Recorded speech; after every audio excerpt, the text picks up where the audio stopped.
No. Mhm.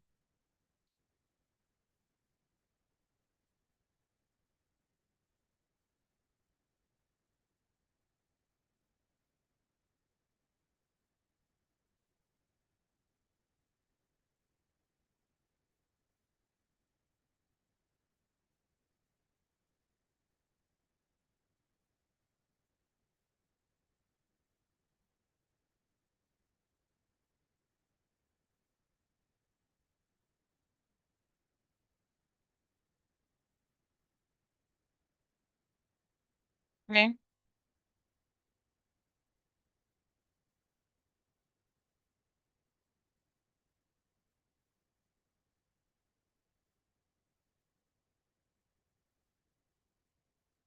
Good day and welcome everyone to this live broadcast of the very first edition of the Extraordinary Homemaker Conference 2025.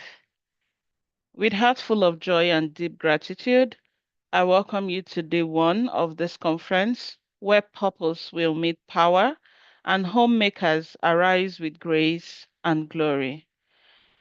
Thank you for showing up and thank you for prioritizing your growth.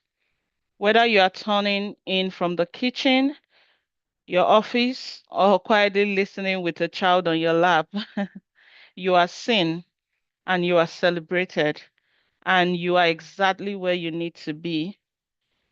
We are absolutely thrilled to begin this journey with you. Over the next 2 days, will be stirred, stretched, and strengthened by extraordinary women who have answered the call to empower others. To our amazing speakers, thank you. Your wisdom, vulnerability, and voices are gifts to this generation. This is more than a conference, it is a divine appointment. The atmosphere is charged with purpose, and we believe that transformation will take root in hearts and home today. As the scripture declares in Proverbs 14, verse 1, the wise woman or man builds her home or his home. And that's exactly what we are here to do. Build with wisdom, with courage, and with community. Esther 4:14 reminds us, perhaps you have come to this kingdom for a time such as this. My sisters and my brothers, this moment is not by accident. You are part of a rising army of people who are creating impact within and beyond the walls of their homes.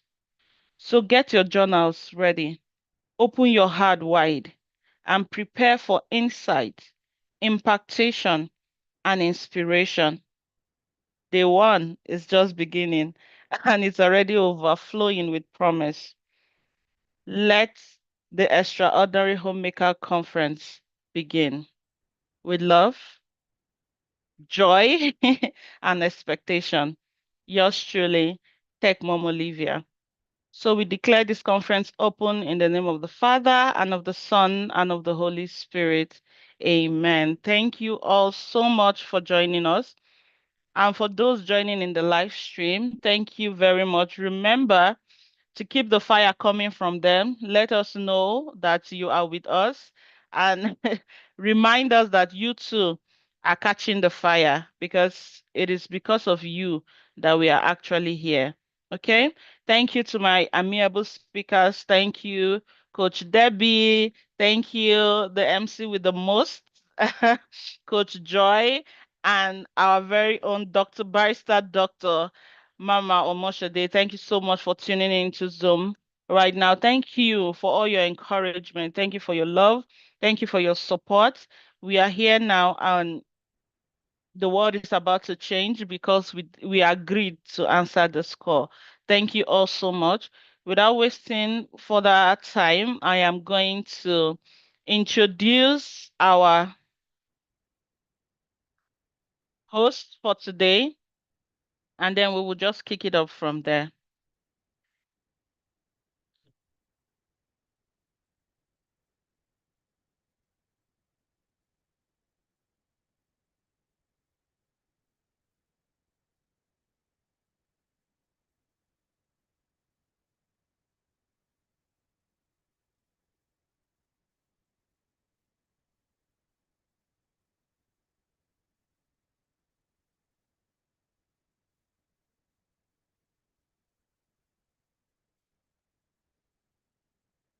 Joy Eshimokai is known for her infectious energy and passion for public speaking.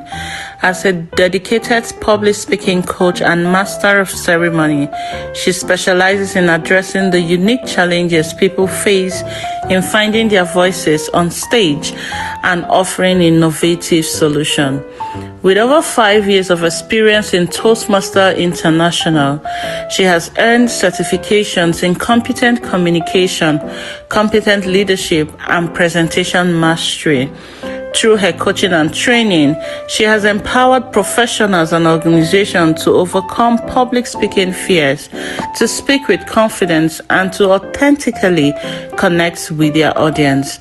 As authors of 2 books, Finding Joy and Finding Your Voice, along with 3 other ebooks which focuses on building confidence and overcoming the fear of public speaking, she provides valuable resources for personal and professional growth. She is the convener of the Speak Out Bootcamp for teens and preteens. With a skill for captivating audience and creating memorable experiences, she is dedicated to inspiring and motivating others. Through speaking engagements and events, Joy has shown a proven ability to command attention and connect with diverse audience.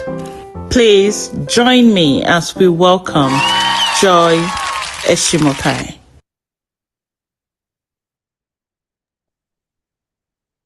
You're highly, highly welcome, man. Now you have the floor. I cannot wait to Thank you very much, Olivia. Thank you so much for having me tonight.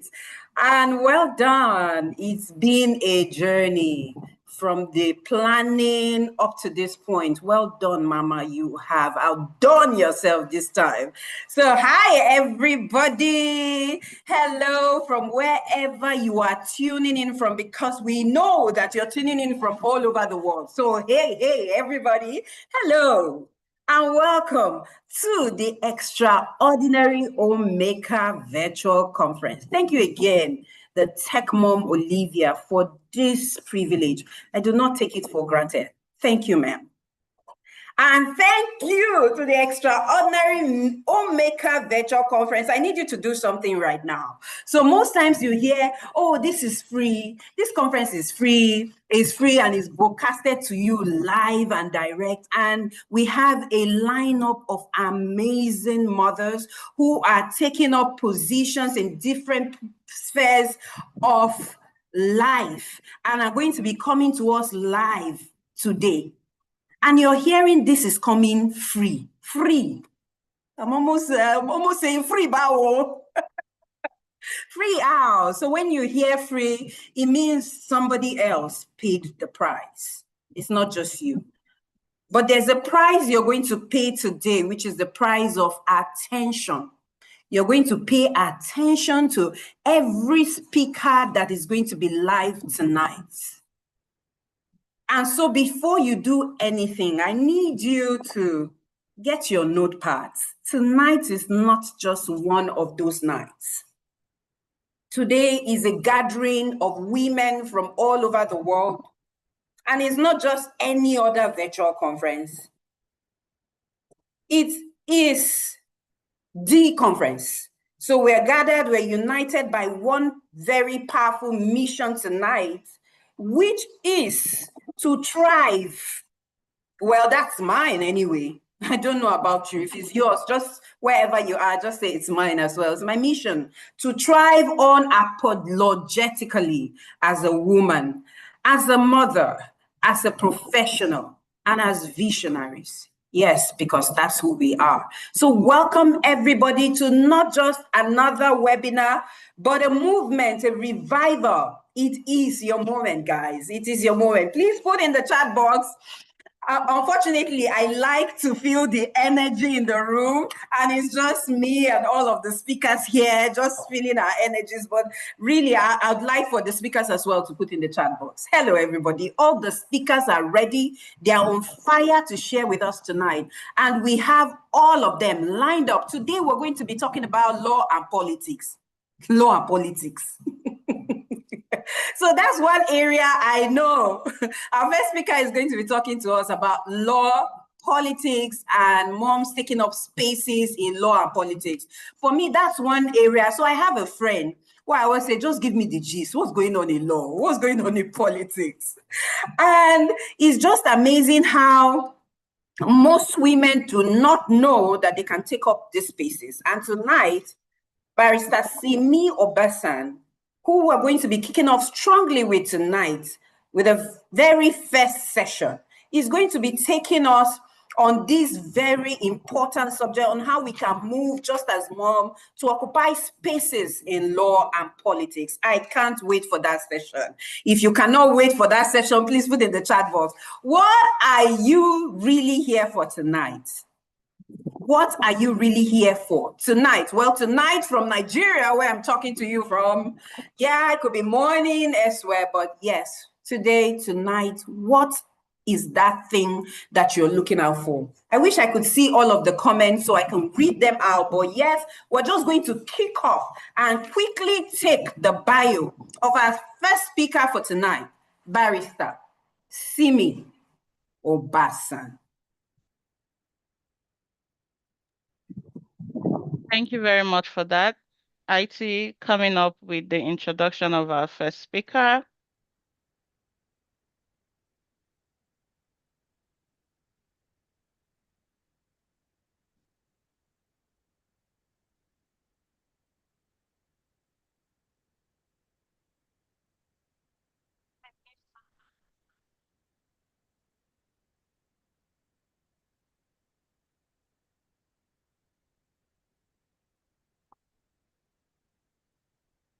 Okay, let's share screen.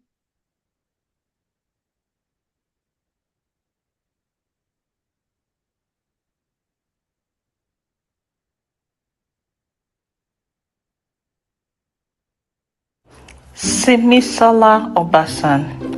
Simi Obasan is a multiple award-winning triple qualified lawyer, the principal partner at Grand Fort Legal Practitioners, a member of the City of Edge's Assessment Review Board, the first Black woman and youngest adjudicator to hold this role, a passionate educator and law instructor at Bow Valley College, a career mentor and coach, and the president of Edry Black Community. Through these many hats she wears, with so much grace, Simi has played pivotal roles in building leaders, creating opportunities, and amplifying voices within her community. With years of experience in community leadership and a strong academic foundation in law, public administration, and communication, Simi is well equipped with expertise in legal frameworks and policy making, and is currently running for Edry City Council. She is a devoted wife and mother, happily married to her husband, Oluwole, for over 13 years, and they are blessed with two beautiful children, whom she fondly calls Sweetness and Deliciousness. Please join me as we welcome Barrister Simi Obasan.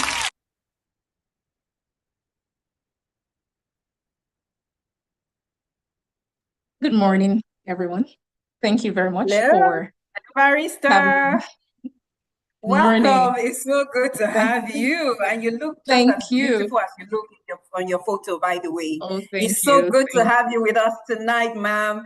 And I'm thank sure you're going to blow us all away. I can't wait to hear all about occupying spaces in law and, of course, in politics. In politics, especially. Let me see what I can do with myself. So, yes, thank you very much, ma'am. You have 30 minutes to take us all on this ride. And afterwards, we're going to let you take some chilled water while we ask all of our questions. Well, I Okay. know that everybody is going to, everyone, I am certain, I especially am going to send in my questions. So I need for everyone to type in their questions as the session is ongoing so that we can compile them, and then instead of, taking time to give everybody the chance to speak out. So thank you very much, the barrister Simi Obasan. Please take it away, ma'am. Thank you. Thank you very much for having me at this beautiful conference. My name is Simi Obasan, and I'm thankful to the organizers, the beautiful tech mom Olivia. We have Joy. Thank you very much for reaching out to me with an invitation to speak at this gathering. I'm truly honored to be speaking to beautiful moms who are making a difference in their communities and society. And I'm particularly excited about the theme for this conference, the Extraordinary Homemaker, unleashing the Abigail and the Queen Esther in this season. I think that it's a very integral topic, a very pivotal topic, and a topic I can very well speak to, owing to all of my life's expressions as a mother, as a lawyer, as a politician, as an educator, as a judge. And I hope that by the time I'm done speaking this evening, someone will be inspired to do more and be more, because there's so much in the volume of books written about you as a mom, a lot more than you have taken your time to imagine. And to get started, I will reflect to back in April. My friend made a video about me and put it up on her social media platform. In April, we had one of our campaign rallies, and as she was about to leave our house to come out and support me, her son had asked her where she was going to, and she had explained that she was going out to support her friend who was running for Edgewood City Council. And she watched and listened to the excitement in her son as he expressed sincere surprise and joy to know that one of his mom's friends will be making decisions on policies that affect a city and its residents. She was surprised to see how much he knew and asked him, "Did you know all of this?" And then he responded that he learned it in social studies in school. So moms taking up spaces in law and in politics is crucial for several reasons. The first reason is for diverse perspectives. It allows for diverse perspectives in the lawmaking space. And when I speak about diverse perspectives, I mean that because as a mother, we have seen so much. We have a wider perspective to life due to our multifaceted responsibilities. Every mom and homemaker does so much. What haven't we seen? What haven't we dealt with? What occupation haven't we had to take on as a mother? We play multiple roles as moms and homemakers. We are caregivers, we're cleaners, we're cooks, we're chefs, we're nurses, we're counselors, we're priests, we're educators, we're providers, and we balance all of these roles with so much grace. We juggle the needs of our children, our partners, and maybe even those of our parents and our siblings. Sometimes we even forget to pay attention to our own needs. Our responsibilities to balance all of these roles and priorities has helped us develop a nuanced perspective to life, broadens our understanding of various aspects to life, and even increases our emotional intelligence, our empathy, our selflessness. So, because of all of these exposures and perspectives, we are flexible. We are able to navigate life challenges. We're able to improve our community based on all of our experiences to life. So it's important to us that we find ourselves occupying spaces in law and in politics to be able to bring all of that exposure and all of those perspectives to improving our society. We're able to bring those perspectives to broadening our community's needs and issues and playing a pivotal role in developing a saner society for our children that are impressionable and have this community to grow in. And then another reason why it's important for mothers to take up spaces in law and in politics is for representation. I will still refer to that story that I just gave about my friend whose son was excited that his mother's friend is taking up a political space. It helped him to connect. What he had been learning in school became real. It was more practical than theoretical. When mothers step into political spaces, you're not only bringing in your unique perspective that you've built from your experiences as a caregiver or a nurturer, you are also bringing representation that is invaluable. You're ensuring that you are the voice, the face of every other person who who is inspired or aspires to be. It's important that mothers occupy spaces so that we are able to influence inclusive decision making. Mothers have a lot to give, and the presence of mothers in political spaces will ensure for that strong advocacy for family-friendly policies, policies that support families. You can advocate as a mother yourself. You know the needs of other mothers. You know the needs of families, young families, and you can advocate for those needs, like things like parental leave, affordable childcare, education. Case in point is the childcare subsidy policy that went into effect in Alberta in April of this year, April of 2025. Prior to that, childcare subsidy was determined by income level, but this new policy sought to equalize childcare costs across the province to ensure that parents paid flat fees for children from April 1 of 2025. And for some parents, especially high-income parents who had been paying higher for childcare than low-income parents, came as a relief.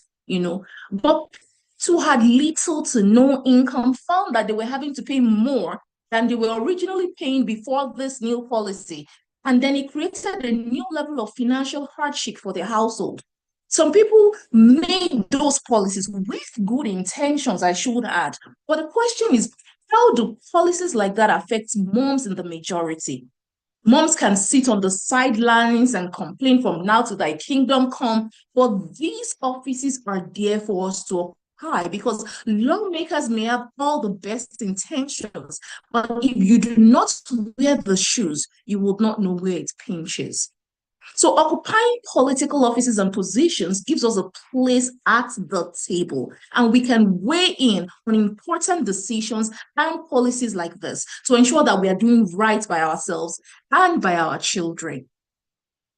And another reason why it's important for mothers to deeply consider taking on political offices is to address social issues that affect families, issues like poverty, issues like healthcare, issues like safety. If we like it or not, these are everyday issues that affect families. And it's important to have right-thinking people with lived experiences in those political spaces to ensure that social issues like healthcare, like poverty, like safety are well addressed. And I'll give a good example. I am currently covering a lot of burn scars on my right arm and back. And it's a traumatic burn injury that I sustained in my kitchen in December of 2023. And when that incident happened, I immediately sought help, the only urgent care center in my city of Airdrie, but I was not seen until 8 hours after. And when they finally saw me, they still had to refer me to the plastic surgery burns clinic of Foothills Medical Center in Calgary. And then the surgeon who saw me shook his head and said, they should have just sent you off earlier instead of keeping you waiting for 8 hours, because those 8 hours, the 8 hour wait was enough time to cause permanent damage to your skin. Now I live with permanent burn scars all over my right arm and back due to our insufficient healthcare system. And at least I can cover them up with sleeves. Some people who saw my healthcare mandate by me and started to share their stories. Someone told me about how he lost his mother. She was in a life and death situation and needed urgent attention. But on her way being transported to a hospital, he died. She did not make it. A mother told me about how a child hit his head and had a concussion, and they rushed him to the ER, but it wasn't seen until 6 hours after. Many more people had to die or live with lifelong injuries just because of the failing healthcare system. When moms occupy political spaces, you don't just sit on the sidelines and rant. You can fight hard to ensure that the system addresses these types of issues because you have lived experiences. You understand the pain points. It's not just theory for you. So that's another reason why mothers need to be intentional about occupying political spaces. And another reason why mothers need to take up spaces in law and politics is to serve as role models for the future generations. Remember the story of my friend that I shared, whose son was inspired by my story? He told his mother how he was excited to see the reality of the things he had been learning in social studies so close to home for him. And he went ahead to talk to his friends in school about it because his mother gave me that feedback that he went on to brag to his friends that would you believe that my mother's friend is running for city council?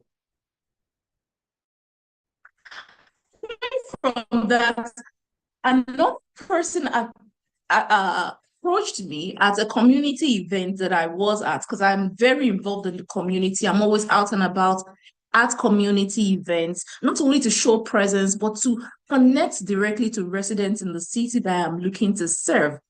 And a mother that I did not know of, had never met, approached me and said that she's so excited to see me at that event. She had been looking for a way to connect with me, that she wanted to let me know that I have inspired her 14-year-old son. And she opened her phone and started showing me screenshots of my LinkedIn profile, screenshots of all of my community involvement, everything about me that she had already screenshotted on her phone. And she went to effect of what I do on her son. Her son had taken up advocacy for youth by virtue of his inspiration, by all the things that I do in the political space in the community. The son adds her to for youth initiatives, things that will help to improve the quality of life for youth in the society.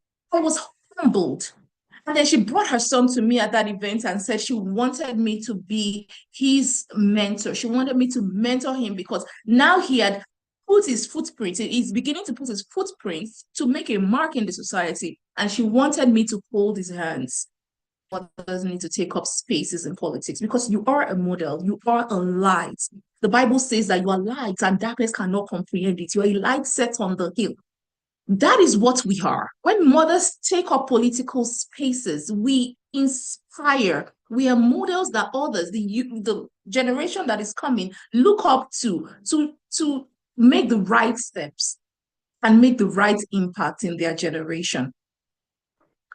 You show your children that anything is possible. And I can go on and on about how my children are so inspired by me. That's one of the things that keep me going in everything that I do. The fact that I'm showing my children that there are no impossibilities. There are no glass ceilings that you cannot shatter. Anything you set out to do, you can achieve it. The color of your skin is never a barrier. It's important that as mothers, we're taking up influential positions that help to inspire our children. Then another reason why mothers need to take up spaces in law and politics is to show other women that everything is possible, to empower women, inspire young girls, inspire other women to pursue careers in these fields. We are in politics. The more positive changes we can birth, it's a ripple effect.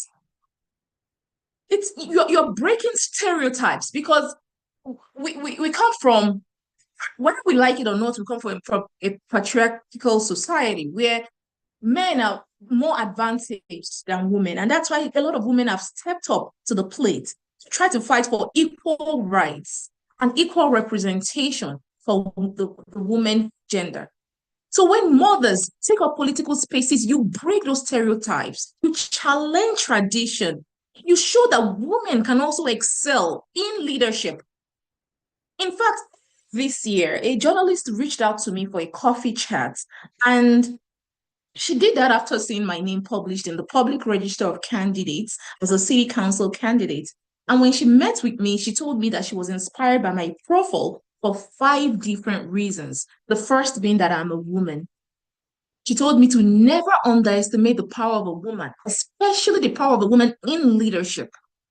She gave me other reasons, like the fact that I'm Black and there's never been a Black city councilor in my city. Then I'm a lawyer, so law and policy making will come naturally to me. Then I'm a community leader with a track record for service. So my record speaks for itself. And she also gave me the fact that I was the first person to file my notice of intent to run for city council and the first person to file my nomination paper. So it simply told her that I meant business and I put my money where my mouth is. That's why she reached out to me, because she believes in me and wanted to throw a full weight behind me to support my running for city council. In fact, a current city councilor reached out to me, gave me a sixth reason why I'm a strong candidate, because I'm young. Over 50% of my city's population are 40 and under. So she was excited that we're having more young women step up to these offices for better representation. So women, we have to break those stereotypes. Women can excel in leadership, and it's high time we took the right steps towards it. And then another reason why we need to take up spaces in law and politics is to create positive change. Enough is enough about just complaining. Complaints will not take you anywhere. You want to be that change maker. And you have what it takes to be that change maker, one step at a time. Starting from your circle of influence, you can birth change. You can drive positive change by shaping policies that benefit families, community. You can engage with communities. And as mothers, we already do these things. When you take your child to their basketball games or their soccer games or their hockey games, you're already interacting with society, interacting with community. You're speaking to another mother. You're sharing experiences and stories. That is the starting point. You can extend it further by beginning to aspire. Join your school city council, sit on the board so that you can influence policies that affect your child. Take intentional steps to birth change. And when you take up spaces like this, it's not going to come easy. That's one thing I wanted to mention, because we already do so much as mothers. It's already full. To have to play so much, a lot of roles as one person. You're the therapist for your child, you're the chef, you're doing so much already. So it will not come easy, but you are graced for it. Every mother is graced for impact. So you just allow yourself to express in the volume of books that has been written concerning you, until we are able to play our part to create a more just and equitable society. And I really do hope that one mom here today will take that moment to reflect on the boundless opportunities that you have to positively influence your society, and take that step to be that positive influence today. Again, get on your child's school council. Volunteer from time to time in your child's school. Join a not-for-profit board. You have so much in you, and it's time to start spreading hope. It's time to start changing the narrative, one day at a time, one simple step at a time. And thank you all for listening to me today. It's been a tremendous honor sharing my experience, my journey, my time, and my knowledge with you. Thank you for having me.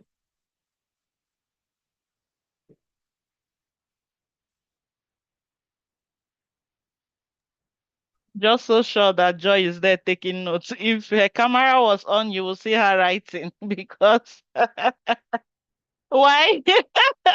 Why is she Like, not how here? did you know? I know. Like, she was done and I was still writing.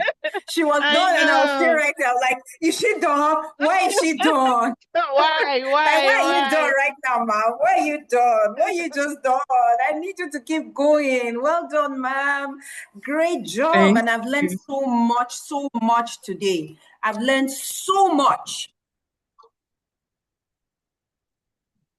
Yeah, I hope I can be seen and heard. Yeah, I've Yes, learned yes, so I much can see. today.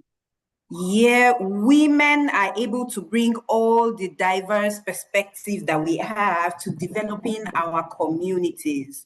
So now I'm beginning to have a change of heart, right? I really want, I'm thinking, yeah, this is a field where you can play, Joy. And I know a lot of women listening and watching us from wherever right now, like, oh, it's possible. I can break those glass ceilings. I can thrive in a male dominated space. So most times I just like, let's leave it for the men.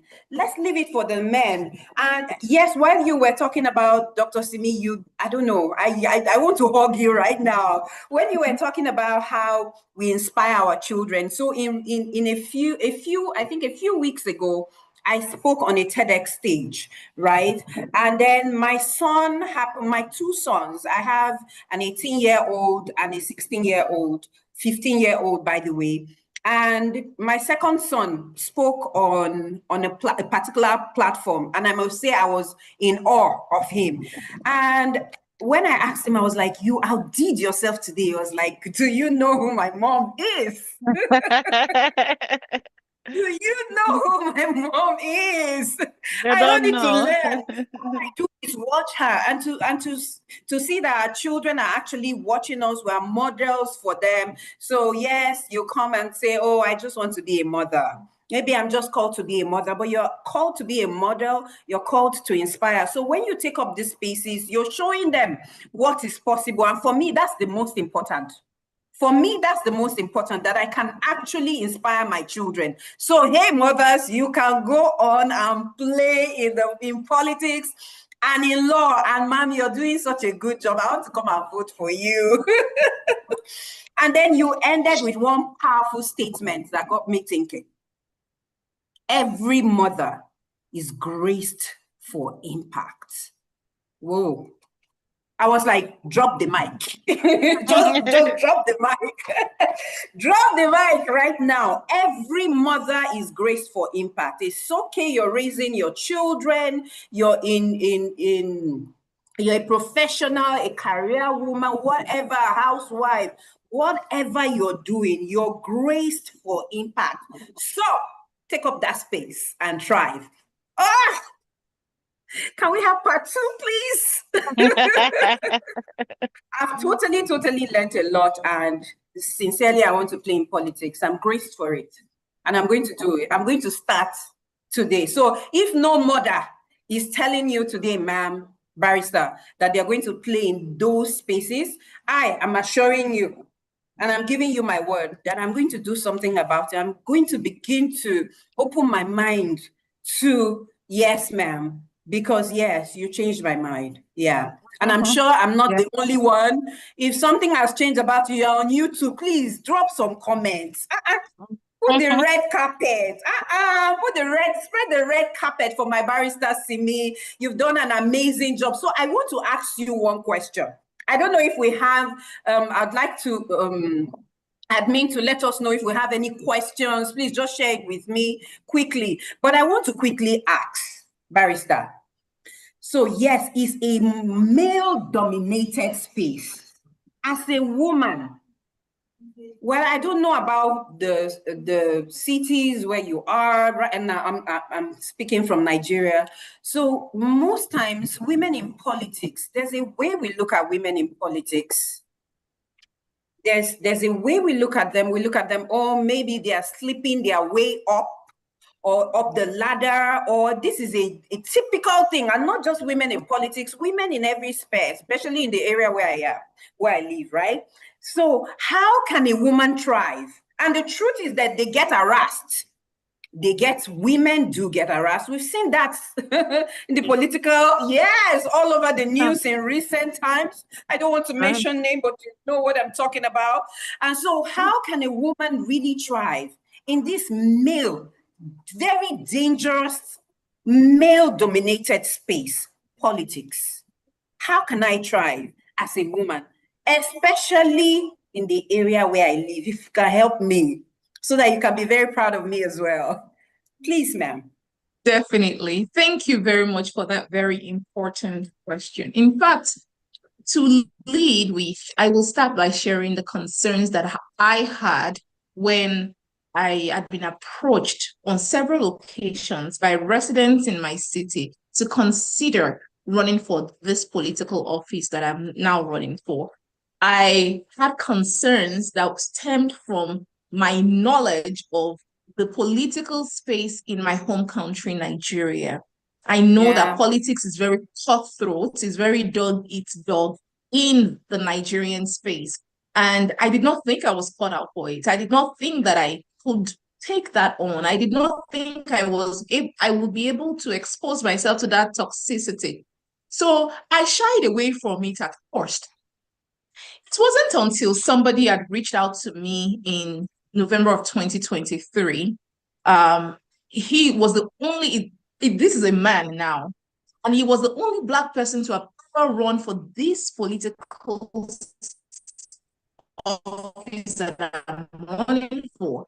Then he came to me and asked me, sis, have you ever considered running for city council? And for other residents who have been coming to me about this, they're coming to me because they have seen my heart for service. I don't need any prophet to tell me that my life's purpose is wrapped around service because I eat, live, breathe, sleep, service to humanity. So I understood where they were coming from. For you ran for this office. You were very close to winning. You were only a few votes short of winning.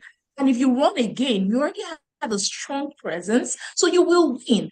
So why will you thought people will come to me about this?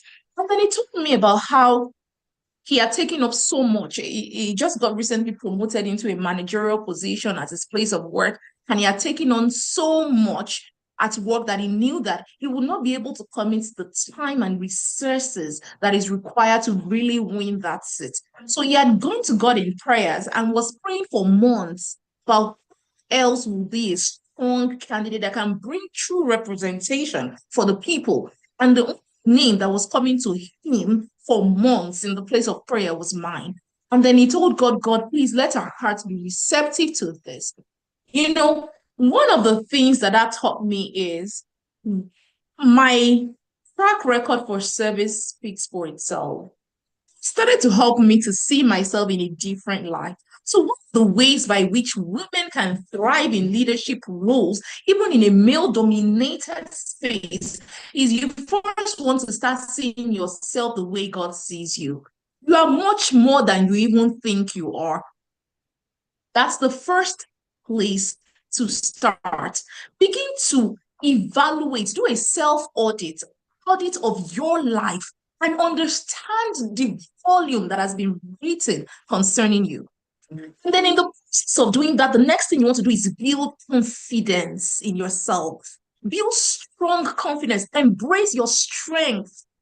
Embrace your skills. Embrace your experiences because they shape you, they equip you, and they strengthen you for that goal.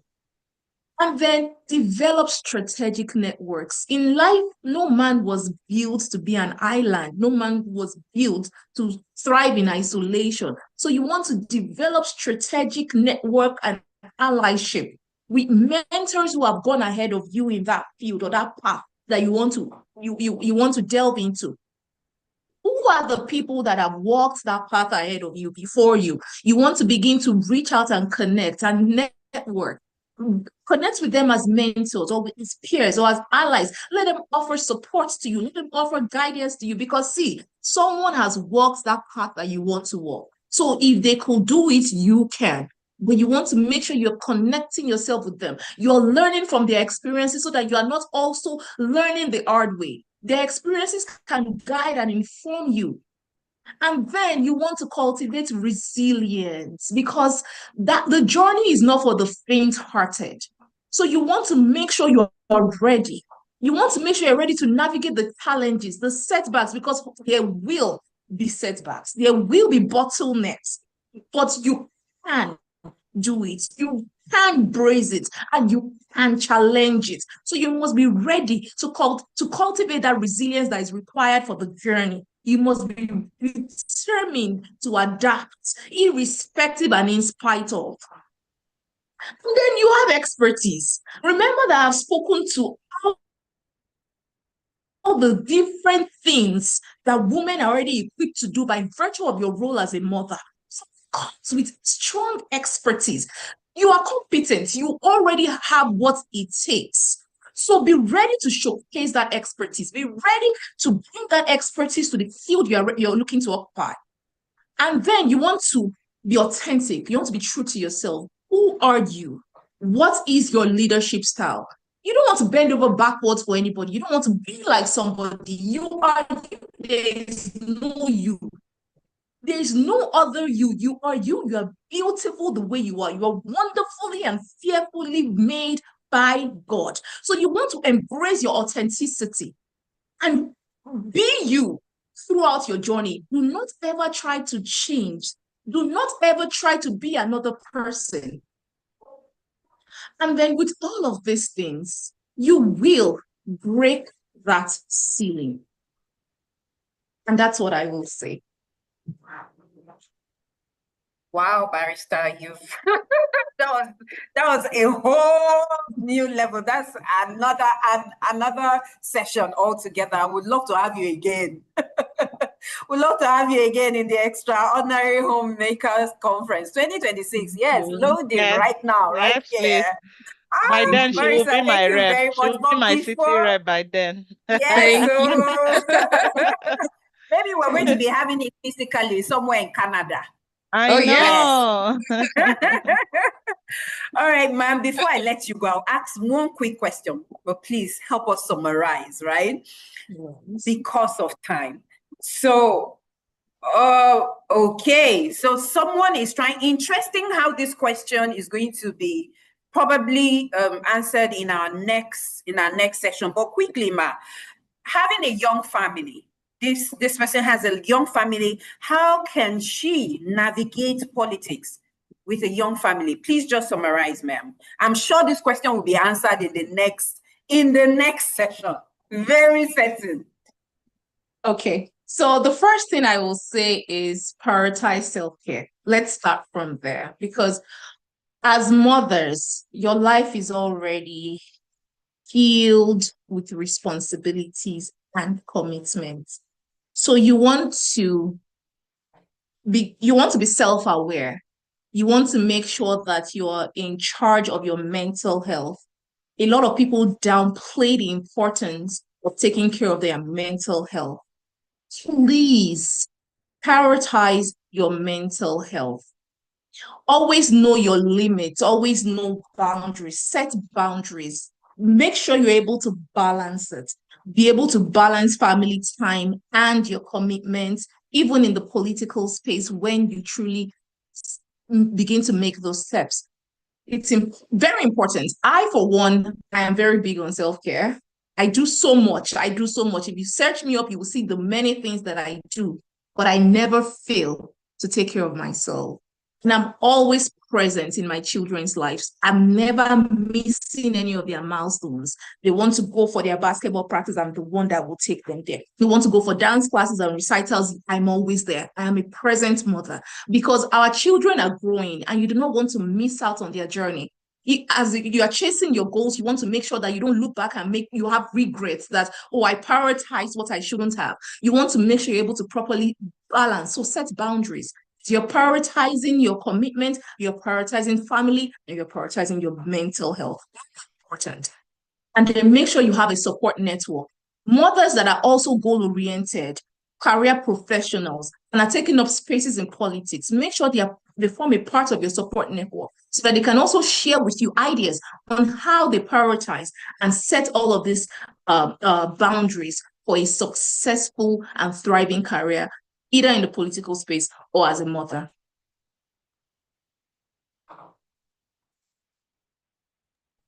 Wow. Thank you, Barrister. Simi. Thank you. You talked about creating those networks that are needed, strategic networks and allies. I want you to be my ally, ma. With all pleasure. With all pleasure. Thank you so much, everyone. Thank you so much, Barrister. Thank you. That was an amazing session. Thank you so much for having me. Thank you, ma'am. Thank you. Thank you. And so we're going to be moving with speed to our next session. Tonight is a night of changing, just having a mindset shift for every mother that's online tonight is a night. Tonight is the night. And so we're going to quickly take the bio of our next speaker so as not to waste any time. Next, we're going to be having Debbie Oko talk to us about defying ageism, understanding the seasons we are in as mothers part time. Please, let's have our bio. Debbie Echo is a transformational coach, author, and founder of Your Discovery Coach, a platform dedicated to helping women, especially stay-at-home and midlife moms, rediscover their identity, rebuild confidence, and rise into purpose with power. After feeling invisible and stuck in the background of her life, she experienced a personal awakening that led her to reclaim her voice, redefine her worth, and walk boldly into her next chapter. Now, she passionately empowers other women to do the same through coaching, storytelling, speaking, and her signature program, The Rediscovery Journey. Her work focuses on mindset transformation, self-identity renewal, and intentional living for women in their second half. Whether on stage or in a one-on-one session, Debbie speaks with authenticity, compassion, and clarity, reminding women that it is never too late to become who they were always meant to be. Her tagline, "Hey Mamas, let's start living," has become a rallying call for women who are ready to stop merely surviving and start thriving. Join me as we welcome Coach Debbie Echo. Hey, mamas. Let me say it before she does. Hey, Debbie. It's very good to have you here tonight. Guys, you want to hear Debbie speak. So Debbie will be talking to us about defying ageism and understanding seasons that we're in motherhood. So there's this question that is on my mind, and I'm too certain it's going to be answered. How old is too old? Am I too old? Am I too old to start life? Am I too old to pursue purpose, to make this impact that Barrister Simi had mentioned earlier? I'm graced for it, but am I too old? Or am I too young? Debbie, what do you say? You have 30 minutes to just set us all on fire tonight, and I can't wait to hear you speak. Debbie, hi. Hello, and hey, mamas, let's start living. Yes, I'll start by saying that there are no permanent structures. We are all evolving. No permanent structures. There's no I was talking to somebody a few days ago, and she was like, "Oh, when I was single, I was this, and I was that, and I was this." I said, "You're no longer single, and you're no longer this, and you're no longer that. You have kids. When kids come into the picture, they put you on a trajectory, and they help you to mirror the things that are actually wrong." Have you noticed that when you were single, you were very patient? You were very, put together. Your house was so organized. And then you started having toddlers, you started having babies, and you found out that all that organization was just out of the window. There are no permanent structures. Wherever you are in life, we are evolving, whether you are whether you are a mom of toddlers, whether you're a mom of teenagers, whether you're a mom of adults. Motherhood is an evolving journey. It's not a journey of I was. And I was telling another lady, I said, can you remove the burden of your past and live in your present? You keep thinking, I was this before, I was that before, I was this before. There are no permanent structures. We are evolving, and that's the story of being a mom. That's the story of being a parent. And if you cannot evolve and you cannot grow as your children are growing, if you cannot, sometimes your children act in a way and you're like, how is this child behaving like this? But when you look closely, you find out that that child was only mirroring you. If you cannot look at that mirror and decide that I need to change this aspect of my life because I am now a model for someone, you're not going anywhere as a mom. Unfortunately, all that impact that Barrister talked about. Every mother is graced for impact, and all that. we can break ceilings. It's possible, but the only way it becomes possible is when you don't stay in a permanent structure. You have kids. I'm going to talk about ageism, but before I get there, this was the message I had for today. you know, um, you have kids, you have young kids, your furniture is different. You don't put a glass table, as my mentor would say, you don't put a glass table in the center table and you start screaming at your toddlers to stop jumping around. You will hurt themselves. When you have toddlers, you prepare your house for the toddler stage. So there are no permanent structures. Furniture moves, and it's the same way we move. We evolve, we change as we grow in the times and the seasons. So what's ageism?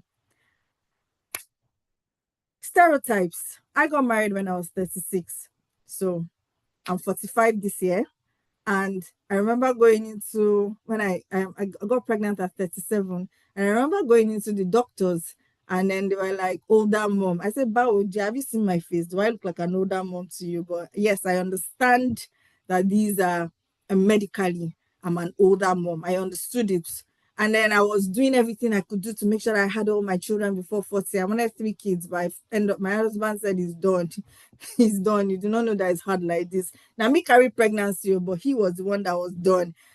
And I understand, and you're on the school runs, you meet other moms, you meet other people that, they're kind of young. And luckily for me, I feel like I look young. I don't look my age, so I can easily blend. But you see them, and then there's this thing that just, I wish I started early. Let me tell you something. That what you have is experience. There's no late on, there's no early. Coach Joy was talking about, she was like, what's too young and what's too old? There's no glass ceiling, as Barrister said. There's no too young, there's no too old. I will use a proverb, I don't know if it's appropriate, but my mom used to tell me that all the time. She says, when you wake up, that your morning rich. There's no too old, there's no too young. The point is, are you evolving with the times and the seasons that you're in? Are you moving with the times and seasons? Are you learning? Are you changing? Or are you stuck in regret? Or are you stuck in this is how I am syndrome? The evolving is what matters. It's not the age. Women started afresh from in their 40s, in their 50s, in their 60s. The other day, I was actually watching a 73-year-old woman who said she just started working out in her 70s, and she was really looking toned for a 73-year-old. So there is really no ceiling. There is really, really no ceiling. In motherhood, being the right age, people can, judge you, or you can feel left out, especially because almost my children's moms and their 20s. I mean, my children's friends' moms, sorry, are in their 20s.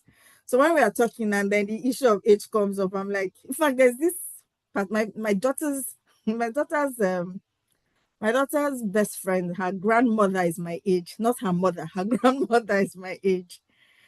And I laugh, but it's not how I'm perceived. And luckily, I live in England, and everybody is on first name basis. They really, really don't care. But I understand how it feels, you're the oldest amongst everyone. But it's actually not a sentence, it's not a death sentence. What you have come to the table with is wisdom. What you have come to the table with is wisdom, is experience.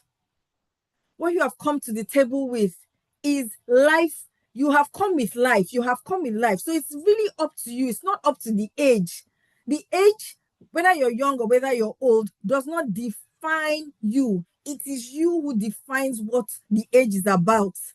There are women who break ceilings at any age. So it's not a question of am I too young or am I too old? And then even perception of being judged. The honest truth is that is your own perception. They might just be curious. It might not even be judgment.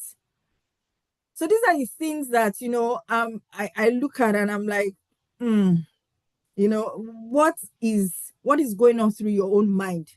What's going on through, how do you perceive yourself? It's not how do they perceive you, how do you perceive yourself? How are you evolving? How are you growing? I see my kids being young as an advantage for me, in the sense that I have to keep being young because I cannot be old for them.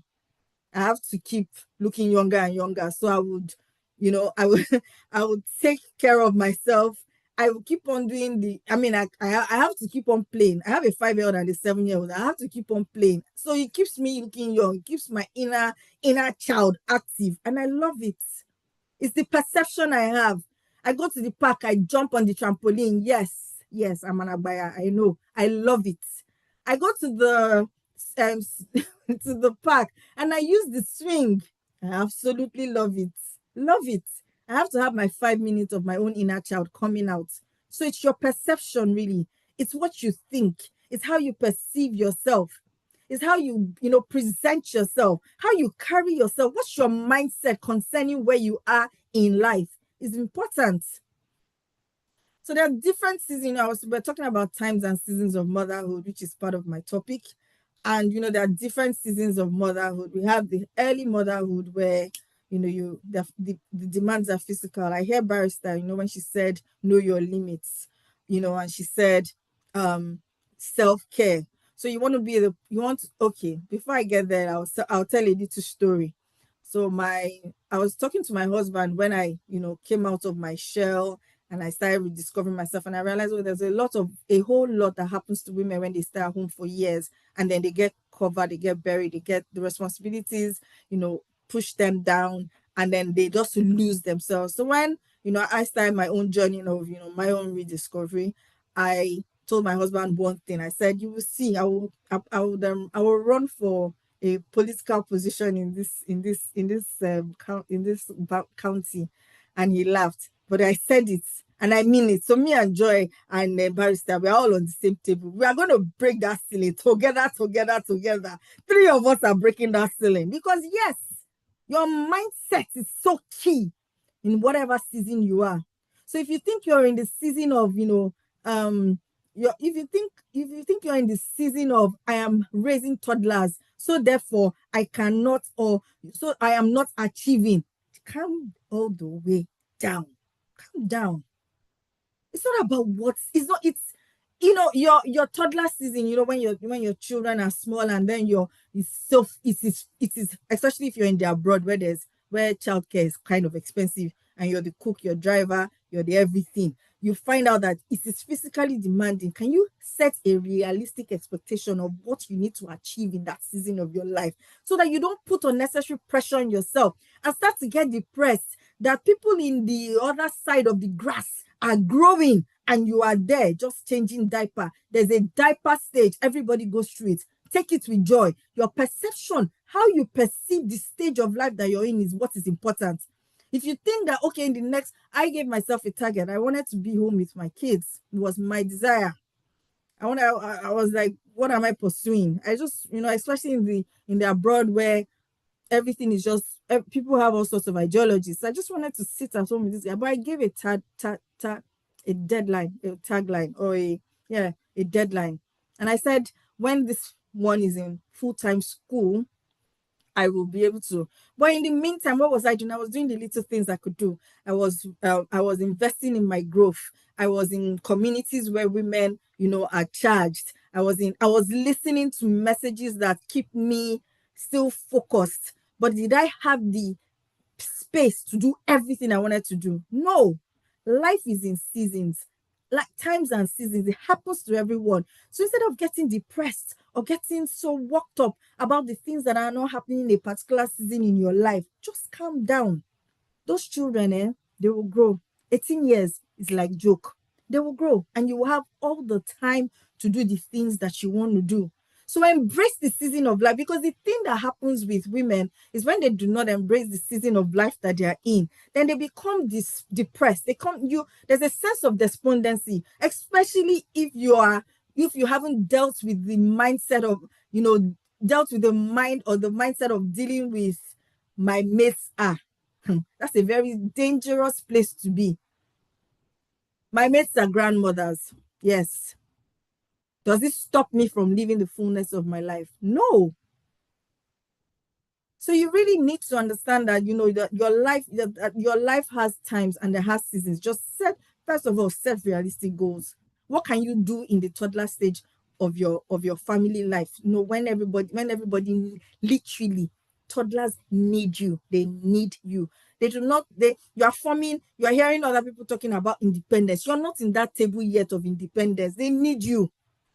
If not, they will drink bleach that you didn't, because you could not monitor them well, because you forgot that you put it there, and then you wanted to, and then you are everywhere, you're pulled on all sides. It's okay. It's just a season. While you're there, take the size of what you can handle. And then we have midlife motherhood. You're balancing career, you're balancing family and personal growth. You take on more.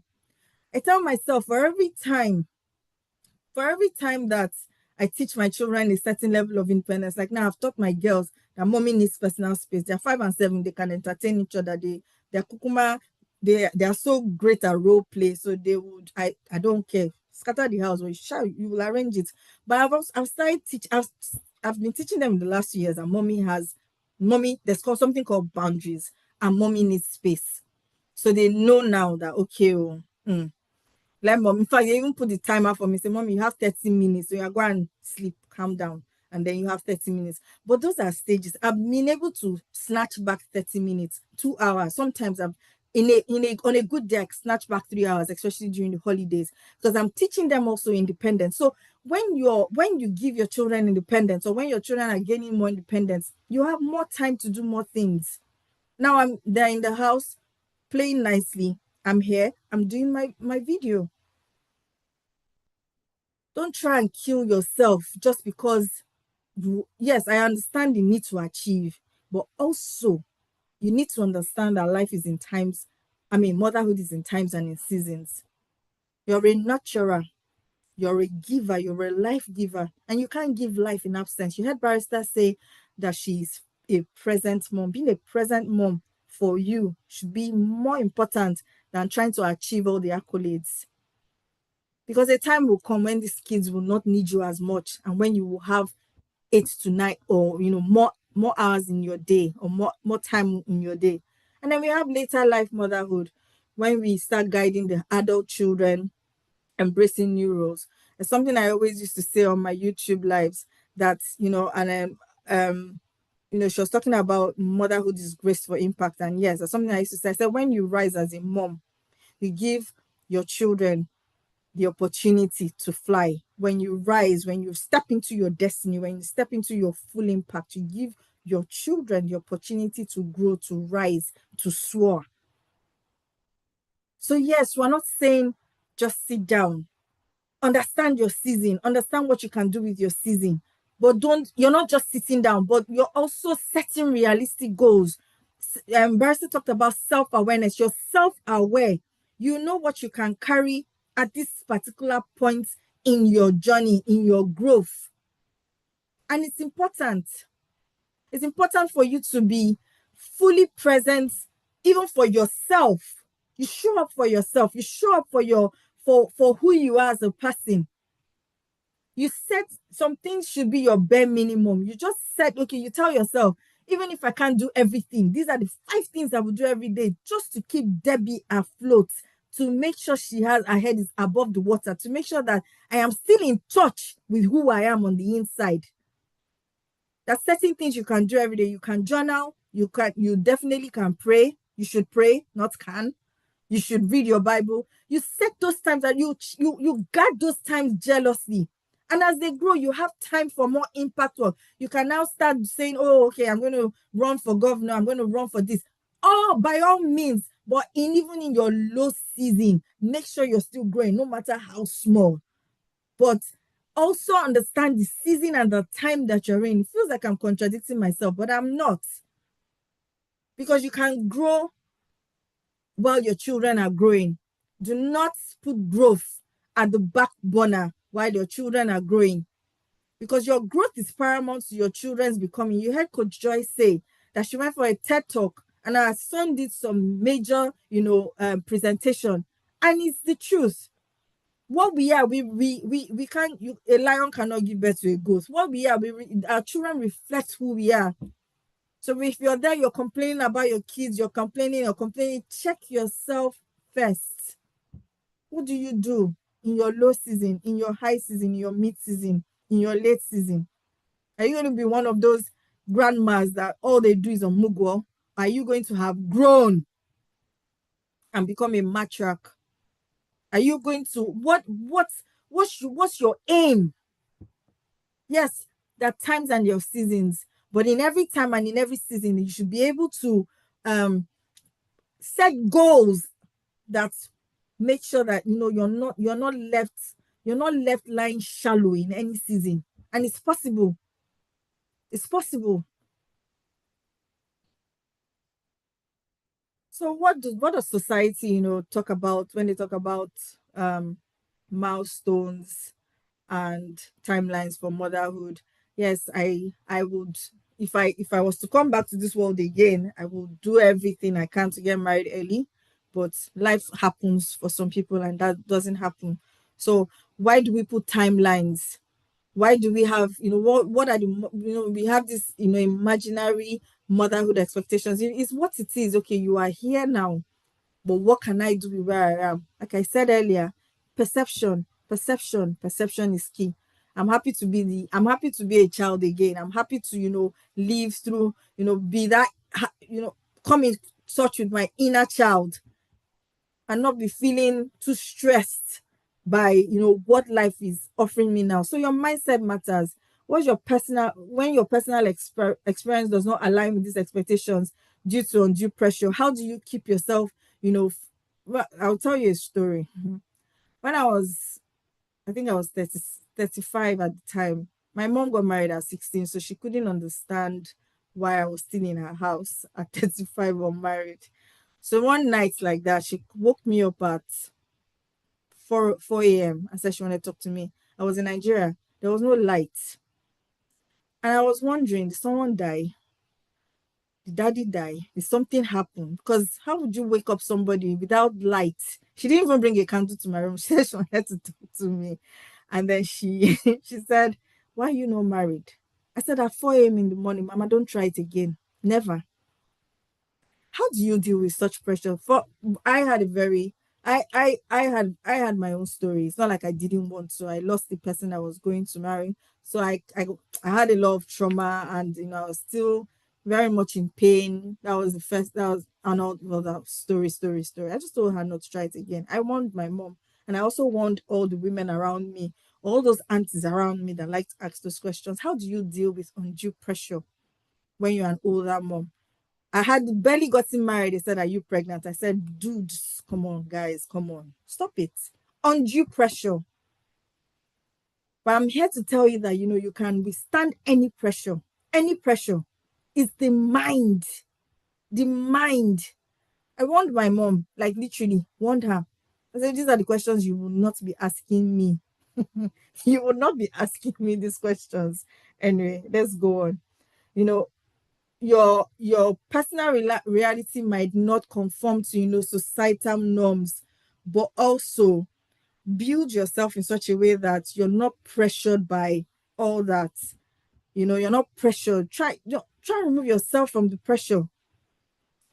So there's a few impacts because we're talking about ageism and also we're talking about times and seasons in motherhood. There's some if you I can say I have only 5 minutes or 10 minutes. There are a few psychological and emotional pressures that come on women who or moms on older moms, feeling of inadequacy or judgment, pressure to conform to societal standards, overlooking the value of experience and wisdom. I want you to instead think about it that you are coming with wisdom, you're coming with insight, you're not just coming, empty-handed. You could I want you to understand that I want you to embrace wisdom and your experience. I want you to also understand that there's strength in mature motherhood. You have a deeper emotional intelligence. You have an established life perspective, and you're enhanced in your problem solving skills. So there's nothing wrong.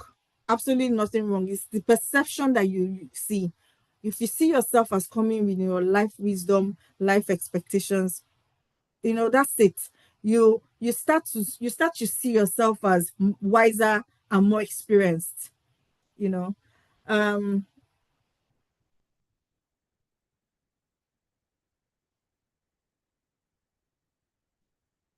Motherhood is a lifelong journey. I'm just going to cut it short here because I have only 10 minutes and I know there might be questions. Motherhood is a lifelong journey. It's enriched by each phase. So each phase enriches you. It's not one or the other. It's an opportunity for you to evolve yourself. When you have small kids,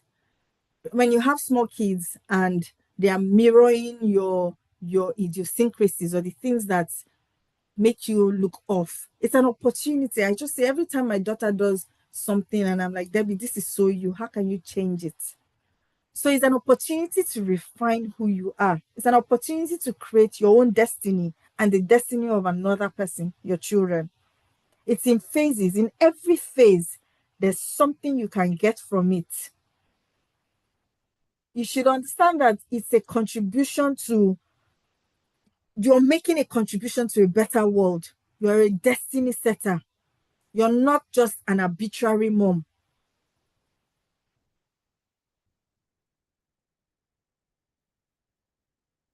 I will stop here with no permanent structures. How are you changing through your times and your season? How are you evolving with every phase of your motherhood? How are you embracing every time and every season? What are you doing in every time and every season to ensure that your growth is continuous, to ensure that your perspective stays, on point, and to ensure that you are actually birthing destiny, you're birthing destiny in your children? Those are the questions I'm going to leave you with. And thank you for the honor to be here this evening. Thank you. I don't take you for granted. And if you have any questions, I'm here for the next 9 minutes.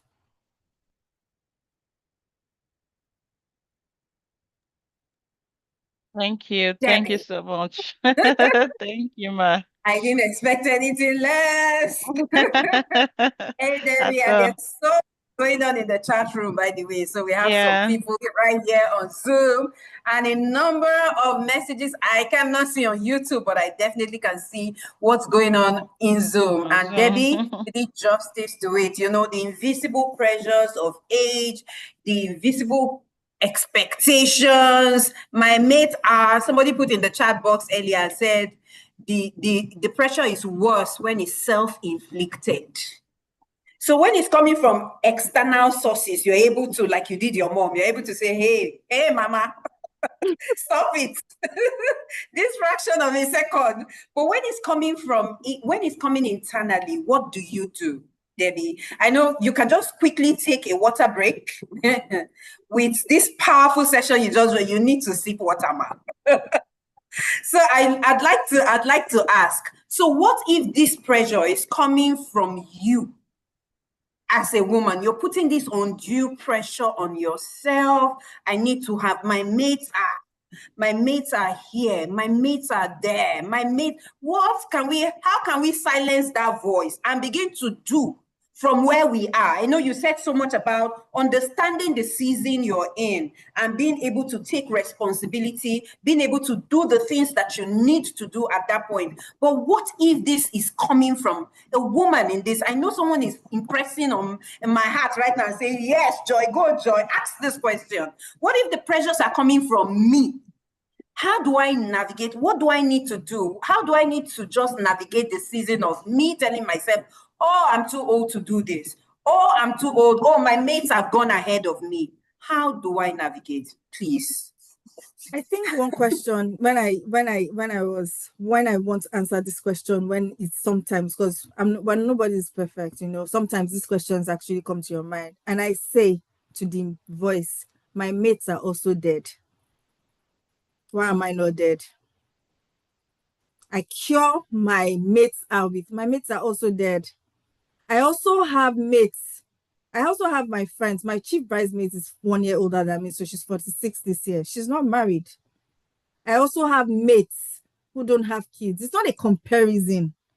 I cure my comparison with, I'm in my own lane. It's a mindset shift. It's a mindset shift for me. I'm in my own lane. I was telling my story of why I didn't get. I got engaged to my boyfriend then, and my fiance then at 27. I wanted to get married, and the week we told his mom when let's get married, she was like, "Oh, why don't you make it December?" And why don't you make it December? We wanted February next year, and then she wanted December. The next week he died. That was what happened. He's my mate, literally. So I cure these things with my mates are. My mates are, some of them are on the streets. They are drug addicts. I remove comparison by saying, I'm alive. What can I do with my life? Not what can I do with what other people are doing. I change my mindset. I'm in communities. Women are doing some great things. Times and seasons. It never reach your turn. Life not turn by turn. Even that death, not turn by turn. That's the truth. So what can I do with myself as opposed to looking at what other people are doing? Remove the self-infliction, because it's worse when it comes from you. Because you're your worst critic, you're your worst judge, or you're your best motivator. You yourself, you need to deal with yourself. You need to deal with your mindset. You need to deal with the perspective. Possibly you also need to deal with the women around you. Find yourself. So what happened to me when I was 35, I had a friend who had been married. She was engaged at the time at 27 with me, and she got married. She's a very, very homely Christian girl. She said, I understand that your mom is putting you under pressure. You're going to be you're going to live in my house, go to work from my house, and go home. Because I took it. Because, Mama, you shan't put me under that pressure. You shan't. I remove myself from pressure. I block everybody. All those aunts, I block you, I block you, I block you, I block you, I block you here, I block you there, I block you down, I block you up. I block you all of you, please. I surrounded myself with like-minded women who could speak life into me. Surroundings which could surround environments which could speak life into me. Because when you compare yourself with others, the Bible says you're a fool. So I remove myself from comparison. I remove myself from my mates, because there's nothing that says that my life is over. It's your perception. Nothing says my life is over. Nothing says I can't start over again. Nothing says I can't be this. Nothing says I can't be that. Have a possibility mindset. Have a limitless mindset. I hope I've answered the question.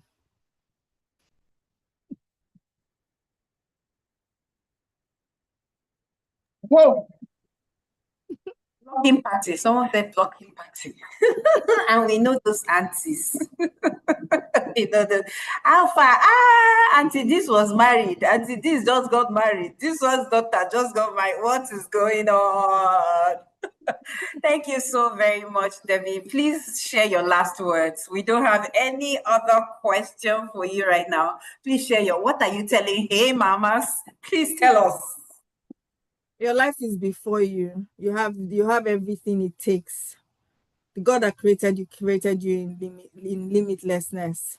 You have the potential to rise. You have the potential to grow. You have the potential to be anything. You have the, Barrister would come back and she would tell us that testimony of how she became, or how she, became is it counselor? I can't remember the position, but she has it. We have it. We have it. We have it. We are life givers. We are nurturers. We have the life. We have God's life. And I really did. I had a lot to say. I just looked at my slides and I had to cut everything short, because I didn't realize that 30 minutes was that short. But remember that God's time is not the same thing with man's time. It's not. God's time is different from your time. Your timelines are different from God's timelines. Align yourself with God. Align yourself with who has created you. He created you without limitation. When you align yourself with who you are in the spirit, age It's not a barrier. It just becomes a step. It's not even, it becomes a stepping stone. However you see it. So your life is limitless. And I want you to understand that. I want you to bask in that. There are no permanent structures. I'll end with the first phrase. There are no permanent structures. Your life is evolving. Thank you. Your life is evolving. Align with God's time. Thank you so much, Debbie. And that was a bomb. Thank you, ma'am. Thank you. We're so blessed by your session. Thank you so much. We love you. From the Thriving Moms, we do love you. Thank you, ma'am. And yes, we're going definitely. So what I'm going to be doing at the end of every session is pledge on behalf of all mothers. And please do not fall my hand. Don't do that. Don't do that. Okay. And yes, we're going to be moving on. There's no breathing space, but there's something I need for every mom on this live session to do. Please go and find our speakers. Go find them and follow them. Every single one of them. They have what you need. They carry what you need.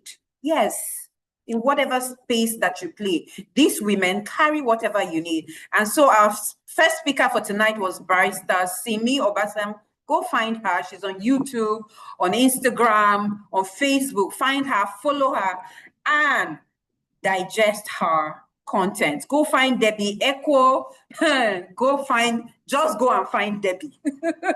Go and find Debbie. Find her. You'll find her on YouTube. She's there powerfully, and on Instagram. Yes, and tonight, without wasting time, we are going to be having one woman that I absolutely love. She absolutely inspires greatness. Yes, I said it. And she's going to be talking to us about navigating work, family balance, and family balance as a career woman. This is one woman she's just everything. She wears a lot of caps. She's inspiring. Oh, Brenda inspires. So if you're ready for Brenda, please, I can't see your charts on YouTube, but I can see the ones right here on Zoom. I want to know if you're ready for Brenda. Please tell me how ready you are for Brenda, my sister, my Yokwame. Yes, she's Edo. Edo women are smart. That's all I can say for now. You know what I mean? Another one will be coming right after Brenda. So you will understand. Someone says, I'm super ready. I'm super ready. I'm super ready. I'm ready for you, Mama. Great. So we're going to be taking Brenda's bio right away. Yes. We're going to be taking Brenda's bio. Is it ready? Please, Tim.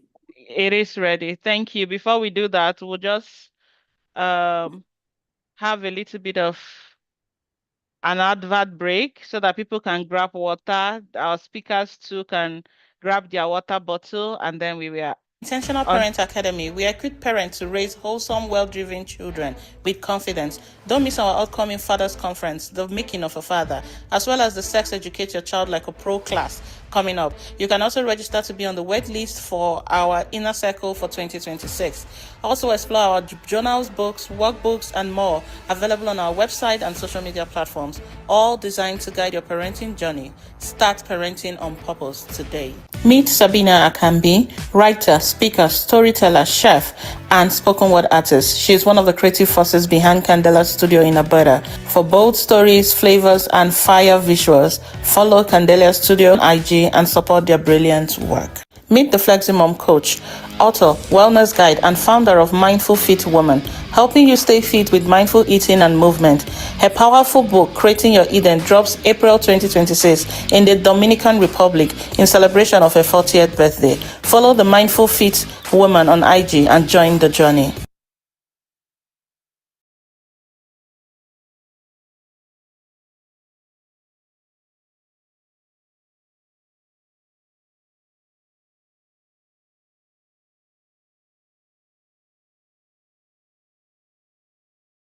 Brenda Unu is a passionate builder of spaces and people.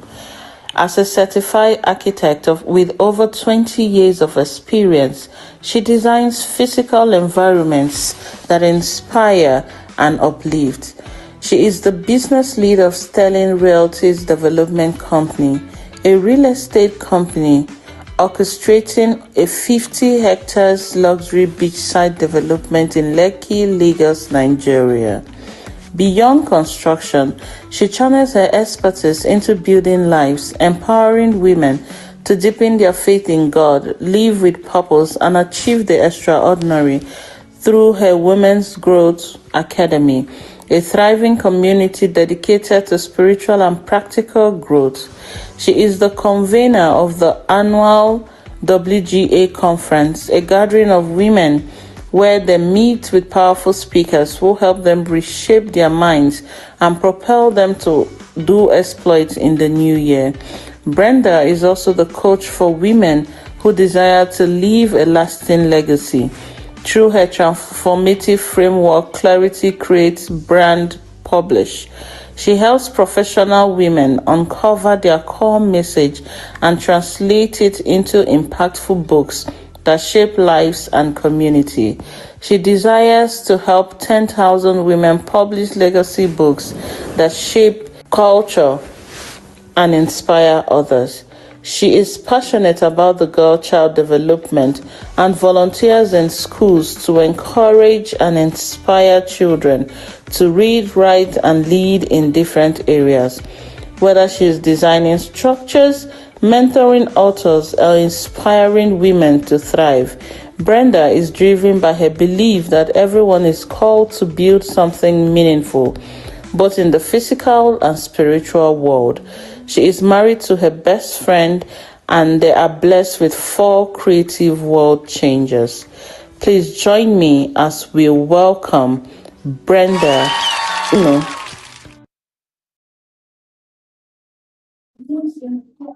Hi. You were not clapping. If you are not clapping, start clapping right now. What I can do is assure you that this woman is going to set this place on fire. Yes, she's an architect who builds places. She also burns them down. And please, Brenda, please don't burn this place down. Don't do that. Hello, sis. Hello, the architect. Good to have you here, ma'am. And we are ready. I don't think they are, but I am. I know what you can do. and if you're a mother here, you haven't read Diary of a Lazy Woman. Diary of a Lazy Girl. Diary of a former lazy girl. You need to go and grab that book. Don't let me spoil it for you. Just grab the book, and it's by Brenda Ono, the Brenda. Please. Thank you. Thank you so much. Thank you so much for having me. Please, yes, ma'am.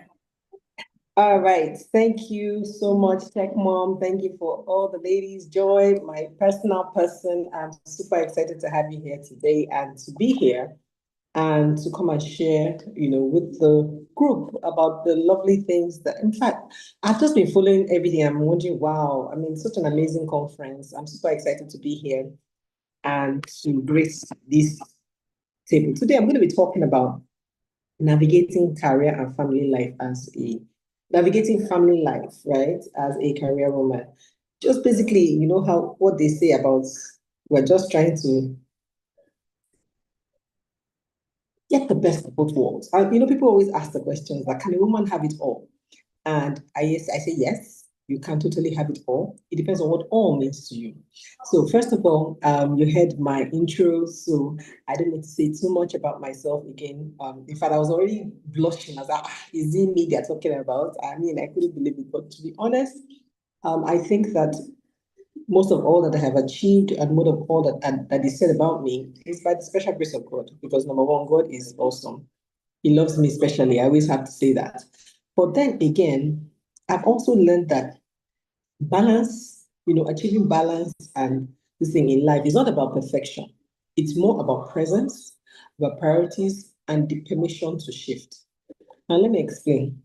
What you're going to gain from today's session is number one, you're going to understand that a woman can have it all. right? Whether at once or whether at different times, don't worry, but you can have it all. We're also going to hear that a successful woman is somebody who is in control of her life and knows what she wants and defines what success means to her.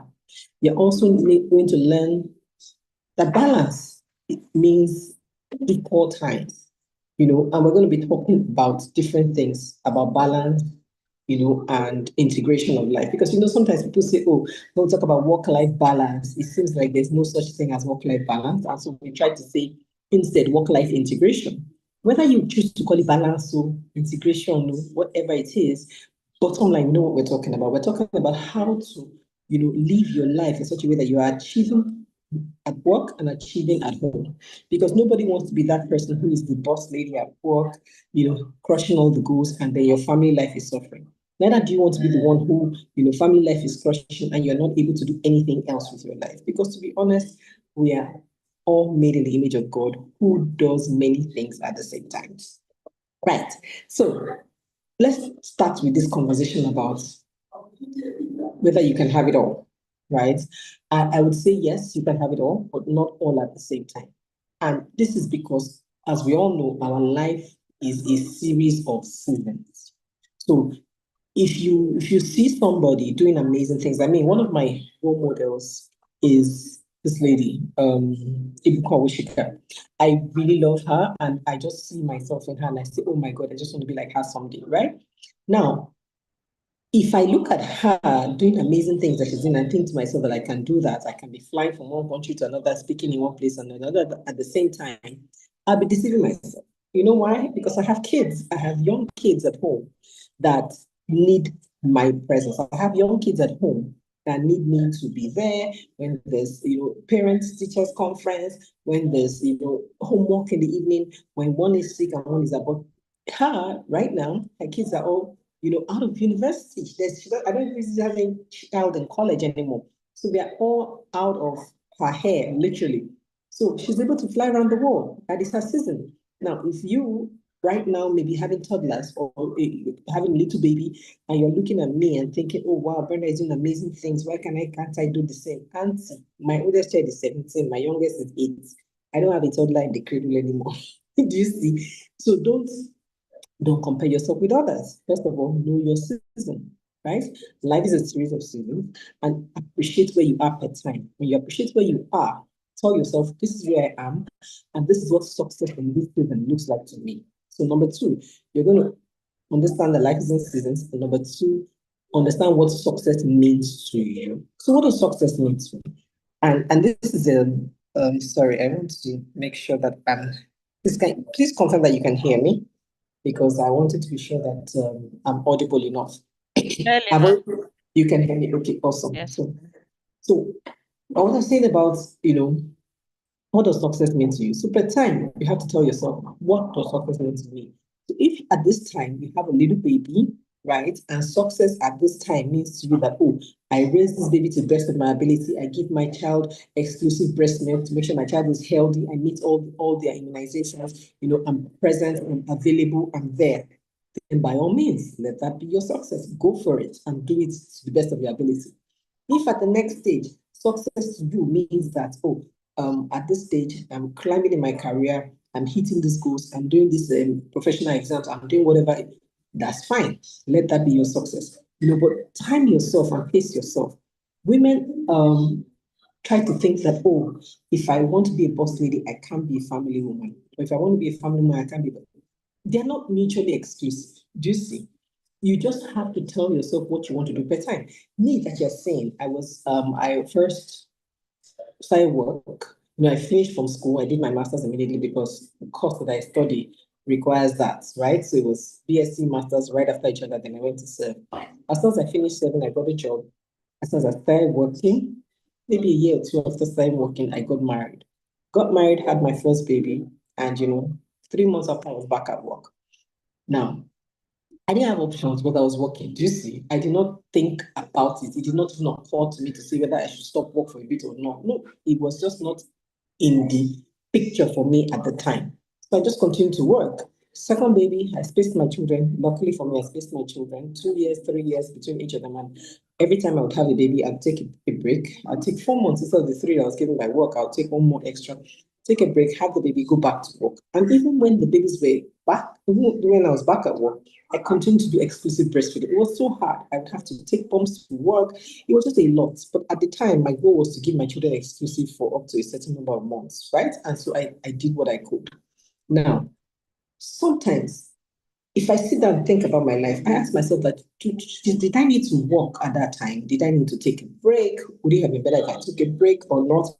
I honestly can't tell you the answer to that. But at the time, for me, that was what success meant, right? I grew up seeing my mother going to work, and I believed I was fine because my mother was very intentional, very structured, and she was able to sort out everything we needed. She was going to be there when we needed her to be there.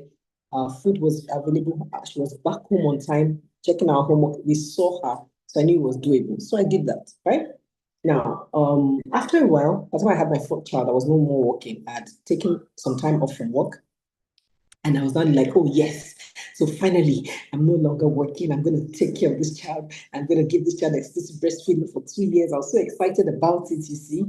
My sisters, this child just stopped breastfeeding at 3 months. 3 months, I kid you not. I was in shock. I was like me, that I was ready and emotionally pumped that like, can you give this child 3 months? He just closed mouth and wasn't doing anymore. So I started to ask myself, so what was making me feel so guilty all those years when I couldn't do more, right? So again, life is just a series of seasons. Now I'm back at work, I'm back at full-time work again, and I have made it my life's mission to be present for my children. So how do I do this? The first thing I do is to select the kind of work that I do. Now, this is something that you can do at a point when you feel when you've earned enough experience and you can now start to choose the kind of work. I mean, at the beginning of your career, you cannot say, "Oh, this is what I can do," so I can. You need experience. I'm trying for the kind of work that I do. I'm an architect, and it's very hands-on. So you need to walk. You need to physically, almost like walk under tutelage with someone, to know what you're learning. So I had to be there, be present, and you had to show that you are not just a girl, so to speak, because the guys were really 247. So you had to also show that you can do the same. Well, God being so kind, I was lucky to work with understanding bosses, and I got a bit of help as time went on. Now that I'm more experienced, now that I have a lot of experience under my belt, I can pick and choose what kind of work I want to do. I can decide, okay, no, this work takes too much of my time. I don't want to do that anymore. I need to be more present for my children. I can do that. So, but the amazing thing in these days, because of the fact that there is work from home. There's work from home now, and there's a lot of other flexible working hours and stuff. Women having babies now are having, a lot better time. In our time, who has that time for you? When you finish having your baby, you come back to work, or you take the time off completely. But now you can actually be at home and still be working, and all will be well. Nobody will shake, nobody will die, and like they say, nobody died. Right. So basically, it's about understanding your priorities and understanding what success means to you and sharing your priorities and letting them shift from time to time. So in the beginning of my career, it was, I just wanted to climb up to career. I wanted to, do my professional exams, do this, do that, and all of those. But now it's more easy. It's now like, okay, so I have this experience. I want to share it with whom I want to share it with for whatever cost and at whatever time I can permit, because I have other, things that are important to me. So how do you make things work? Number one, define what is priority to you per time, right? And how do you define that? It's very clear. It's from your values. What is important to you per time? For me, it has always been family. It's always top of my priority, and it's very clear. Of course, after God, right? So God number one, and then family. So when you think about it, that family is important to you, you have to find ways to work around everything. So because of that, I always knew I would never work in the bank. I had a boyfriend I was dating at the time in university, and part of what made us separate, he told me that I should not do a master's in architecture. I should not do an MBA, so that I would work as a banker. Do you see? That was his dream for me. We're both studying to be architects. So, and I said, instead of both of us to be architects, me, I should go and do MBA, then I should go and work in a bank. So that he will not be architect and not be a banker. And I'm like, sure, I don't understand. What manner of planning is this? Why do you think it should be okay for you? Okay, you to go to bank now. Hello. Me that I got up and decided to do architecture school, I should not change to bank because I didn't even answer him. But I knew for myself that I never wanted to work in a bank because I already knew that banking hours were crazy for women and there was just no need. It was not part of what I had in mind for myself. My mother, that was always a career woman, was always at home 5 on the dot every day, and she wasn't a teacher. She was working in a multinational. They closed at 4 and she would be in the house by 5 every day. So I knew that I needed to work in a place that was able to make me available. The children had to see me before they go to bed. Do you see? So those are the kind of things. So it was number one, knowing what mattered most to me. Now, this is so. First of all, I would to keep this thing very clear, I want to share with you a practical framework, right? And this framework is going to teach you 5 anchors of work-family balance. So basically, we're talking about what do you need to do, right, to make proper balance between your family life and your work life. 5 things. Number one is clarity. And that's what I just explained, which I said, knowing what matters most to you per time, right? Defining your priority and defining your own version of success. Remember that success is personal to you. It's not about what others think. It's not about what others say. Oh, by this stage of your career, you should have been at middle management. By this stage, I mean, I have a sister who did not start when she studied medicine, became a medical doctor, but didn't start working immediately. She first focused on having her children.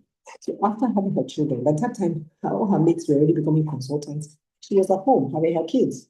When she finished having her kids and went back into the work, she did the exam she needed to do, and she got to where she's going. Today, now, how many years after? There's nobody to say, oh, you are behind. She's right there where she wanted to be. She defined what success was to her per time, and she just made it work. So instead of sitting and telling yourself, oh, see, my mates are here. Who is mates? Who is mate? Did you come to the world with anybody? Nobody is your mate. You alone define what success means to you. So use your values as a filter to make your decisions in everything that you do. So that's our number one, which is clarity. Okay. We're talking about the 5 anchors of the work-family balance, and number one is clarity. And here I talked about knowing what matters to you. So number 2 is communication. This is communicate at home and at work. You must communicate to everybody, let everybody know what is expected. So I remember very clearly when I first had a baby and I had to go back to work.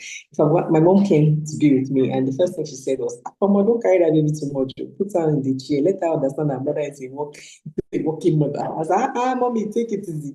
But it was just like setting the stage for everybody to understand what is coming. Like, hello, you're a working mother here, no clinging allowed. But of course, I would carry the baby.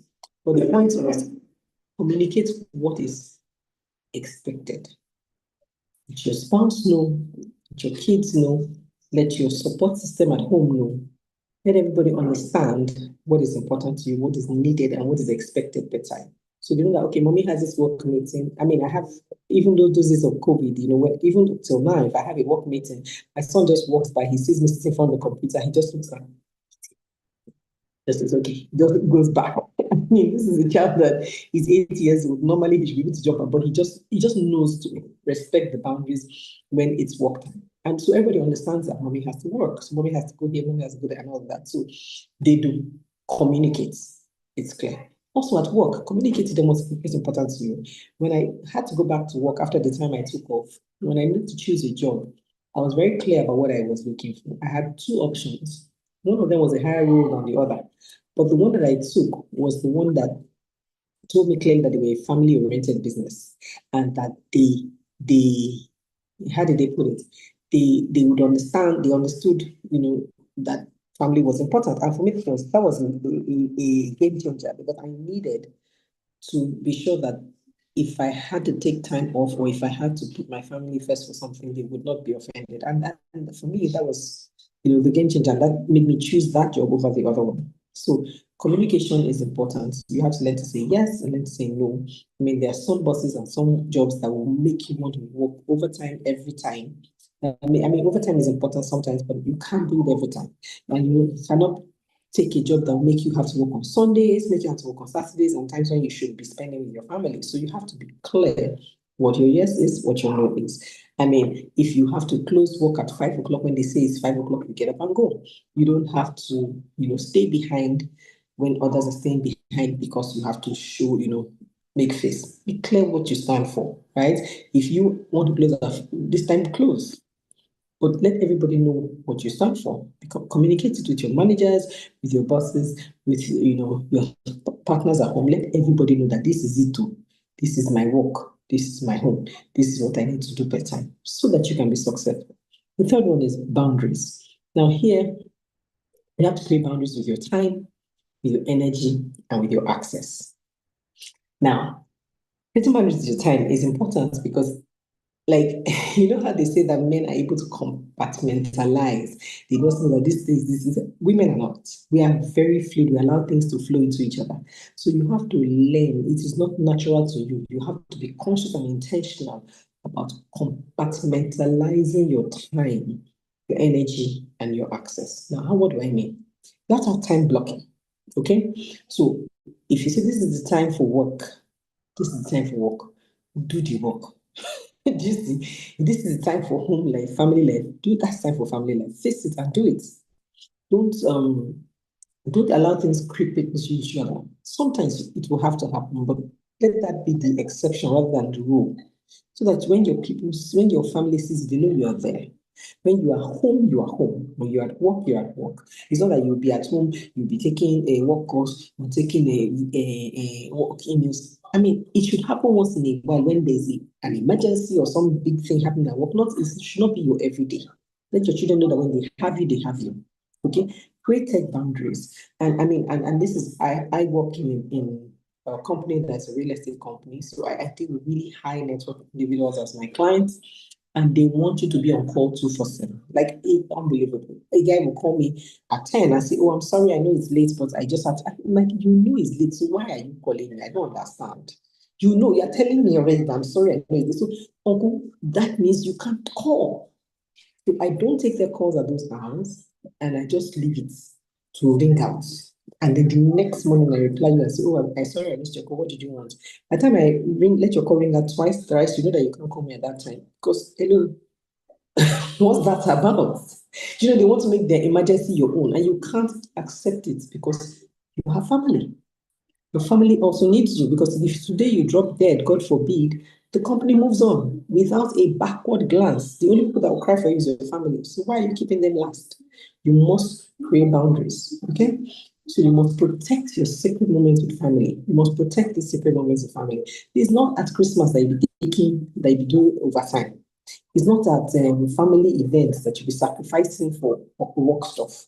You have to remember to protect sacred moments with family. If you have to take time off, use your leave wisely. Your child is having a graduation, your child is having a speech and prize giving day in school, your child is having something important. Take the time off from work, right? Allow yourself to plan properly with your audience. I mean, when I get my school calendar, I take my phone and I immediately set up all these dates, all these reminders.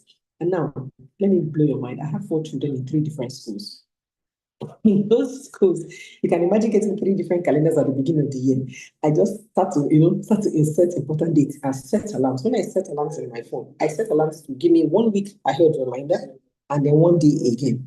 So when it's a week ahead, it tells me, okay, we have to prepare for in school, and I know to remember to take time off from work, or I remember just sending a message that I'll be late, because sometimes it's just an hour meeting. Do you see? So all of those things, but you can only do that. Sorry, give me a minute.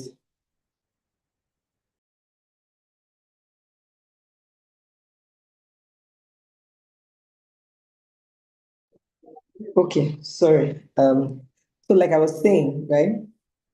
It's just a simple case of keeping your important things important. Use your calendars, and you manage your energy. So another thing I did to manage my energy. So now some people may say, "Oh, Brenda, you're just talking because life looks as if it's easy for you." I'll tell you what used to happen. When I had little kids, there was a time I was working in VI, right? And I was living in Oba. I would leave my house 5:30 in the morning. I'll take my children to school. In fact, I'll be sitting in their school waiting for the first teacher to arrive so I can hand them over. as soon as I hand them over, I'm hitting 10 million and I'm going to work. As I go to work, when I come back home, the children go home with school bus. But when I come back home, that time I used to do 3 hours to work and 3 hours back every day. It was exhausting. In fact, I realized that I was so cranky when I got home every day that I said, this cannot be life. So I sat down and I made a plan. I said, okay, if I must do this job, I have to make sure it's easy on me. So the first thing I did was hire a driver. As I hired a driver, I said, listen, if the job cannot pay for a driver, then it's not worth it. I either leave the job or something. So I got a driver. First thing that did for me was that I could sleep on my way home. Do you see? As soon as I could sleep that 3 hours back home, I got home a refreshed person. As I entered the house, sometimes I would not sleep immediately. Sometimes I would be doing homework with the children over the phone. In those days, we didn't have WhatsApp calls like we do now. But what we had then, I had this CUG line with my family that was free to call. So they would call me and would do assignments over the phone. And then maybe I'll sleep 1 hour before I get to the house. But I would have done what we had to do. So when I enter the house, I'm refreshed. I can speak to them. I was no longer edgy. I was no longer cranky. I was now able to protect my energy so that I could give my children the best of me instead of the worst of me. Do you see? So do whatever you need to do to give your children. If you get into the car and you get home from Lagos traffic or wherever you are cranky, sit down, breathe, do an inhale thing for like 5-10 minutes before you enter the house. Because children are not the cause of your problems. They are not the ones that made you go and take the terrible job, or they're not the ones that made you enter traffic. So whatever you do, you understand, you need to be able to remember that, okay, I need to breathe so that you come home fresh, come home to the children looking like somebody that, they wanted to talk to. So that's about protecting your time, your energy, and your access. I talked about access by don't let people just jump into your time, barge into your time, calling you and making their emergency your own. When time you refuse once, twice, they realize that this is how you are and they just leave you, right? People will adjust because people will treat you the way you show them that you want to be treated. That's just the honest truth. Now, number 4, I did A, B, C, right? D now, which is systems and support. My goodness, you can't do career without support. You just can't. So number 1 is systems. You have to create systems. I told you about the systems I create by taking my school calendar and putting it in my phone, setting reminders, setting calendars, reminders up and down, reminders to my husband, reminders to myself. You have to create those systems. Now, you also need to create systems for your children so they know what to do per time, whether you're there or not there, so that when you don't have a nanny or whatever help you have, the person knows to continue with the systems you've set in place. If you don't have systems, you cannot work. What other systems can you have in place? For example, I have a woman that goes to the market for me every month. I have a monthly shopping list that does not change. It doesn't change. I have a monthly time, I have a full timetable in my house that does not change. So I know exactly what I need to plan every month for that timetable to work. Do you see? I have this in place. So I know what to buy. My woman that goes to market has the list. She goes, she buys what she has bought, she delivers it to the house. Whatever we need to do, every day it is sorted. It is a system that runs clockwork. I've been 18 years married. The system just improves as we go along. Do you see? That is how you can work. That's how not to run mad. Because you can't be thinking about every morning is then you'll be thinking what we eat for dinner. It is not sustainable. Create a timetable. Now, you can have variations of timetable. If you look at my timetable, you will see there's some days I have this slash that. So we can either do potato and this, or yam and this, or something. Just make some variations in it so that if sometimes you are feeling like everything is too boring, you can just ramp things up a bit. But you have the same variation that will give you that will work with that same shopping list, so that no matter what they choose inside the variation, it can work, and they're not calling you, hey, mommy, rice has finished. Hey, mommy, gas has finished. Hey, mommy, tomato is not in the house. No, you have to be ready with your system to just everything plug in. Now, support. No one can do this business without support. You have to have support in form of family members. You have to have support in form of domestic staff. Have support in form of even vendors that supply things to you. You need the support. I have a Yaruka that's been buying things for me from Lagos Island and from Mile 12 for the past 6 years plus now. I kid you not. Every month she goes to the market with my list and buys my things and puts it to my house. Yaruka. That's support. I have nannies. Sorry. Okay, am I still? Okay, sorry, a call was trying to come in. I have nannies, right, that come to my house and help me. That support. I have drivers that support. I have laundrymen that support. I have lesson teachers that support. Do you see? Now, what I personally do in trying to get my children to be more what do you call it? More independent learners. They don't have lesson teacher until they're ready to write common entrance exam. They're ready to do any external exam. That's when they have lesson teacher. The rest time of the year, the rest years they are in, they're learning themselves, they're reading themselves, we're having reading timetable, I'm checking on them. So it's all part of the system. Do you see? Now, to leverage on your village, remember to delegate, even at work. Use the other team members. Don't carry all the work on your head. Don't think you're the only one that knows how to do something. Learn the art of delegation. Delegate, delegate, delegate, delegate. And supervise. If you're a manager, you're supposed to be doing the work. You're supposed to be managing people to do it. Don't think only you knows how to do a thing and so you want to direct work. Delegate, right? And then at home, leverage your village. All the people that you can get, all the childcare, the school network, the spouse, anybody that can help you use that. Okay? And number 5, this is very important for us women, self-compassion and renewal. Every time, tell yourself that rest is a strategy, it's not a reward. You must rest. It has to be planned into your life, like literally plan time to set apart and rest because you cannot pour from an empty cup. You must also give yourself routines for yourself. Morning and evening routines, whatever you need to do them to center yourself, to rest, to relax, to whatever you need to do. But you must tell yourself that, you must tell yourself that, you've got this and it's important to you. Sorry, I have a call that is trying to come in, but I will call her back. It's my daughter. I will call her back in a few minutes, right? Okay. So just let me be sure that I'm still being heard. Okay. Right. So I was on the last one of these 5 things that I wanted to share, and it is basically about. So these are the 5 steps for me, right? These are the 5 major things that you can start to do today. Let me check my notes again 1 minute. Right. So, okay, you know what? Just give me 2 minutes to answer this child so that she can let me have this. 2 minutes. I'll come right back. If you have any questions, you can start to type it in the chat. I'll be back in 2 minutes flat, please.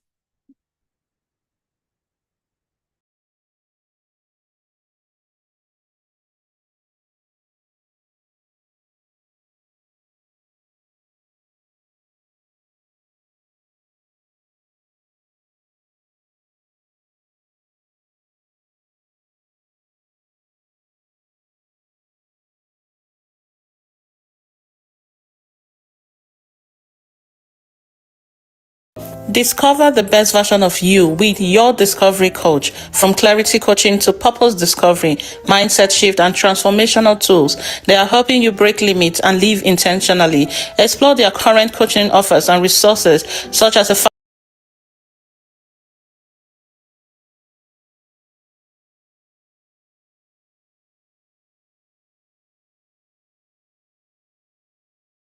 through the power of public speaking. Register your kids' purpose discovery, mindset shift, and cover the best version of you with your discovery coach. From clarity coaching to purpose discovery, mindset shift, and transformational tools, they are helping you break limits and live intentionally.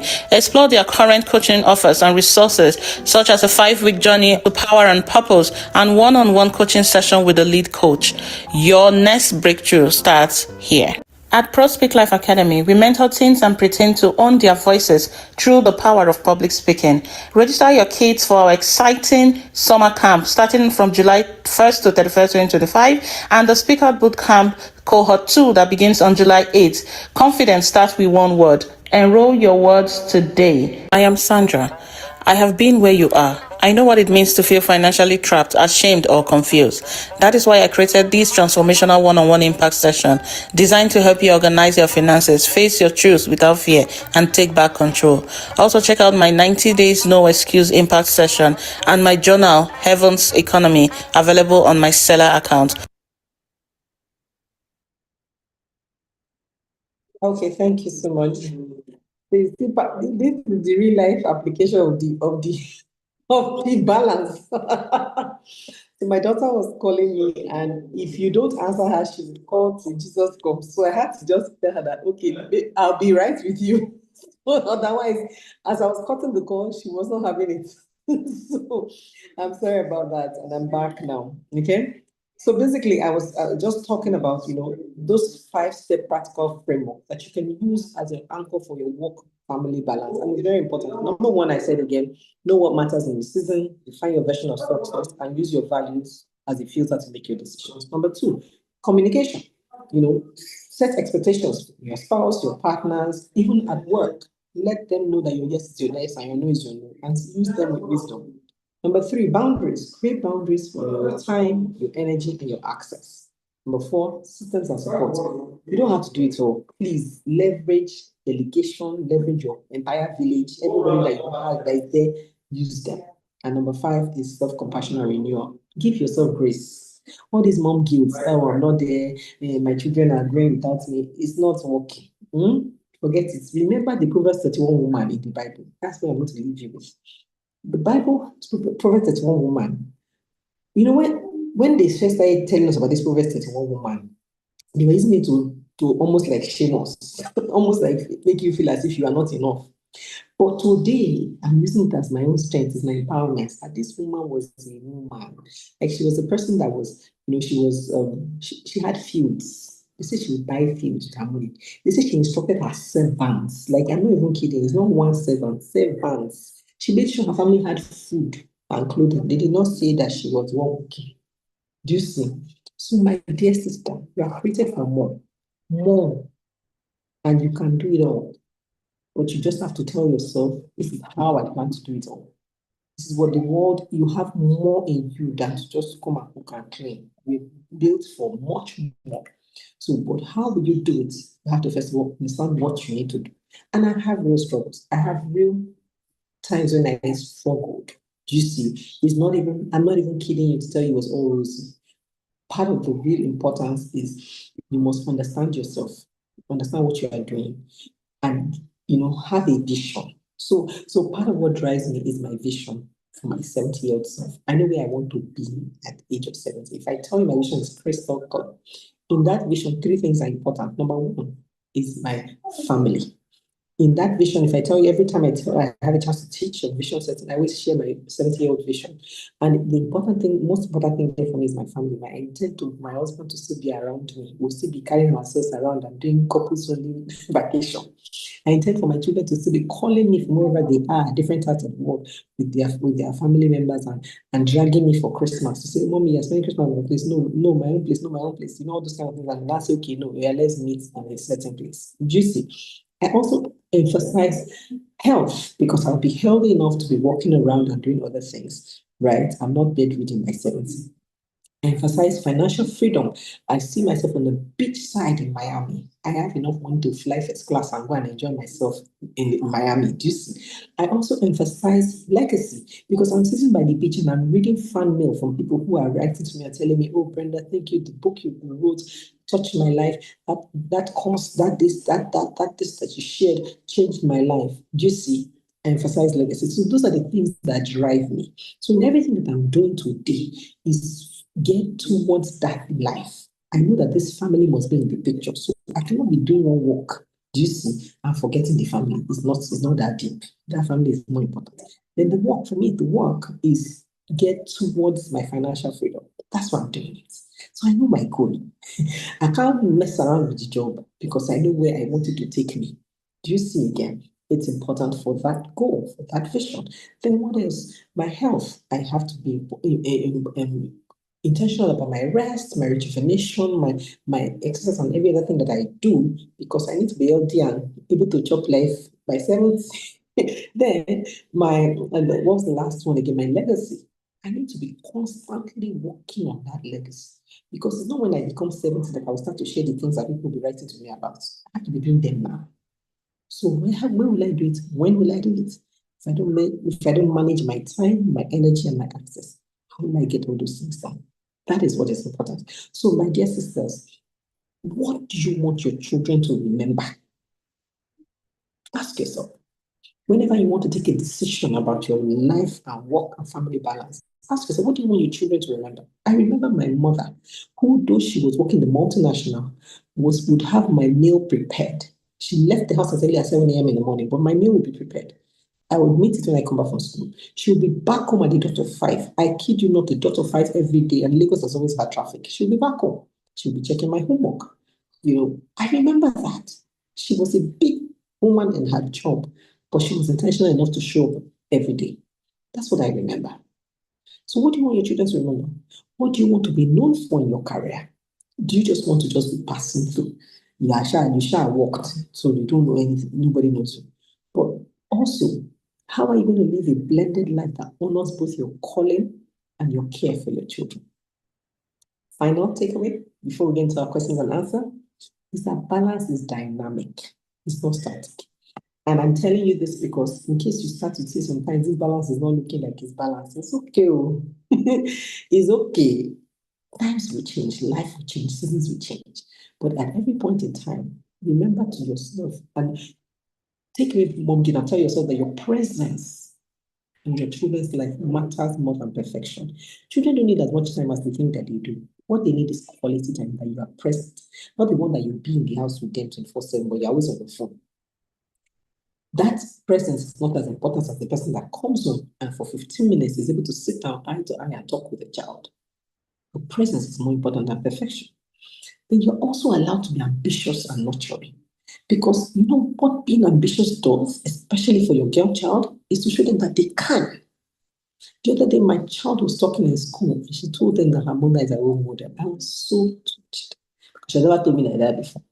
But for her, she could see in me someone that she could model, somebody that she could actually want to be like.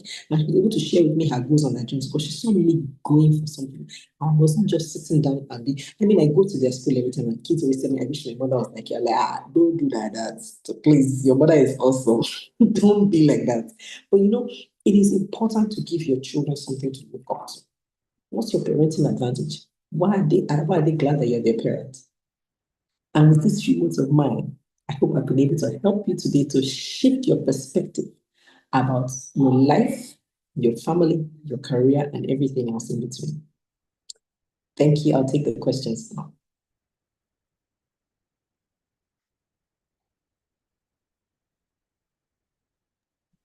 Yes, I can hear the applause. Resounding, I can hear it in my hair. Yes, keep it going. Keep it going. Yes. Whew. It was like the session for me was like a therapy session, and it also took me back memory lane. I just resigned after 18 years in the bank. Yeah, 18 years and parenting alone for the last 11.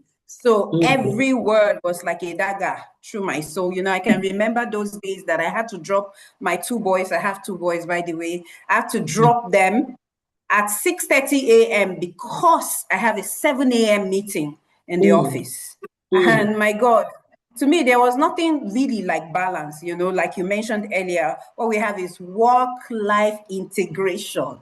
Absolutely. Because if you're looking for that balance, I don't think you ever get it. It's not balancing. Just know it's not balancing. 2 plus 2 is not giving 4 at all. And I wish I had this session while I was navigating all of that, And another thing that resonated with me is building systems and support. This idea of being a superwoman. There's no badge of honor for the woman that suffers the most, I have suffered. In this life, I build deliberately, intentionally, build a village. Brenda said, build a village, let your entire village, the village people, let them come and help. Thank you very much, Brenda. I am certain that we have several questions because I have one of mine. We have several questions already, and we have one from Chinyere, but please take a water break. You need to sip water. After talking like this, sip water, ma'am. Take a sip of water. Let's give you that. But someone wants to know, how do we manage the increased rate of perverted relations when deploying supports and systems. This thing that we said, okay, let's bring our entire village. Someone is saying, how do we manage? Yeah, that's a good question. Yes. I'll say to you, you have to be wise, right? In this life, there is nothing you can do without the help of God. And this is where the Holy Spirit will have to help you. There is nobody that is written on their face that they are perverts, right? So there is nobody that you cannot, you can't know. So you have to work with your mom instincts and your spiritual antenna high. You will be the woman that wins battles on her knees, that when there is fire in your house, you will not be able to sleep. God will wake you up at 3, things will be revealed to you. That's the person you're going to be, because you cannot do all these things with just system. It's Holy Spirit you need. Do you see? Now, here's what else you need to do. Like for me, I was a time in my life that I had my mother-in-law with me. Do you see? My mother-in-law is not likely to abuse my children. How is it going to happen? So the kind of support you collect, you have to be support that have sense. Do you see? Another time that I had help with my sister lived with me for a while. My sister is not likely to come and abuse my children. What is she going to be gaining? So at a point, I had one of my brother-in-law staying with me. But guess what? I had 2 girls first. So as soon as I just realized that my girls are growing, what am I doing with man in the house? It was not the only one. He was there, and I had someone, but I had a house help as well, a female house help. But as I just realized these girls have started to, they were getting to maybe like 8 or so. I said, time to rearrange. Sorry, young man, you can't live with me again. And we had to arrange a way to find a way to get him out nicely without him feeling any sort of way. I had to use my wisdom. I did not see anything, in all honesty, I did not sense, but I just did not want any man again. So it is, sometimes it may have been maybe a warning from the Spirit, I don't know for certain, but it's just wisdom, grace to a prayer, and just following your instincts, as well as preparing your children to know what is okay and what is not okay. Because now the job is, you cannot be there 24/7. And the truth of the matter is that whether or not you're in the house, or whether or not you have to prepare your children. Let them know what's okay and what's not okay. Put down the rules in your own house. And let everybody that comes to your house know that these are my rules. So some people will say, oh, I don't really want family members. And it's okay. Don't want family members, that's fine. Use staff, domestic staff, trained ones from agencies that, give you verified, what do they call those things? Referees and all of those things. Use that. Or you say, please, I don't even trust nannies and beg, I cannot shout their witches and everything. No problem. Use the right there. Go and drop your child in after school. When you come back from work, carry your child and come home. It's all part of support. Do you understand? Do the one that works for you. You don't have to use the particular, because Brenda said she used her auntie, her sister. You only if you can carry your own sister. No. If you're not close to your sister, you don't really feel that you can be safe with her, your children can be safe with her, please use what is available. There are myriads of support systems available, but don't do it alone. You just can't. You will burn out. You will burn out. So I hope that answered that question. You are muted, Joy. Yes, you have. Yes, you have. Yes, the spirit of discernment is one that every mother should have. Every mother is like, I remember dropping, like I mentioned earlier, dropping my children for gate men. I know. Gate men. I know. Gate men rushing off to work to Same. attend some meeting, So you need to have discernment is very important, and you need Jesus in all that you do. That's all. That's Absolutely. all. Thank you so very much, Coach Brenda. Thank you again and again. And like I said, whenever you hear that a conference is coming to you free, you know that a lot of people have paid the price. So our speaker, every single one of our speakers has paid the price. So I need you to go follow them, get all of the resources that they offer. And I gave you one expo earlier. Get Diary of a Former Lazy Girl. I'm begging every woman on this live stream, just go and get that book and thank me later. Thank you very much, Coach Brenda. It was so good having you tonight. And like I said earlier, it's a back-to-back. And we do not want to waste any more time. We have our next speaker who has been here all through. She's been here from 5 p.m. and is still here. Doctor. Thank you very much, ma'am. We're just quickly going to take doctor's bio and we fly. Thank you, Coach Brenda, again. We love you.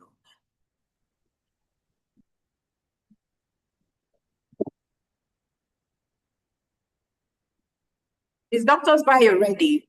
Doctor is going to Dr. Omosade Ogundare. I told you earlier about Edo women, how smart they are. You're going to meet another one, and we're going to be talking about Beyond Baby Blues, a holistic look at maternal health during and after childbirth.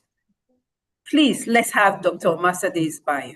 Woman Network is a spiritually grounded community of women committed to leading, evolving, and living a fulfilled life. The following events are coming up this year: She Evolve Connect and Converse Port Harcourt, 28 June 2025. She Evolve Book Tour Abuja, July 2025. She Evolve Book Tour Enugu, August 2025. New cohort of the She Evolve Activation Intensive course begins August 9, 2025. Follow their social media pages for more information. Step into elegance with the Unade beads, where culture meets craftsmanship. From stunning necklaces and bracelets to regal headpiece and leg ornament, each piece is handmade with crystal, pearls, corals, and/or gemstones. Add royalty to your look. Follow Unade beads on Instagram today.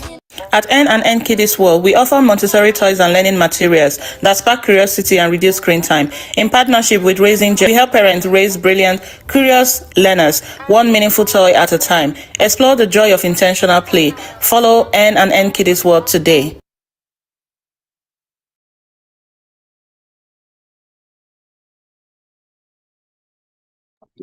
So Omosade is here. Do we have a bio, please? Should I read out the bio if it's not playing? Dr. Omashade Ogundare is a child, adolescent, and adult psychiatrist and occupational health physician based in Saskatchewan, Canada. She is an assistant professor of psychiatry at the University of Saskatchewan and has trained in Nigeria, the UK, and in Ireland. A certified cognitive behavioral therapist and holder of 2 master's degrees in public health from the UCD, Ireland, and medical ethics and law, KEL, UK. She is affectionately known as the Barrister Doctor. Dr. Omoshade is also a life, mindset, and relationship coach, youth mentor, and passionate advocate for autism and ADHD awareness. She is the visionary behind Ezra Women Connect, a global platform empowering Christian women to live purposefully and thrive in their personal and professional lives. She also leads the Revive Your Mind book club and the ZIST project for couples promoting healthy marriages. A woman of faith, a chorister, an eloquent speaker, and a loving wife and mother of 3. Dr. Omoshade inspires many through her story of resilience, practical spirituality, and commitment to helping others revive, reawaken, and rise again, no matter the scars. Please make welcome Dr. Omoshade. Wow. Thank you so No way. much. Please, where is the applause? Tech Mom, where's the applause? Thank you. Thank you so much. Thank you so very much. It's a great pleasure and honor to be here, and I'm so glad that I made it in. I'm just sending some few requests. Hopefully, I can get that so that we can get going. Like I asked Coach Olivia, if she does not mind. I'm a teacher, and this particular topic for me is a pertinent one, and I think it's important for us to be able to learn something from it, relearn from it, and also hopefully start to live our best lives, knowing more things. And so I'm going to share my slides, if that's okay. And thank you so much for organizing this. I want to specifically thank you. Thank you. I wish some 10, 20 years ago I knew what I've learned today. Yes, maybe I would have been a better woman, better person, but thank God for God, and thank God for the generation we're in and the things that we're doing. Thank God for the circles Thank God for people like Tech Mom Olivia. Thank God for you, Joy, because it takes a lot to be able to do what you're doing. And it says the extraordinary woman. I've heard the speakers earlier talking about, something keeps resounding. They keep talking about seasons and times. And I'm going to be sharing my slides and also sharing a lived experience, because what I say to people is that we don't tell enough of our stories. We don't tell enough of our stories, because a lot of people have gone through what we're sharing now, but not bold enough to come share it. So people think these are things that are spoken about from space, but these are realities of many people, including myself. But one thing I always say is knowledge is power, and the minute you get the knowledge, you're ready to go. So I'm going to share my slides now, and thank you for this topic. I remember asking um Tech Mom Olivia that why did you choose this topic for me? It's a very sensitive topic to my soul, and but I know that times and seasons actually encourage people to know, and I know that the Holy Spirit most likely must have dropped it in your heart to know what to pick for me. So today I'm actually going to be talking about Beyond Baby Blues, a holistic look at maternal health during and after childcare. Now, I always say to people that before we can start talking about mental health, because this is covering mental health, we have to understand what mental health is. So I'm going to approach it from the point of what World Health actually says about mental health. But just before I go on, because this is actually coning me down to pregnancy, because we're talking about preparing for pregnancy, we're talking about during pregnancy, we're talking about after pregnancy, and the mental health surrounding this. I remember saying to Coach Olivia that this is not meant for women alone, because a lot of times we think it is just the women that need to know this. We need the men to also know. We need the parents to also know. We need our sisters, our brothers, everyone that supports us to also understand. So if you haven't shared this link with any of your friends, please send it out. You never know the next pregnant woman coming on that might have a mental health condition. And if someone is not aware, how are they going to help? So before I continue, I just want to applaud any pregnant woman in the house or any woman that has gone through the journey of pregnancy to know that well done. It's a journey, and it doesn't start on the day you find out you're pregnant, because you likely are already pregnant many days or many weeks or many months before you find out that you're pregnant. It is a blessing. It's a significant event. And you're not meant to travel that journey alone. You must have support. And there is no shame in asking for help, peradventure you're struggling with your mental health. And so I'm going straight to talk about what is mental health as defined by the World Health Organization. There are many definitions all around, but this encompasses it all. And mental health is talking about your state of mental well-being that enables you to be able to cope with stresses of life and to realize your abilities. Some of our speakers earlier on have actually touched about, fulfilling purpose, has talked about, prioritizing, has talked about being able to ensure that you thrive in your careers, and you need your mental health to be able to ensure that this happens. It's also being able to learn well and work well and also contribute to your communities. If we're not in good state of mental health, there's no way we can put what we've put together today together. So it is important to be able to fulfill our purposes. It's important to be able to do well. It's important to be able to learn well, because if your mental health is not intact, you likely will struggle to be able to absorb a lot of things. So it is key, and so I'm going to cone down on mental health issues in pregnancy and even after pregnancy. Postpartum means after pregnancy. You might see, so I try to reduce the medical terms, but it's important we are aware. Knowledge is power. So mental health in pregnancy and postpartum are real. They happen. So, a lot of people will go like, oh no, it's not my portion in Jesus' name. God forbid. There's nothing like that. It's not God forbid. It's awareness and knowing what to do peradventure it happens. And also being aware, knowing what to do to help another person peradventure it happens. So mental health is real. Now, saying that, you have to also know it is not your fault. Never ever let anybody put you down by saying that it's your fault that you're having mental health condition. That's a big lie from the bottom of hell. It is not your fault, difficult. And the truth about it is that it can be treated. It can be treated, and that's why we're doing this so that you can early identify it, you can get the right support and help on time, and get the treatment to start living well. So I'm going to just quickly brush through what the issues are usually in pregnancy. There could be many, but the ones that are common are the depression, the anxiety.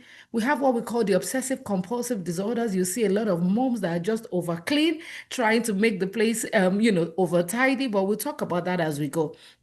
We have some women struggling with post-traumatic stress disorder. We also have the very difficult ones, the bipolar disorder and the postpartum psychosis. I'm not going to dwell too much on those ones. I want to focus on these two common ones because we see them a lot, and that's the perinatal depression and the perinatal anxiety. Now, who are those people that these affect? I'm sure if I ask you now, I'm going to see a lot of questions. So let's quickly just go into the chat room. And you tell me, who do you think that perinatal depression and perinatal anxiety affect? I want to see. I want to see. So who do you think it affects? I'm waiting. I'm just in the chat room now looking at it so that we can see if you can think about it. Women during pregnancy. Thank you. You said moms. Thank you. Who else? Pregnant women. Thank you. Who else? I'm waiting. Like I said to you earlier, I'm a teacher, so don't mind me. Nursing moms. Thank you. Breastfeeding moms, thank you, thank you, thank you. So I'll stop there. So do you see that everything coming through to us keep saying mom, mom, mom, mom, mom. Can I bust your bubble? It also affects men. It's not just about the moms only. And that's the reason why I said this is important, not just for moms, but also for everybody around them. So I'm going to go through these statistics. It says that 1 in 7 new moms suffer from postpartum depression. Guess what? 1 in 20 expecting that's their husbands or spouses, or they also struggle with antenatal depression during the wife's pregnancy. 1 in 10 new dads, as in they've just had the baby post delivery, they are diagnosed with postpartum depression. And then 74% of that did not want to admit that they were not coping and didn't get help until crisis point. And that's the other reason for having this, because we want to be able to identify things on time, catch it on time, and manage it on time. But what I want you to take away here is it is not only the nursing moms, it is not only the pregnant moms, it is not only the postpartum moms that experience depression or anxiety. The dads and their supporters also experience this. So I'm going to go quickly through the things that cause a lot of these things. I'm not going to, I'll try my best not to go too medical, but I'll really try my best. So the truth about it is this usually are as a result of emotional symptoms that a mom or the partner may experience during or after a pregnancy. Usually we look at the time. I'm sure a lot of us that have gone through this journey will remember that you booked in for antenatal, and then like 6 weeks after you had another check. Now they're actually even asking that more checks are done, and I'll go through those so that you are aware, and you can also speak with your midwives or even your doctor so that they are aware that to do the right thing for you while you're pregnant and even after delivery. And most of the issues that happen around the perinatal mood and anxiety disorders are due to physical brain changes. Remember that you're not the same when you're pregnant. Your body changes, your hormones change. There are many things that are happening. We have a large amygdala. There's an organ in the brain that is called the amygdala, and that's the one that kind of allows moms to become quite overprotective over their babies when they've had a baby. I'm sure you know that a lot of mothers struggle with sleep after the delivery. A lot of mothers don't even just want to leave the baby alone with anybody. And it's not therefore, remember what I said earlier, it's not no fault, and we're not judging you, but it's just to be aware so that you know better. There's a lot of sleep deprivation. You're breastfeeding, you're not sleeping, watching over the baby, you're not having good positions to sleep during pregnancy. So many things are just going on. I want to share some of the ways to understand what it is, because what's the point of talking about perinatal mood and anxiety disorder if I don't even know what these symptoms are? So these symptoms reflect when you see people not experiencing joy about or connection to the pregnancy or your baby. You've just had a baby. It's a thing of joy. Remember I said earlier, but suddenly just say that you're not happy. You don't want to carry the baby. You don't want to hug the baby. You don't even want to feed the baby. The person starts to feel really tired and too anxious to sleep, even when your baby is sleeping. You remember one of the things that the midwives will advise will be when your baby is sleeping, make sure you're catching sleep as well. But you now see this woman staring at the baby like, Auntie, go and sleep now because this baby is going to wake up and be ready for food again. But she just cannot leave the baby. They want doing everything that needs to be done, but feeling overwhelmed at the same time. That's more towards anxiety. Feeling irritable with your partner. A lot of new moms now become quite snappy. They become quite anxious. They become angry, and it starts to cause chaos even within the marriage. Or you also start feeling irritable with the baby in a way that seems out of proportion to what is going on. The baby, no, touch you. And for whatever reason, you just start being very snappy. You're upset with the baby. You're upset with this new bundle of joy. It is not your fault. Remember what I said. And, you have this very negative thoughts about capacity as a parent. You're thinking, can I? It usually happens with first-time parents. But let me bust your bubble. It can happen even with the fourth-time parent. It can happen even with the fifth-time parent. It can happen even if your seventh baby. It can happen at any time. The most important thing is being aware of the symptoms and being able to address it as quickly as possible.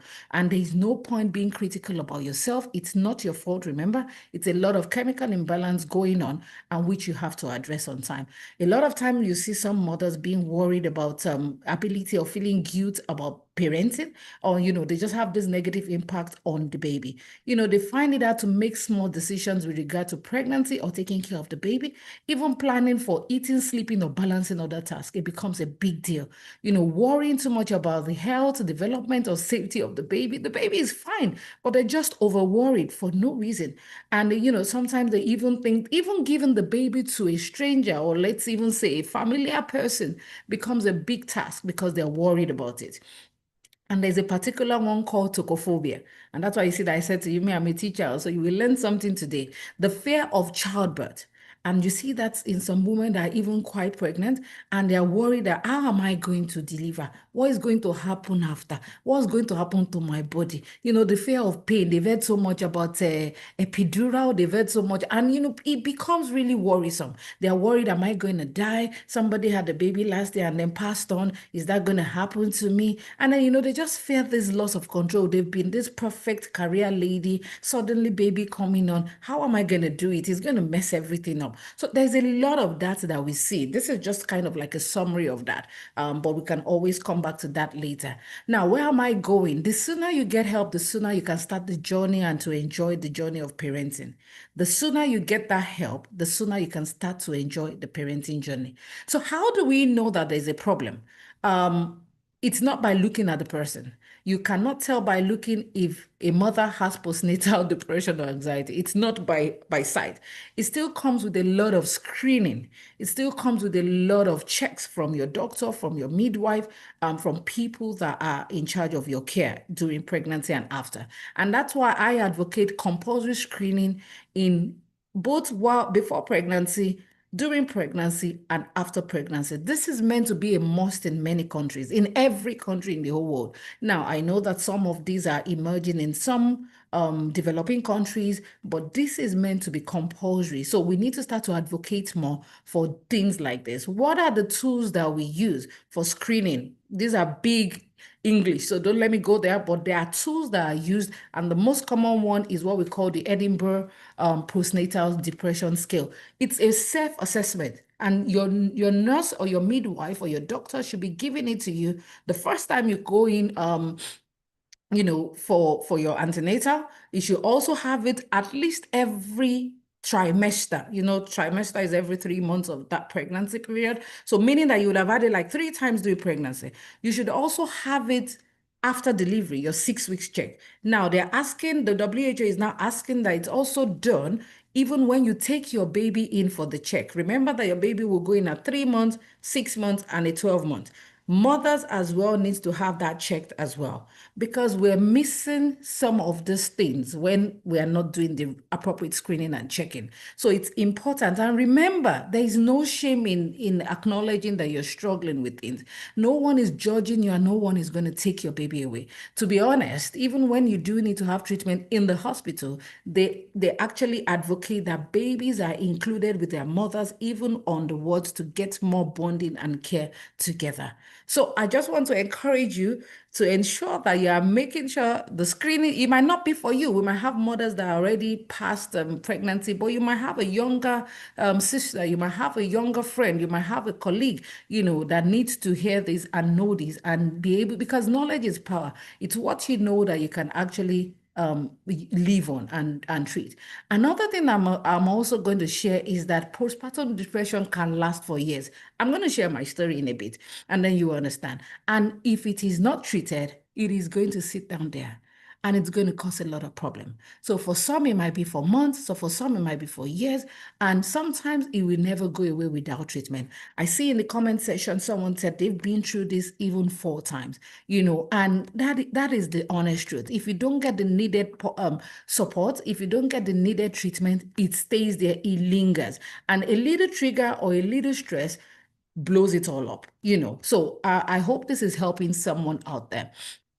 Let's go on. What are the causes? Someone might ask me. I hope I'm trying to answer all the questions that might be coming so we don't have to go too much into it. Someone might ask you, what are the causes? Doctor, what is happening here? There's some people that have actually suffered from depression even before pregnancy or even after pregnancy. And there's the possibility that being pregnant might actually bring that back up. A lot of people don't sleep during pregnancy. Lack of sleep is a big one. And that's one of the treatment, to be honest. One of the criteria is that make sure that they're having enough sleep and they're not being deprived of sleep. Like you well know, the hormonal changes, the estrogen, the progesterone, it takes a while before they come back again. And a lot of stress. We have family history of depression as well. Another key one that a lot of people don't talk about is medical health condition. A lot of people are going through postnatal depression, but the honest truth is that they've got thyroid problems. And that's why you always have to have that checked through your doctor, because it might just be a simple thyroid problem that can be treated, and this is being missed if you don't have that contact with your doctor. Some people go through prolonged pain. Like I said to you, I'm going to share my story in a bit, and a lot of women have low iron levels. Remember that we're losing blood from menstrual cycles, we're losing blood from other different outlets, and then you're having loss of blood even after delivery. And so if you don't, get that back, there's a possibility that can also aggravate having postnatal depression, and also lack of support. Thank you to all the speakers that have been talking about support, support, support. I've said it earlier, you cannot go the journey of pregnancy alone. I know some people are going to say, doc, we're in the abroad. I'm telling you, even in this abroad, start making intentional intentional network, intentional support, intentional circles, because you will need them. And you're not doing it from a selfish point of view. You're also going to they also will need you, and ensure that you are also there for someone else, just as they will be there for you. There are a lot of groups now, even mothers group, mothers group, even new mothers group, new parents group. Make sure that you're finding out in your community what is out there to support you. You can't do this journey alone. Like I said earlier, we've talked about also the men having postpartum depression. I just wanted to touch on this briefly because there are different types, and I don't want to go too much into it. When we talk about baby blues, I would go like that's the very mild one. A lot of time, the baby blues is gone in days or is gone in latest 2 weeks. Once you start seeing all those symptoms we talked about earlier, extending past 2 weeks, there's a really reason to ask for help, because it's already moving towards depression. We now have the very severe and emergency one, which we call the postpartum psychosis. In this kind of situation, the person is hallucinating, having disorganized behavior, low inside cognitive impairment. A lot of our moms in the holding days, they see that, and they now, instead of them to seek help, they cover the person up in the home and they start to give herbal drugs and, concussions and all of that. Now, like I always say, someone mentioned it earlier, the day you wake up is your good morning. You know better. You see such in a new mom, please call for help. Take the person to the hospital, call a psychiatrist, call a family doctor, call a midwife, call a therapist, and get help for the person on time so that it's not too late. I want to differentiate the postnatal depression from baby blues. Like I said, the baby blues is like the simple ones that we have, and I call them like they usually happen, especially for a new mom. And they are normal reactions to hormonal changes in the body. Your estrogen and progesterone levels are still taking time to come back to normal. And you will see a mother changing, usually around second to third day, after delivery, a little bit cranky, a little bit irritable, just doesn't want to do things and just not very happy. But these actually subside within a week or two. If he extends past that stage, it's a sign to be worried. Okay, so we've talked so much about all these big things. So what do I need to do, Doc? Yes, now this is happening. I know this is happening. We've talked about early identification and getting prompt help. There are various ways of managing this. We have the lifestyle changes, we have the use of medication, we have the use of no medication, which is using psychological intervention, and I'm going to hone down on that a bit. So for the lifestyle changes, it's advocated now that pregnant women and even post-delivery should ensure that they are exercising regularly. Now, I'm not asking you to go and climb on treadmill or climb, because I see a lot of our people now, they are doing all this very rigorous exercise. What is evidence-based is low to moderate exercise, like 20 to 25 minutes, 3 times a week. And you know your body best. So don't overdo what is not necessary, but as much as possible, try to exercise regularly. Your diet is important. I know some people will say, no, I'm pregnant, I have twins coming, I have to eat, I have to eat for 10, I have to eat for 20. No, just still eat in moderation and eat healthily. I think that's important. Some people do yoga, depending on your belief in such. Some people do acupuncture. They are complementary and alternative medicines that and I'll share my story. I believe that every pregnant woman should ensure that they're having some good massage. Every pregnant woman should ensure that they're having some good massage. And you're going to ask me, Doc, where am I going to get the money? We're going to talk about finance very soon. Start putting something aside as woman concerned. Being a homemaker does not mean you should not have money. Start putting something aside in preparation for the baby coming. Don't wait till the baby is here before you now start panicking about money. Finance is also another important thing that also disturbs the mental health. So put something aside. Start from now, even when you've not prepared to get pregnant. Start early so that you have something on the side. Now, depending on the situation, we have mild, moderate, severe kind of levels of mental health conditions in pregnancy and after. You might need to have medication. And sometimes I might even have to get to the point of ECT. I don't want to dwell too much on that, but it's important to know that. Now, the one that we embrace a lot more is the psychological intervention. And that's where we have the CBT, we have the interpersonal therapy, and CBT is the cognitive behavioral therapy. That's more like a talking therapy.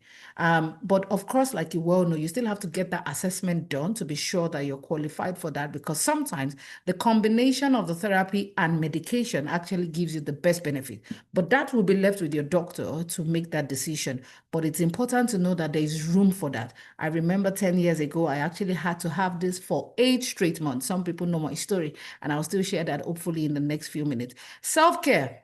One of our former speakers has mentioned that it is very key. I've talked about massage therapy. For a lot of people in the Western world, especially if you're pregnant around the winter time, it is important that you use what we call the bright light therapy.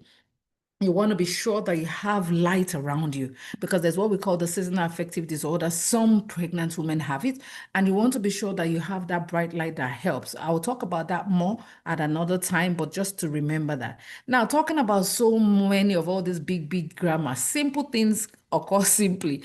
Let's talk about supplements. What supplements are you using even before you got pregnant? There's so much of the pregnant care, and I would say to any woman in the reproductive age group, you have to be on some of this. There are many people on the western side of the world that needs this, being on vitamin D, being on your B12, being on your vitamin C, and you're preparing your body for the time the stress of the pregnancy is going to come, and even thereafter. There are a lot of the pregnant care now that even post-delivery, you still have to keep using them. Your folic acid, whatever your doctor is advocating, ensure that you are using it. Now, let's go a little bit spiritual, because I know this is also important. There's room for praise. There is room for praise. There is room for gratitude. There is room for spirituality and mental health. There is room for prayer. And it is important to do that. But like I say to a lot of people, power of prayer as well as adding works. Don't pray alone and not add the works.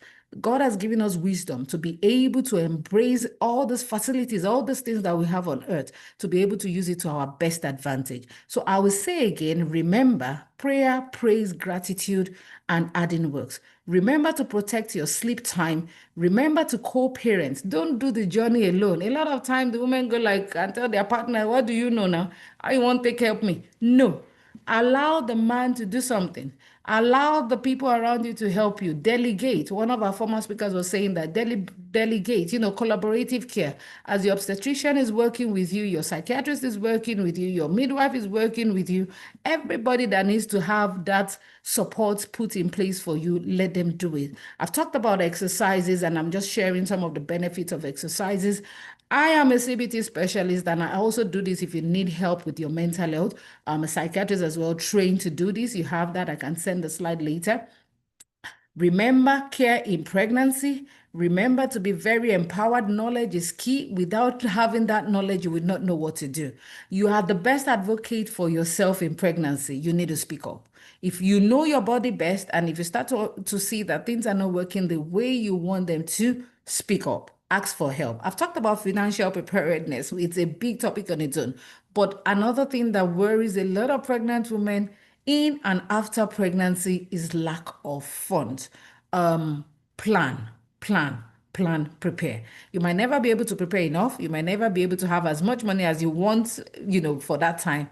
But something is better than nothing. Seek help. Remember to book for your antenatal care. Remember that mental health is real. Remember that it can be treated. Remember that you might have some medical condition that is predisposing to the mental health condition. So meaning talk to your doctor on time to get that. I'm going to close with some of this. Your mental health is your top priority during pregnancy, postpartum, and also for the safety of your baby. Don't joke with your mental health. The earlier you begin to focus on it, the better for you, for the pregnancy, for your baby, and for your family. It is not your fault. You are not alone, and there is help out there, only if you ask. Remember, it is okay not to be okay. All this perfectionism, wanting to be the perfect mom ever, it is okay not to be okay. But what is not okay is not seeking help when you are not okay. I don't know if you want me to repeat that. It is okay not to be okay. But what is not okay is not seeking help when you are not okay. I hope that helps. Now, who are the people that can help me? Your family doctor, your psychiatrist, your therapist, your counselor, your obstetrician, even your midwife. We need these people. Now, I'm just going to share some few verses of the Bible because I know a lot of people that are Christians or even religious people or spiritual people start to think that, oh, this thing is not for me. God forbid. It's not my portion in Jesus' name. It is not true. Even the Bible in Matthew 9:12 says, it is not the healthy who needs a doctor, but the sick. If you are not well, you're not well. Get the help you need at that time. Your body is a temple of the Holy Spirit. Make sure that you're doing the right thing to ensure that your body is equipped and ready to carry that bundle of joy that He's bringing to earth for you. Hey, warrior, reduce the worry. What you cannot control, you cannot control. What you can control, focus on it. So reduce the worry. But remember, it weighs a person down. But encouraging words will cheer a person up. Remember what I said about gratitude earlier on? Remember what I said about the praise party? Use those to your advantage.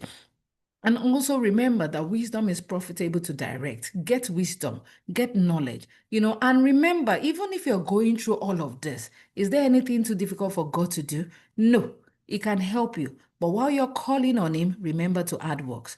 Remember to add works. So I don't know if this has been helpful. Delegate. Let your partner be part of it. Let your mom, your sisters, your aunties, your group members, everybody be part of your journey. Speak up. Prepare, prepare, prepare. Learn to rest, learn to relax, pray, and add works. So I think this is a point where I can stop and just share a little story just to encourage someone out there. How do I do this? Do I pause or do I stop? So pause and stop sharing. Good. Okay. So I'm going to share my personal story. I hope that will help. And then if you have questions, let's start bringing it up because I know the next person needs to jump on. 11 years ago, I was pregnant with my third child. Third. So you would expect that I would be super duper equipped and ready for this. And I was told during that pregnancy that it was going to be 50-50. Either I survive and baby doesn't, or baby doesn't survive and baby survives and I don't. It was a complicated pregnancy, bottom line. It was really bad, and I was within UK, and I remember that they were tossing it back and forth because they were not sure how they were going to handle it. I was going through a very difficult marriage as well, and I wasn't sure if I was going to walk away from it as well. And I remember one of the things that was shared with me was that I needed to get support in terms of talking therapy. And I had to enroll for a CBT. And I think I did the CBT close to 8 months through that pregnancy. Why am I saying this? I am the one that usually has the patient on the other side. And then I became the patient on the other side. And it was difficult. It was difficult to start to talk. But I remember that the pregnancy was growing. The baby was growing, but I wasn't growing. I was losing weight. I was going through a lot of things, decision making, worried what was going to happen to me, what was not going to happen to me. But one thing I know that was good for me at that time was the network around me. I had a group of mothers that were there with me, and I did not hide my story. I shared what was going on. I had people that were praying for me. I had people that would take me to the antenatal clinic. I had people that would take me to major meetings. Now, during that period as well, I had a child I was also taking care of who had special needs. And why am I going here? The baby, well, thank God, I'm in delivery, everything, thank God. It was difficult. I lost a lot of blood and stuff like that. But the baby came. The usual me super duper extra superhuman being thought it was time to go back to work. But what I'm going to say is that I had to stay home for a whole year. And it wasn't because of the baby, but it was for myself because I needed to get to that point where I could return to some form of work. During that period, I still continued my counseling. During that period was the time I started to embrace massage. During that period was the time I knew how to set my boundaries and put down my feet or no. And I started to delegate. I used to cook. I could cook from morning till night, but I realized that I did not have that strength any longer. And I learned to delegate and actually even ask other people to cook for me. I remember my mom used to look at me some many years before and she would go like, you want to kill yourself with this cooking, cooking, cooking. But I realized that there was room for other people to help me. So why am I saying this? It is important for you to know there is seasons and times. During those periods, I had to put my career on a hold. Did it mean that I was not going to end up being back in my career? No. But what was I doing during this period of difficulty? Let's put it that way. When my mental health was a bit down, I was ensuring that was when a lot of online things started coming on. So I ensured I was doing a lot of courses. Let me make you laugh. I actually was selling stuffs online. Some of you know what I'm talking about. If you go to Facebook, you might still see their classifier wares. In fact, one person sent a message to me at a point and asked me, wait, doc, are you still a doctor or are you selling markets now? I said, it's okay, just leave me. Because that journey was my journey. So it did not matter what anybody had to say about me. If they like, let them call me, I was selling market. I knew the journey I was on. And I knew I had to recover to be able to get to that point where I could get back on track. I saw a lot of my mates moving on. I think one of the speakers mentioned that my mate syndrome, and I saw them moving on. And there were times I was like, hey, what is happening to me? Is it only me? But it's times and it's seasons. And it's important to know that you cannot do much if your mental health is not in the right place. So it's important to slow down. They call something the housewife syndrome. It's okay. They can give it any label. They can give it any name. It's okay. Your journey is your journey. You know yourself. But whilst you are at home, whilst you are the homemaker, ensure that you're doing things that work for you. You are valuable. Listen, let nobody tell you that you're not valuable because you're a housewife, because you're a homemaker. You are valuable, but the value depends on you. What do you call value for yourself? Equip yourself with knowledge, equip yourself with courses, make sure you're on webinars, make sure you're joining things. Your self-esteem has to be top-notch. Never let anybody put you down. Cultivate social connections. Make sure you're engaging in self-care. Your self-care is dependent on you. I talk a lot about massage. Your own self-care might be taking walks. Your own self-care might be cycling. Your own self-care might just be being quiet and just being alone. But remember, being alone is different from isolating self. Don't isolate yourself. Ensure that you're mixing with people. Set your boundaries. It's okay to say no. You don't have to be everywhere at every time, at every point. Say no. Value yourself. Validate yourself. Reduce constant pressure. Because you're the homemaker does not mean that you should come and buy yourself. Find time to reduce that pressure. Don't do everything every time. Set times for yourself that is your me time alone.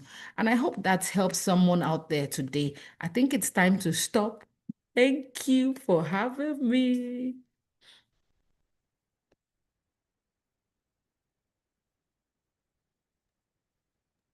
Stop writing. Host, stop writing. I'm done. I'm done. I'm done. Oh my God. I wanted to actually write that down. You cannot come and go and buy yourself. There's no badge of honor for that. Thank you There so is very no. much, Dr. Masade Ogundare. It was such a pleasure listening to you. And that story got goosebumps on my skin. Whoa.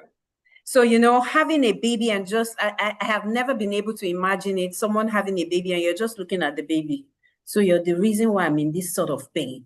Exactly. A friend of mine had a baby and could not breastfeed that baby for almost a month. Like she was not ready to accept she has had a baby or to breastfeed that baby. It's a very sensitive topic. A lot of women in this part of the world experience it and don't talk about it. I remember watching a movie about it and it was really scary. Really scary. And the girl's mother-in-law was on her, like, how can you have a baby and not, and then it was termed as witchcraft or some other sort of spiritual matter like that.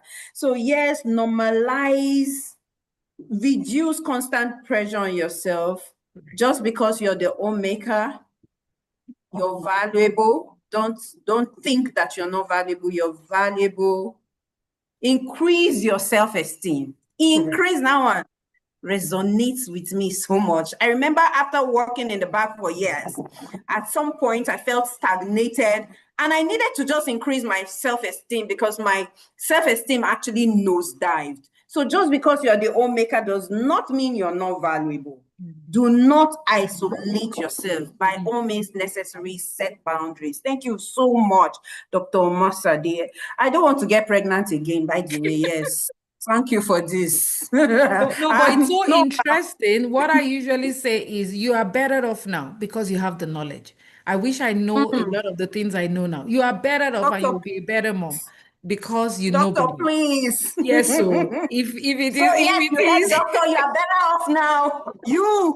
Yes, all of you. Thank you so much, doctor. Do we have any questions for doctor? We're open to taking one. Do you have any questions, or the last story just got you speechless like it did me? Any questions? All I'm seeing in chat room is, doctor, thank you. Thank you. Thank you, doctor. Thank you so much. Someone said, Brenda said, thank you so much. All the speakers. Yes, including you, ma'am. Thank you very much. And any questions for Doc? I thought everybody would be ready to just ask those questions. mental health talk usually, it weighs people down because it's a big Okay, word. so mental health talk be giving you mental health issues. I'm telling you, you start going back. So usually, to be honest, for those that know me, I usually say maybe that is what, after this kind of a talk, I would say let's use the next few minutes to just go to the chat room and just put what we're grateful for. Because when you don't go through this, you don't even know what God has done for you. What one of the speakers said earlier was talking about, you're getting too worried. But you remember, some of our mates are gone, so what are Yes, we talking about? Some of our Debbie mates said are that. Yeah. exactly. So what are we not grateful for? So I think sometimes it brings back the energy to realize that there's so much to live for. There's so much to be grateful for. Even though I've got mental health issues, I am going through it. Even though mental health issues came my way, I have overcome it. Even though mental health issues is lurking around the corner, or maybe they say that they have it in my family, I know better and I will do better. So sometimes some of these things, they are important. Someone is asking a question about the needed supplement. So I'm going to explain. Yeah. Now, needed supplements is individually dependent. It depends on where you are at in your pregnancy journey or in your normal journey. Some people might need iron supplement. Some people definitely folic acid during pregnancy, but you might need iron supplement depending on your level. Don't go and start taking iron if you have not been asked to take iron, because you need to know the level of your iron before you now start to let a doctor see you and prescribe that. Other than that, the usual for those in the Western world, because we don't have enough of the sunshine, we have the vitamin D. Some people use the B12. Some people use the C. Those are still fine. But specific ones for pregnancy should come from your doctor. And so let your doctor do the normal blood checks, see what your levels are, and then they can recommend. Otherwise, I mean, it's okay to have your pregnant care and have it. And what we do, a lot of us do, I'm guilty. A lot of us do is we have used pregnant care till like month 3, and then we stop. There's pregnant care for even after delivery. So there's also still the supplements to be used even after delivery, because remember, you've lost a lot of blood, a lot of water, and you need to replenish it. And someone is asking for women preparing. Yeah. What do you advise about egg freezing? That's the new one now. Okay. Now, that's another big talk on its own. But the question I ask is, why the egg freezing? A lot of women are now getting to that point where they want to have babies, but they don't have the partner yet for the babies, and they're worried about their age and that reproductive window. Egg freezing is fine if that's what you want to do. Remember, everything comes with its own pros and cons. Acquire knowledge about it. Do it on time. Be prepared, because not everything works. I know someone that approached me about a few months ago regarding this egg freezing, and she had actually started the process, and I think they tried to harvest, they couldn't, and it could be money sapping. Try if it is something that you so desire. There is no reason not to. And I don't want to believe that there is a part of the Bible that says you shouldn't. Wisdom is profitable to direct. We have technology doing a lot of things for us now. If you think that it's going to work for you, go for it as a Christian. I know there are some sects that might say no to it. It's totally up to what sect you belong to in the Christendom. But listen, also be prepared, because it comes with its own pains sometimes, because sometimes you plan to do it, you go for it, and it does not work. Are you prepared? While you're doing that, let somebody hold your hand. Who is your therapist? Who is the person holding your hand through that journey? It has its pros and cons. Even the IVF, not every IVF is successful. But of course, you're going prayerfully, you're going with intentionality, you're going with knowledge, you're equipped with that. Don't go in to do egg freezing if you are not equipped with knowledge. Acquire knowledge first and go for it. I hope that helps. Yes, thank you for that sister that says she's grateful for life, been down for the past 2 weeks, but this teaching has reminded you the need to be grateful. Gratitude all the way. They call me the gratitude queen. Gratitude all the way. That's the only thing that will bring you out of that downtime. The devil is a liar, tries to dampen our spirit and our mind, but you can overcome that by ensuring that gratitude lifts you up. Use the gratitude to your advantage, Esther.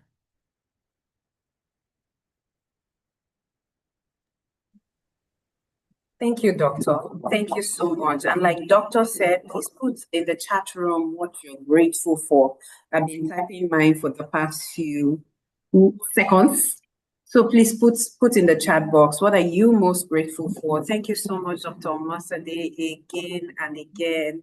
This has been invaluable knowledge, invaluable information. Yes, talking about mental health got us all mental. got us all with mental issues. What are you grateful for? Everybody, let's get our energy in here. What are you grateful for? Thank you, ma'am. Thank you, and God bless you again and again. Do not forget, go find Dr. Omasade. Dr. Omasade, if you could please drop your account, the links to your social media pages, so we can follow you for more information, so we can seek for the services that you render, please, ma'am. Thank you very much. Thank you. And yes, we are on the move for our last session for the day. And she is right here Comfort Legal, with offices in Nigeria and Canada. We provide expert legal services in immigration, business law, notary public, and more. Our principal partner, Simi Obasan, known for integrity, excellence, and community leadership, is running for Edri City Council. Support her vision, follow her on all platforms, and trust Grandford Legal for your legal needs. Meet F-Way Billionaire, Canada-based compere, panel moderator, voiceover artist, speaker, and author. She elevates your event and gives your brand a voice that speaks with impact. Follow her on IG on FWay_B. Welcome to Women Growth Academy, where women rise, and thrive. led by the powerhouse author, speaker, architect, and women empowerment advocate. Through Brenda's book, she coaches authors to publish boldly, ready to grow. Follow Women Growth Academy on IG and start your journey today. Meet Dr. Omoshade, barrister, psychiatrist, relationship and mindset transformation coach, and a dynamic public speaker. She is the founder of the Revive Your Mind book club and the Zest project for couples, helping minds and marriages thrive. Follow her on Instagram and step into your healthiest and most powerful self yet.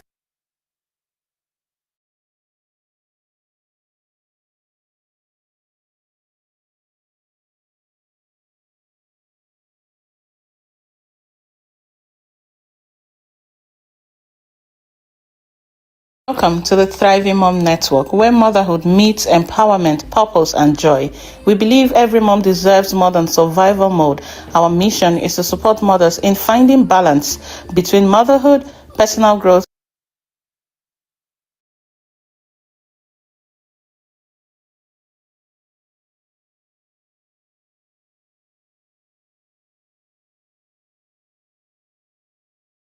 Welcome to the Thriving Mom Network, where motherhood.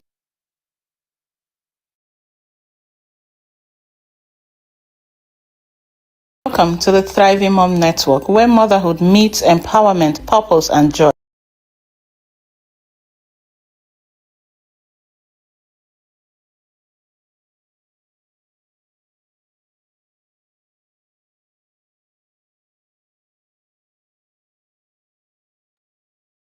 Thriving Mom Handbook, and other books like Special Child and Mama Thriving Mom Network, where motherhood meets empowerment, purpose, and joy. We believe every mom deserves more than survival mode. Our mission is to support mothers in finding balance between motherhood, personal growth, career goals, and self care through our signature programs like one on one coaching sections with moms, Mom Balance Blueprint, a Thriving Mom Handbook, and other books like Special Child and Mama Needs a Break. You will gain access to digital wellness resources, coaching sessions, time management tools, clarity boosters designed specifically for today's moms. Whether you are nurturing a dream or just craving more structure, we have got you. Think of us as your compass in the chaos of motherhood. And now, we are excited to convene the Extraordinary Homemaker Virtual Conference, a free online celebration of the art and heart of homemaking. Expect inspiring speakers and the kind of community you didn't know you needed. Ready to trade your chaos for clarity? Then visit www.thethrivingmomnetwork.com or explore our digital coaching suite on Seller, because thriving moms raise thriving family. The Thriving Mom Network, where moms flourish.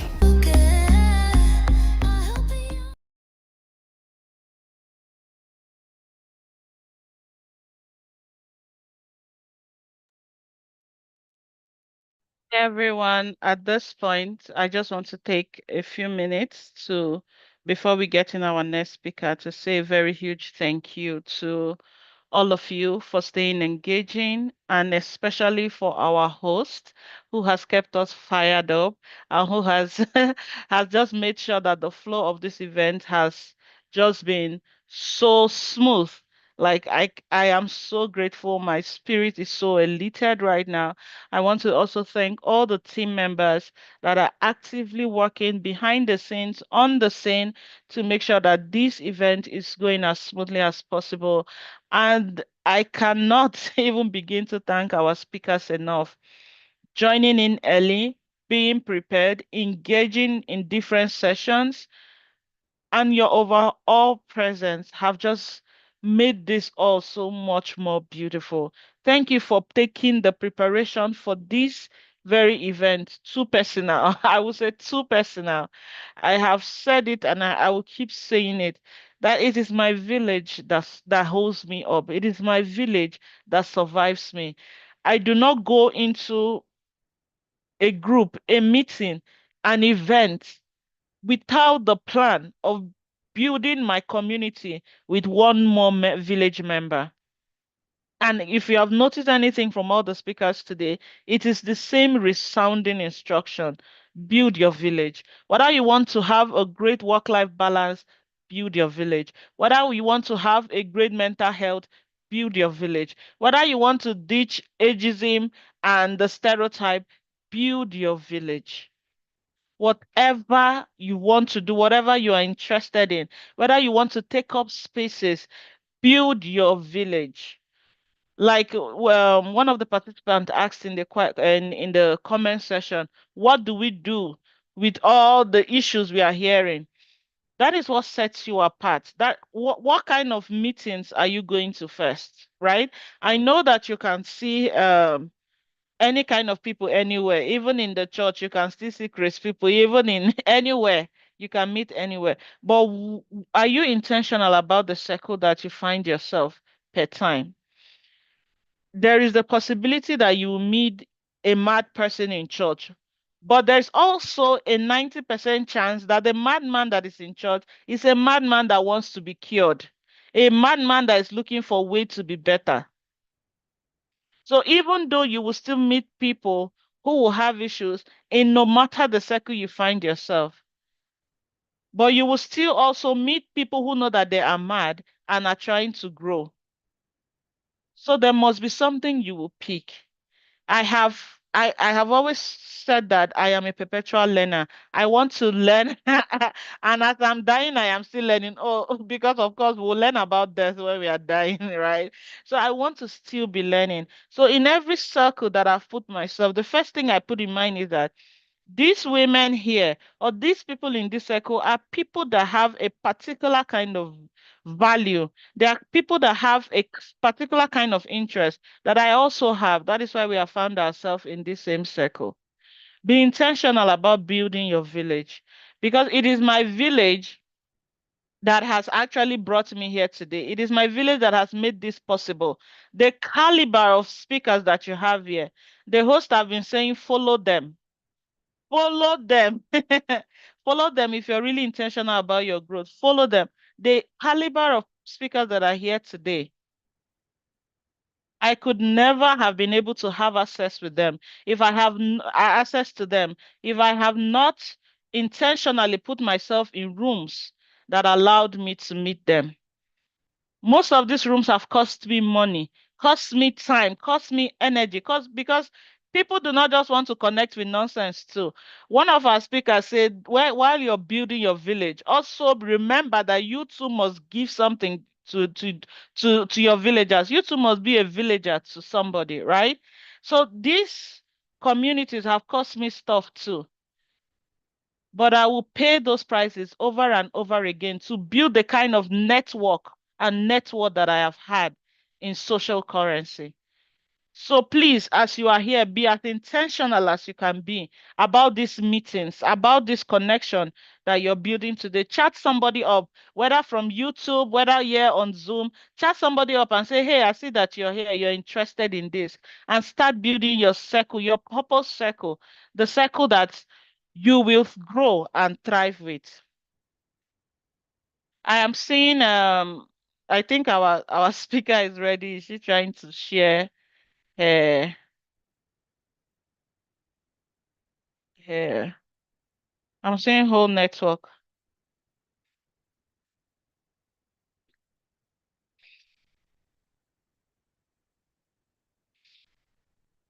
I will just go ahead and leave story for another day and and share her bio because we want to be out of here as soon as we can. Okay? We are rounding off today with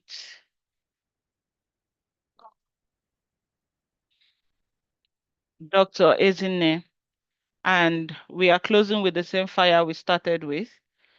Thank you for being here. Thank you for your patience. Sharing her bio now, just sharing my screen.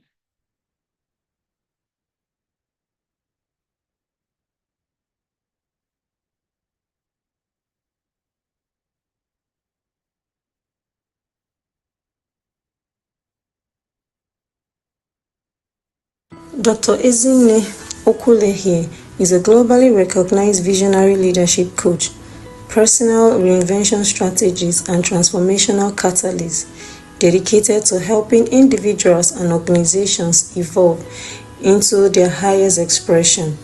She is the author of She Evolve, a transformational guide for visionary women her third and most powerful book yet, designed to awaken, equip, and empower women to rise in authenticity, purpose, and impact. As the founder and convener of the She-Evolve Movement and Summit, she leads dynamic platform committed to unlocking the potential of visionary women. The inaugural She-Evolve Summit drew over 2,500 participants, establishing a bold new standard for women's empowerment experiences in Africa. Dr. Okule here is an international certified visionary leadership coach through the prestigious Oleg Konovalov Leadership Program, ranked among the top leadership certifications globally. She empowers her clients with strategic foresight, clarity of purpose, and effective execution, guiding them to break limitations and step boldly into their greatness. With over 15 years of experience in eye care, she is the medical director of Spectrum Eye Clinic, where she delivers clinical excellence and compassionate service. She also serves as the Chief Executive Officer of Mindfield Consulting, a firm providing bespoke consulting and personal development solutions to individuals, businesses, and organizations seeking transformational results. A compelling speaker, writer, and trainer, Dr. Ezinne is known for her deep insight, spiritual alignment, and unwavering commitment to empowering others. She is also the founder of the Whole Woman Network, a spiritually grounded community of women committed to leading, evolving, and living fulfilled lives. Dr. Ezinne Okulehi lives in Port Harcourt, Nigeria, with her husband, Kelechi Okulehi. Together, they are raising an amazing son, Perez Joshua Okulehi. Please join me as we make welcome Dr. Ezinne Okulehi.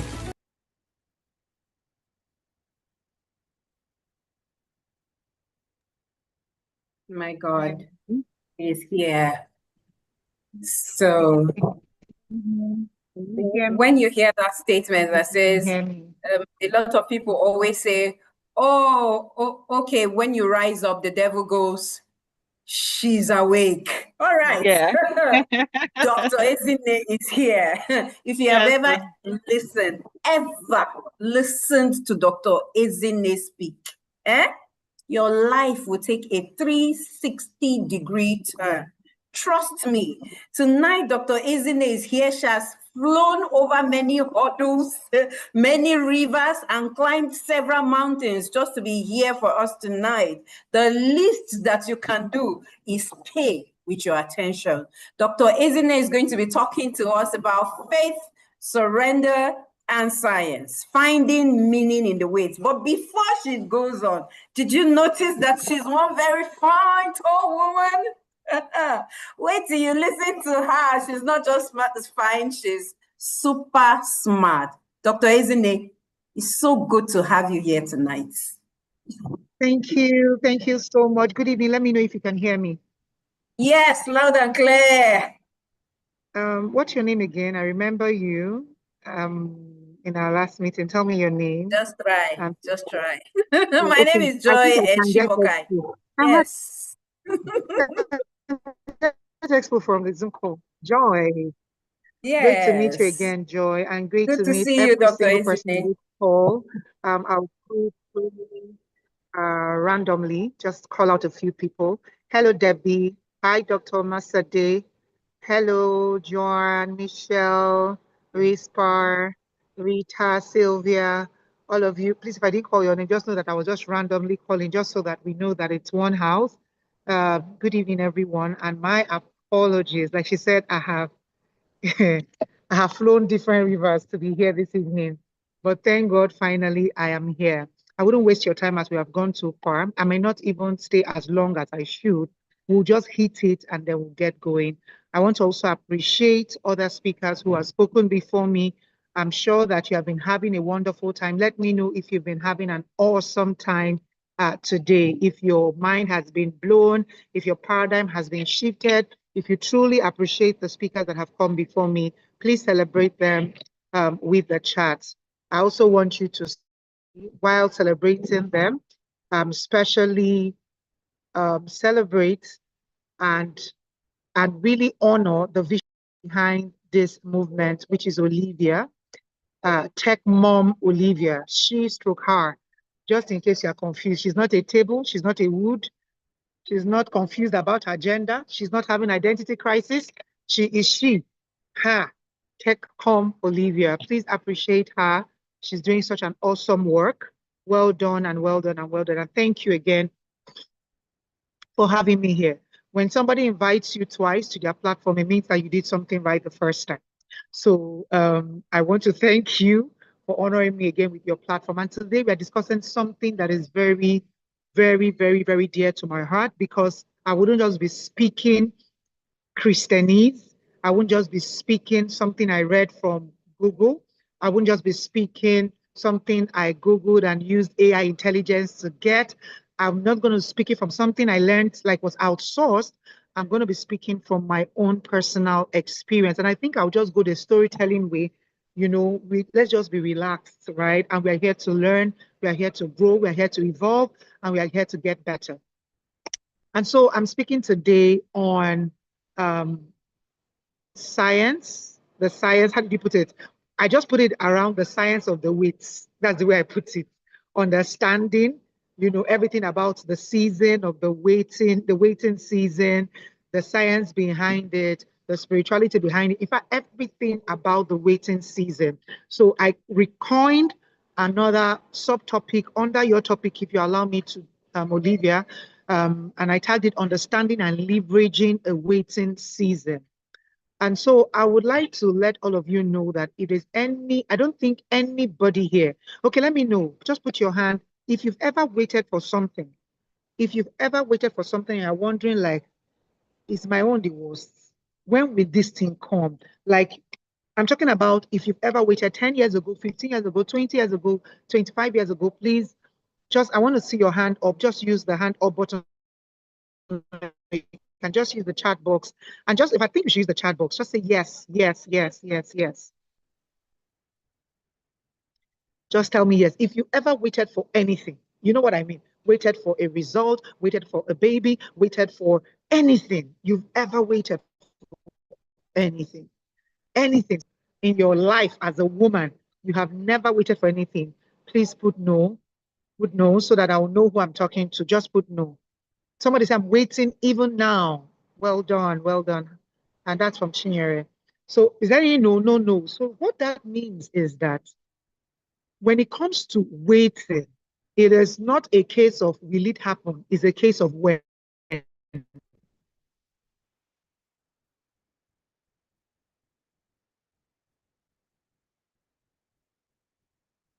I'll say it again. When it comes to wait, you cannot, God forbid it, you cannot confess yourself out of a waiting season. When? And for I'm here to meet any woman who has not waited for anything. Let me say something again. Which of you now, you are living in the reality of something that you waited for that you thought would never happen? Just say, I'm living in the reality. Just say, I am living in that reality now. What I mean is that something you waited for previously, you are living in the reality now, but then it felt like it would never, ever, ever, ever happen. Just let me know. I'm living in my reality now.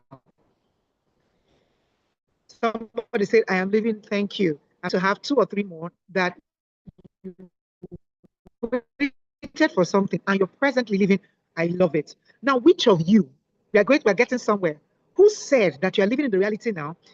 Okay, let me put it this way. Which of you is living in a reality of something you waited for, but you are still synonymously in another waiting season for something you're expecting? Did I make sense? Let me know if I made sense. Let me know if I made sense. Right? You get me? You're living in the reality of something you waited for, but you're also in another waiting season for something you're waiting for. I love it. Somebody say, me. What does that tell you? What does that tell you? Is that life is a circle. You wait, you achieve. You live in the reality, you wait, you achieve. You live in the reality, you wait to achieve. So if you are already set in the context of something that dynamic, to allow something that structured, something that how would I put it? Like it must happen, something that you know must happen to determine your response in that season. Won't it be foolhardy? Since you know that somehow you would ultimately wait, I want to also let you know something, that the waiting season, you know why I put this here? You know, as women, sometimes, have you ever been through something, you are convinced beyond any reasonable doubt that it's only you that is going through that thing in this world, that there is nobody, you are sure that even if BBC goes through all the nations of the earth, there is nobody going through what you're going through. How many of you have ever felt like that? So one of the reasons why I ask people to do this is to show you that you are not alone. So write it there with me. Say, I am not alone. Because that's one of the lies that we get to marinate in the waiting season. It's only me. I'm always alone. Bad things are always happening to me. We even spiritualize it and say near success syndrome. Things never come to me. You are not alone. There are many sisters, you know, in a waiting season with you. It's just that some of them are waiting for something else that you are not waiting for. You know the interesting thing, because it's a cycle.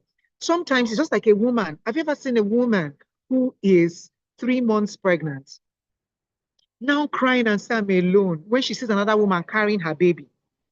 Maybe she went to the hospital, antenatal, just at that same time, she sees another woman carrying her baby. And she's like, oh God, why am I suffering like this? When will this season pass away? Can you tell me the difference between the woman that is carrying her baby and the woman that came for antenatal with maybe in her second trimester? Somebody tell me the difference. Just tell me the difference.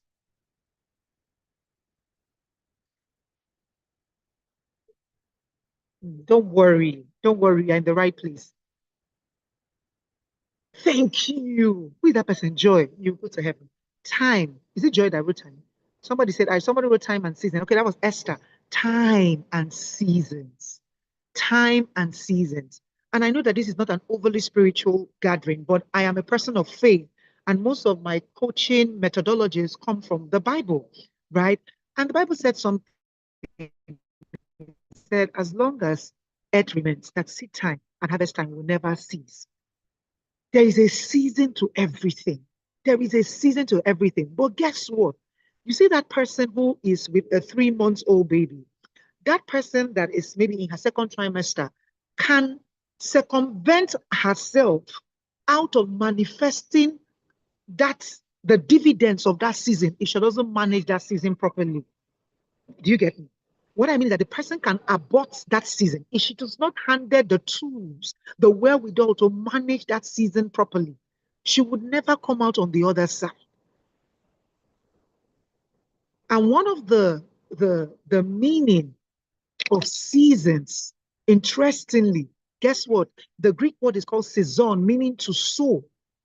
And for too long, a lot of people in the waiting season do nothing but complain, do nothing but cry, do nothing but bemoan themselves, do nothing but throw a pity party, do nothing but blame everybody, do nothing, but they are waiting. And they say they are waiting. They say they are waiting. I want to solidify you on some certain truths. The first truth is that seasons do not come to break or mar you. They come to prepare you and to position you. I'll say it again. Seasons of waiting do not come to break or to mar you. They come to prepare you and to position you. And sometimes they even come to prune you for what is rightfully yours. So the question is not if the manifestation is yours. There is no question about it. It is yours. The question is, are you going to give yourself to the process by which you will be made by a season, by which you'll be prepared by a season, by which you'll be positioned by a season? Not to position yourself in such a way that you'll be broken by a season. Because whether a season breaks you or whether it molds you, right, is dependent on your posture. I'll say it again. Whether a season breaks you or whether it mars you or whether it molds you, whether a season mars you or it molds you, is dependent on your posture. And that is why one of the ways I've written down 5 ways you can leverage a season of waiting. And can you guess what number 1 way it is to leverage a season of waiting? And before I even go to tell you about the 5 ways, let me even give you why I am an authority to talk to you. I got married in 2009, meaning I have been married for 16 years now. Can you beat that? Can you believe it? Do I look like that? I've been married for 16 years now, right? I got married in 2009.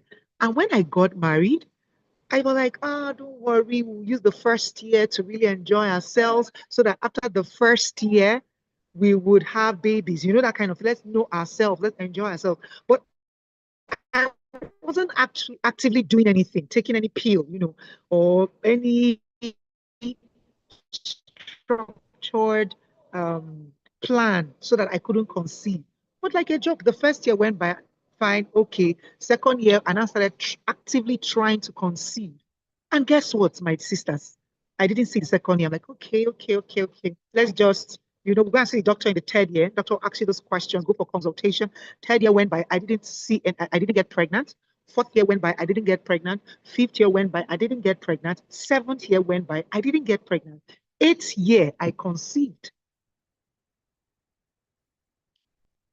I conceived 2 beautiful babies. Somebody, can you imagine how excited I was? Like, I want you to imagine how excited I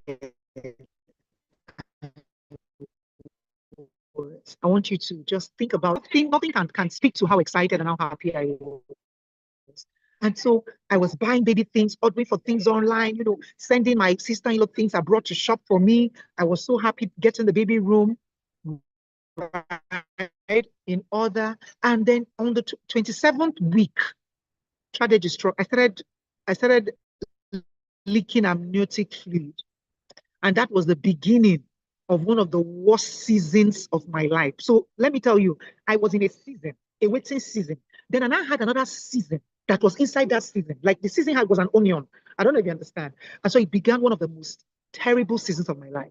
That, you see, that time I started leaking amniotic fluid, it led to, I don't want to bore you the details, but different hospital visits, emergency. I'm sorry. Can I mute for a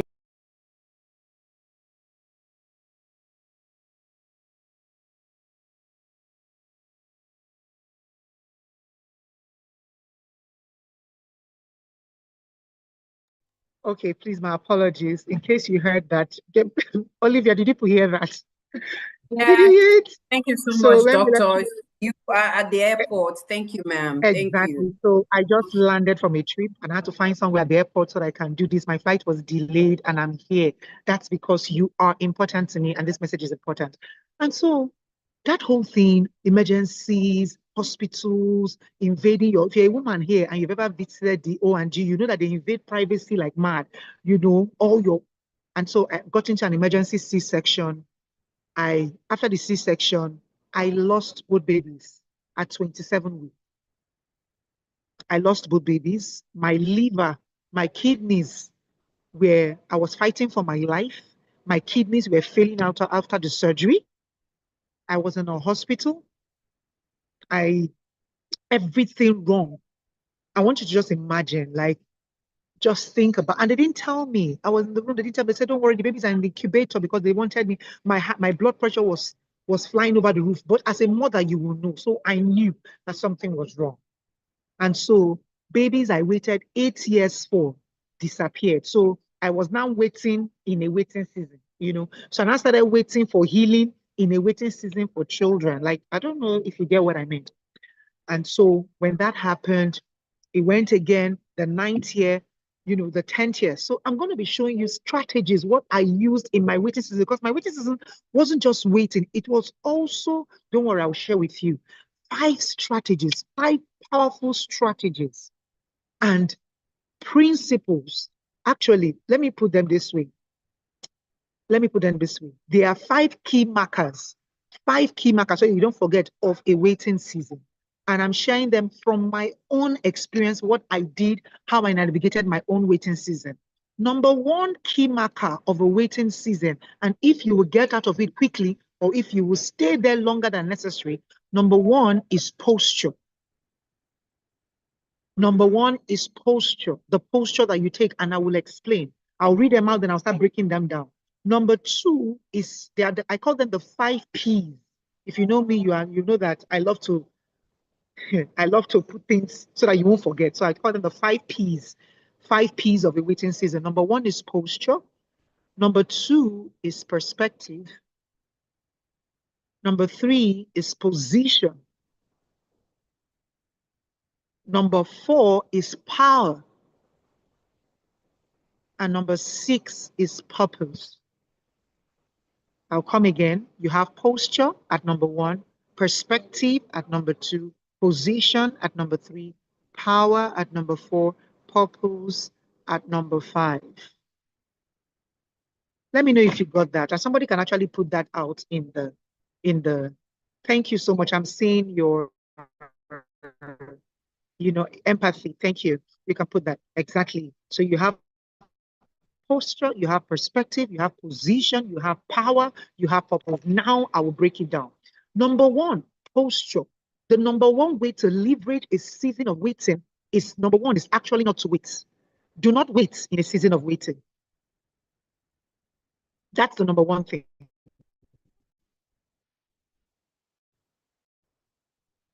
Do not wait. I know that it sounds contrary, but yes. Do not wait in a season of waiting. That is the wrong posture to take. Remember, I told you number 1 is posture. The posture of waiting suggests that you have renegated your personal power, suggests helplessness, suggests a future that is out of reach, suggests that you lack the power, the intelligence, the wisdom to come out of waiting season. You do not wait in a waiting season. And I will tell you how I did mine. In my season, all those years, what was I doing? Even when I had the loss, you do not wait in the waiting season. What do? You work. W-O-R-K. And it's not work as you think it. You work. You do the work. And it's not how you think it. I know that some of us are in different waiting seasons. Some people are waiting for a job. You can't tell me who was waiting in my season of waiting and I just experienced a loss, right? My posture is not the same posture with somebody who is waiting for a job. These are 2 different waitings, right? But your posture is important. When you wait, you disempower yourself. When you wait, you postpone your miracle. When you wait, you renegade your personal power. Rather, you work. What is work? Do anything but wait. Work. Healing is work. When I had that loss, instead of going to cry, yes, of course I cried, but I took myself, went into a new city. You wouldn't believe it. Let me say that thing happened today. I told my husband, book me a ticket in 2 days. Like, I need to leave this town in the next 2 days. I went into another city, stayed there for 3 months. And what was I doing? Healing. Sometimes I would cry at the mirror. Sometimes I would cry, but I was just on my own. Healing. I even tried to see like a psychologist and someone that will help me. And that was me putting in the work. It may not look like work, but it was work. In your waiting season, you heal, you grow, you become, you evolve, you do anything, but do not wait. I will tell you something. While we were waiting, those years of waiting for my babies, right? I got angry with my husband, right? He was just, maybe after one loss, of course, we had multiple medical procedures, and you know that these procedures run into millions. When we have a failed one, I'll be like, let's go for another one. And he'll be like, he's not going for another one immediately. And I'll be so upset when I see him, purchasing landed properties. I'm like, what are you purchasing land for? You're talking about looking for children, you're purchasing land. Bring the money, let's go and give doctors. My husband told me something that has never left my mind. Oh God, and I'm telling you, open your ears like this and hear me. Write it, you can put it on a wall, anywhere you see it. He said, and I quote, and this is for somebody on this call, I will not pause every other aspect of my life because of one area that is seemingly not working. He said, I will not pause every other area of my life because of an area or a single area that is seemingly not working. I'm like, and then I didn't understand it. I was like, please stop speaking grammar. You're not the one that wants children. Bring the money, that kind of thing. And then he told me something. Kalebahando Levrakatos. He said something. He said, when these children come, they will need a solid foundation to start on. It's not then you want to start building the house they will live in. It's not then you would have saved for their education. It's not then that you have created systems and structures that ensure that when they come into comfort. I say, wow. I say, wow. I was like, women were emotional. I couldn't understand it then. I couldn't understand it, but that, Selah for your own unique situation, whatever waiting season you're in, there is always something that you can do that can move you closer to the exit door of that waiting season. Get doing it. If you must heal, heal. If you must grow, grow. If you must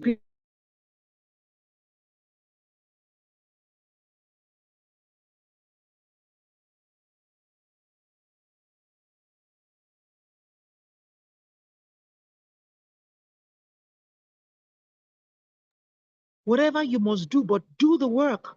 Put in the work. You're somebody who is waiting for a job, get certifications, get grounded. Somebody who's waiting for a spouse, ground yourself as the best spouse ever in the world, so that when your boss meets you, he will find you working, not waiting. If you notice, when Boaz saw Ruth, for those of you who are Christians, when he saw Ruth, Ruth had lost everything. She was literally, I don't even know what to call a waiting season. I don't even want to call it a waiting season, an endless season with nothing in sight. But she was working. Let me know if I'm here, if somebody's here, because everybody looks frozen. But she was working. And the Yes, we Bible can said hear you, something. ma. He said that when Boaz looked out, he said, who is that woman? When he saw Ruth, she was working, she was not waiting. If she was waiting, she would have been at home, bemoaning herself as a widow that she is. But she said, no, I will go and glean the crops. And while she was gleaning the crops, he found her working. And for someone here, while you were working, that desire of yours will find you. While you were working, that whatever that desire will find you, but it will not find you waiting. It will not find you waiting. Do you see? Do you know that even God looks for people who are working, not people who are waiting? I'm telling you, I kept asking myself, weren't there very devout Jews? Why did he choose Paul? Because God would rather use an unbeliever that is working than a Christian that is redundant. He would rather use the unbeliever, turn him around, and use him for his purpose than a believer that is redundant. Because he left all the pious people, all the Peters and the Matthews and the people who were very relaxed, and looked for a man that was working, even though it was a negative. Gave him an encounter, turned him around, said, bring that your energy into the kingdom of God. So why will you, a Christian, you really think that if you are docile, if you don't arise, you wait forever? Somebody say, it's not God forbid, it's not you. So number one way to liberate the season of waiting is your posture. The first thing is not to wait. Don't wait. And never use that word, I'm waiting. I'm waiting for husband now. I'm waiting for job. No, say I'm positioning and preparing myself for the right job. I'm positioning and preparing myself for the right spouse. You are not waiting. You're not a damsel in distress. You're a woman going to save nations. Number two is, the second one is perspective. We talk about perspective, and which is to seek to understand the season from a divine perspective. Seek to understand your season from a divine perspective, sometimes even a mental perspective. Seek to understand your season from a divine perspective, because there's something called kairos and there's something called chronos. Chronos is time. Every day you wake up is chronos, is the calendar type of time. Like today is the 6th of July, that's chronos. But Kairos speaks to seasons that are embedded in time. And sometimes you may have plans for your life based on time. I left school, I graduated, therefore I should marry 1 year after. But based on Kairos, which is God's agenda for your life, you are not supposed to get married when others are getting married. Or you're not supposed to get that job then. Why? Because he understands the end from the beginning. So seek to understand your season from a divine perspective. Why it is important to understand your season. Let me tell you why a lot of us are marinating and we are stuck in the cycle and the endless pit of comparison, feeling bad for yourself, comparing yourself with everything you see on social media, by the carefully curated content to whet your appetite and your lust and your ego and your lack of self-esteem. It is because you don't have an understanding of your season. When you understand your season, nothing intimidates you because you know it's not time. You are comfortable. You walk into a room where everybody is speaking, I'm this, I'm that, and you are just, in quotes, you call yourself just, but I don't call it just, a stay-at-home mom, and they're passing the mic, oh, I run this business, I made this one, I made that one, because you understand your season, and this is your season for raising godly seeds. You say, I am the executive director of my home, raising nations, but not children in this season. When you understand your seasons, you cease to compare yourself with everything and anything that you see, because you are running with a divine agenda. You're understanding it from divine perspective. But when you don't understand your seasons, you are intimidated by even the things that should not intimidate you.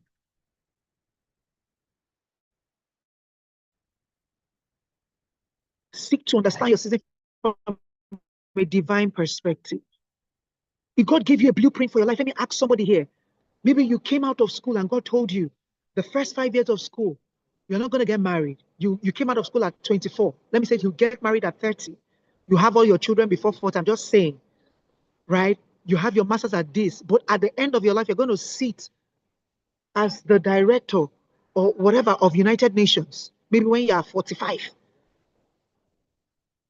Let me just say, God gave you a full brief, you saw it. I want to ask you, you know that you're going to sit as a director of the United Nations at 45, but at 30, you are running around looking for a job. And then you meet somebody who is working as a CEO of one small company. I personally, I'm the CEO of this. How would you react? You'll be like, that's fine. I celebrate you. You're okay with it. I'm happy for you.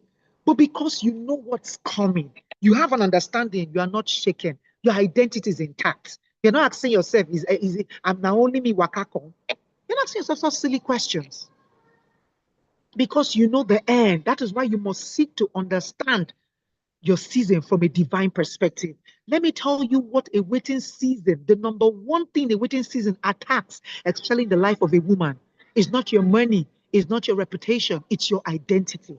And if you don't situate yourself in an identity that is unshakable, a waiting season will strip you of every single thing you believe about yourself, that when you exit at the other end, you will not have any power to wait again.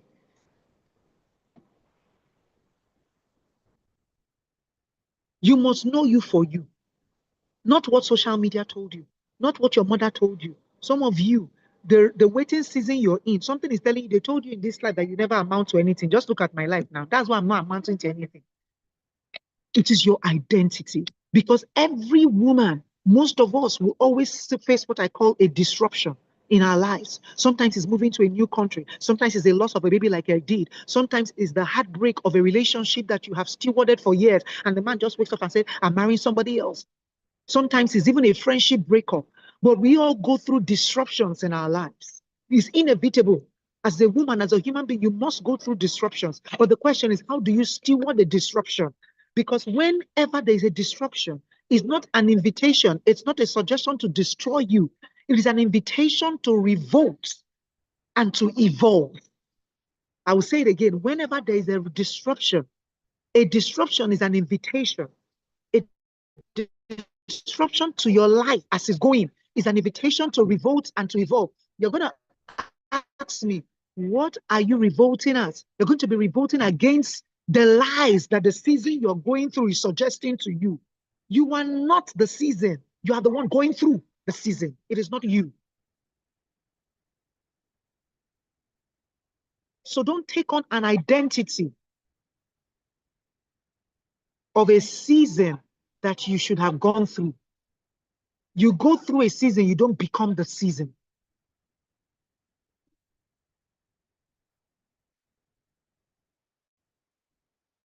That you are going through a problem does not make you the problem.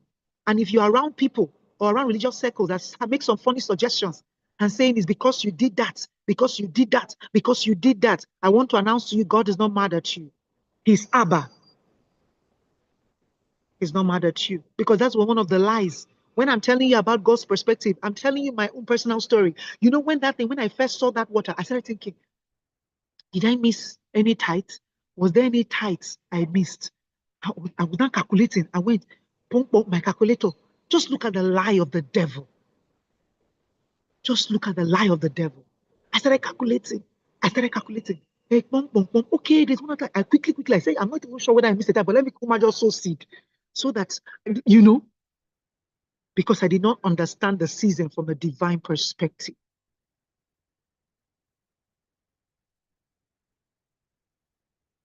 You must know you must strengthen yourself in you. Perspective. And one of the things that will give you perspective are the people that you surround yourself with. You can understand a season from a divine perspective, but you can also understand your season from people you surround yourself with. Don't ever attach yourself to an appendage in a season of waiting. Look for anchors, people that you will anchor on, not people that will drag you down and give you all the reasons why you're like that, or shine and make you feel like your own is the worst. They will throw all their accolades at you, not necessarily because they're sharing, but because they want you to be intimidated. Don't look for people. If you are a Mary, look for your Elizabeth. It's a season. Look for your Elizabeth and anchor yourself to her. If you're a Ruth, look for your Naomi and anchor, not a one that will drag you down. It was a season of waiting, but you look for an anchor. Look for somebody that will encourage you. That person will give you perspective, that will speak to you when you feel down. Because the truth is that we can speak all the grammar here, but when the tire meets the road, sometimes you're alone and you really feel down, and you just have somebody that you can call and say, "See, I'm feeling very bad. This is the way I'm feeling," and the person say, "Hey, hold it there. Do you know who you are? You are a joyful mother of children. This baby, I finished sewing their ashwebi for you. I had friends like that. What are you talking about? I'm coming to take you out."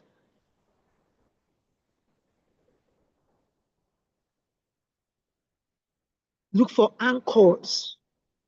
They will give you better perspective. They will hold your hand when you're too weak, because they're not always going to be strong. And that's why you must surround yourself with the right people that will give you good perspective. And then let me just quickly move, because I just have like about 10 minutes before we go. Number three is position. You must position yourself in a season of waiting. And you're going to ask me, where am I going to position myself? I will tell you, you must ground, submerge, and position yourself in the truth. The question is, what is the truth? And the truth is that God is love. You must catch a revelation, of that Ephesians 1 that says the length, the breadth, the height, the depth of God's love. You must, be convinced beyond every irrevocable doubt that God is love and that God loves you. Because the major lie the enemy wants you to believe in a season of waiting is that God is not for you. But I'm here to tell you that God is for you, and he will make a way of escape. And I'm not telling you, I'm not selling you Christianese. I'm telling you what I went through. Because I felt like God betrayed me, but he healed me. He showed me himself as Abba.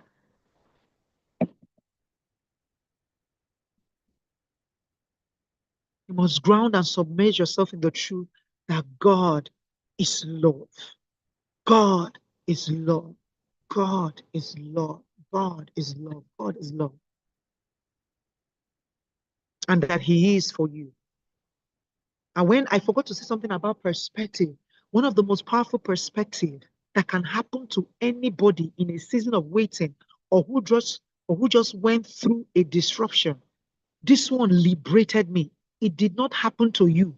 It happened for you. I'll say it again. It did not happen to you. It happened for you. It did not happen to you. It happened for you. You must change your perspective. Perspective is everything. When you have a wrong perspective, it disempowers you. But when you have the right perspective, it empowers you. So it did not happen to you, it happened for you. As at that time, I was like, how can the loss of children happen for me? How? How in the world? But ground yourself in that truth. It happened for me. Do you know why? The Bible says something, say all things, evil or good, nice or bad, is working together. In other words, if you get a container like a catalyst, put everything negative, add the good, the bad, let it be a concussion. At the other end, it will work for my good. It will work for my good. And so number 4 is power. Power. And this is where I talk about your refusal to apportion blames.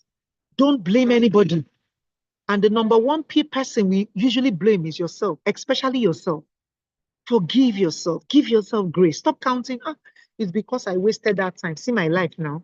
Stop it. Stop it. Refuse to apportion blames and take ownership of your life. And when I say take ownership of your life, it's not in a way, a self-condescending way. It's a way to take back your personal power and say, I am in charge of my life. I can determine the outcomes of my life. So refuse to apportion blames. Don't say your parents caused it, your boss. Forget about that, including the ones you direct of yourself. Forgive yourself. Give yourself grace. Show yourself grace. Love yourself. Be kind to yourself. And number 5 is purpose. Number 5 is purpose. Number 5 is purpose. And when I talk about purpose, I talk about give. One of the ways to exit a season very fast, this one is expo, is to give. Is to give. And when I talk about purpose, give your gifts. Serve with your gifts. When you serve with your gifts, it activates miracles of healing. It pulls resources to you. It pulls people needed to help you exit that season to you. And that is why it goes back to the first one. Do not wait, work. What are you working with? With your gifts, with your talents, with what you have. Start sharing what you have. Start doing something. If there's somebody looking for a job, volunteer at an organization. Serve with your gifts. Serve with your gifts. Just keep serving. If you're somebody you're waiting for a child, start serving with your purpose, because when you're in a waiting season and all you're doing is waiting without giving, you will feel like you have nothing.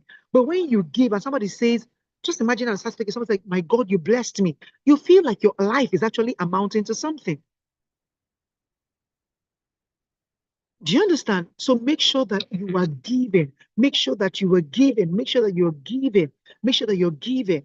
And I will end with this. 3 major things. 3 major things. 3 major things. 3 major questions you must continually ask yourself in any season of waiting. Number 1, what must I know? In other words, what can I learn from this season? What is it? What is it? What am I seeing? What must I know? Talking about light.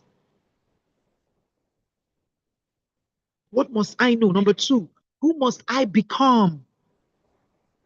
Talking about growth. And what must I do? Talking about action. What must I know? Who must I become?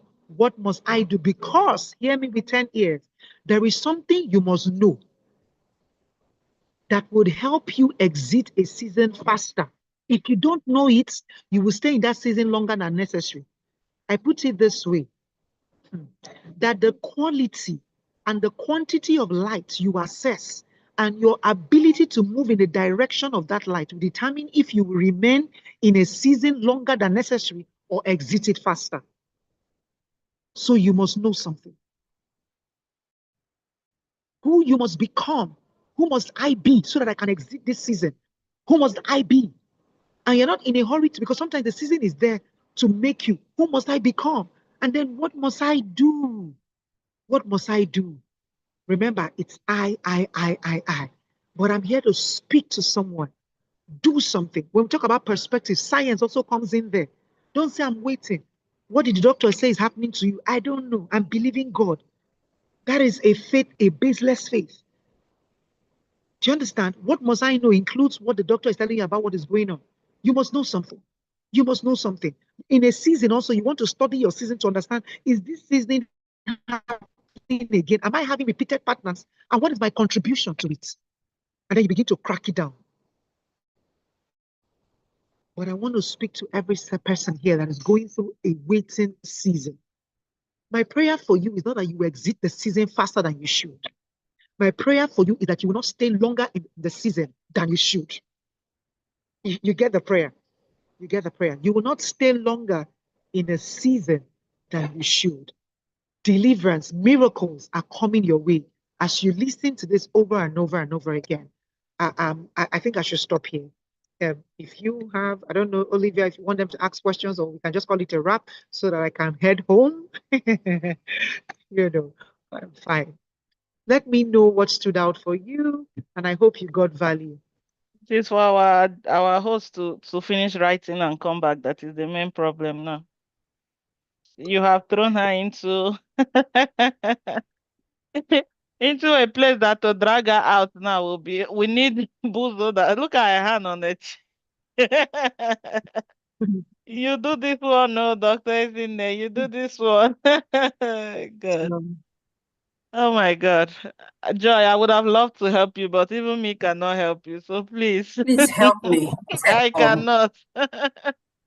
So I have listened to Dr. Ezine talk about the waiting season. This is my second time, and she does not cease to amaze me. Dr. Ezine, you inspire me into speechlessness. Thank you so much, ma'am. Thank you so much, ma'am. So who are you? What do you know? Who are you becoming? And what must you do to exit this waiting season that you're in? What must you know? I feel like we should just take that time. Dr. Ezine has this voice that just compels everybody to listen. I think that we should just actually take that time, but we don't have that time. But I need you to do this tonight. Take out your journal and write all of this down, and this will help you exit whatever season. And like she said, we're always in a season, leaving one or entering another. So we're always in a season, exiting a season, or entering into another season. So these truths, these lifelong truths are should be very, very handy for everybody. Thank you so much, Dr. Ezine. Thank you for your sacrifice. Thank you for blessing us with your intellect, with your time, with your resources, most especially with this sacrifice of teaching us, reaching us right from the airport. We do not take it for granted at all. Thank you very much, ma'am. And we do not have any questions for you, ma'am. No, we don't. We're going to go and replay this. We will play it and replay it and play it again. No, we do not have any questions for you. So please take a drink of water wherever you are and just rest. Thank you so much, ma'am. We will run after you on all social media pages. Yes, ma'am. It's our commitment. Thank you so much, ma'am. Thank you, doctor. Thank you again and again. Leave, right? Yes, ma'am. Please, ma'am. Can I? Please. Thank yes, ma'am. Dr. Ezine. I don't know if you can see right here from where you are, but I have goosebumps. Yes, that woman gives me goosebumps. She is all shades of fire. Thank you so much, ma'am. If we were paying for this, I wonder how much we'll be paying. Tech Mom, it's been a wonderful day. How are you feeling right there? That place where you are. What's going on? Have you found your voice yet? Have you found your voice? Yes. The months of planning, the months of putting these powerful women together. You are the most powerful in the room. Yes, I cannot imagine all that it has taken you, your time, your resources, sleepless nights. Thank you for putting this together. And thank you to the thriving mom. to the Thriving Mom Network. We are grateful for this. From the first speaker, Barrister Simi Obasam, to Debbie Eko, who is still in the room, by the way, to Dr. Omosade Ogundare, who started with us right from 5 p.m., to Brenda Onu, and finally, Dr. Ezine Okule here. How has it been for you? My journal is full, and Dr. Omasade is asking me to lend mine to her. I don't have any journal for you, ma. And we still have tomorrow. We are just getting started. You do not want to miss tomorrow. Tomorrow is day 2 and is our final day. And we have a lineup. We have a panel. We have a lineup, and our keynote speaker, interestingly, is going to be speaking at the very end. You don't want to miss her. No, you don't want to miss her. You think you have goosebumps today? Wait till tomorrow now. And how's it been for you, Tech Mom Olivia? Let me not go on and on. Tell us how you're feeling. Wow. Is it too early to start giving vote of thanks? Because we can close this event here and God has already reached who he wants to reach. I don't know what to say. You have captured everything. The sleepless night, the worry last night, I kept turning and tossing until my husband noticed and just laid his hands on me. Because you could put in all the good work, you could do everything, and the devil, who does not want the person that this is meant for to hear, will rear his head. This topic was just so much the best to close this. If I start giving the stories of how the speakers were reached, were picked, were spoken to, you would just so be baffled. But I have sat here at each speaker come to deliver their point. I have asked God, what did you do? Because it wasn't me. Dr. Omoshede asked me, why did you give me this topic? And I just wrote to her and said, ma, I cannot even pretend to start bringing grammar of how I selected this. It was God. God Oh, picked wow. everybody and the topic. Dr. Izine almost could not make this speaker list. The Right. activity she has had in this period. Thank you. Thank you, everyone. Just thank you. I can't thank you. And I hope that, like the host have said, you turn up and show up today. And I noticed I got a message after that there was an error in the emails that were sent. The time on the email said 6 p.m. We are going to send another email. All the flyers have carried 5 p.m. I wonder why it is just this last email that will now be 6 p.m. I am so sorry about that mix up. We'll fix it today and send the correct time just so that people do not miss a bit before they join. I am so sorry. I take full responsibility for that error. We will correct it and send another email with the link again for tomorrow's session. Thank you so much, everyone, for being here. Thank you for your patience too. I have seen that the number have been stable, even though we have gone past the time we gave you people. Nigeria happened to Dr. Izine and the devil wanted to use them, but God came forth and fought. You see that she was at the airport and doing this. This is a flight that she was supposed to be in Lagos by 4 p.m. Already rested for her slot at 8 p.m. But we just thank God. All this is to make you know how intentional God is about you, how many things He would do just to make sure a message reaches you. And I hope that you do not take it for granted.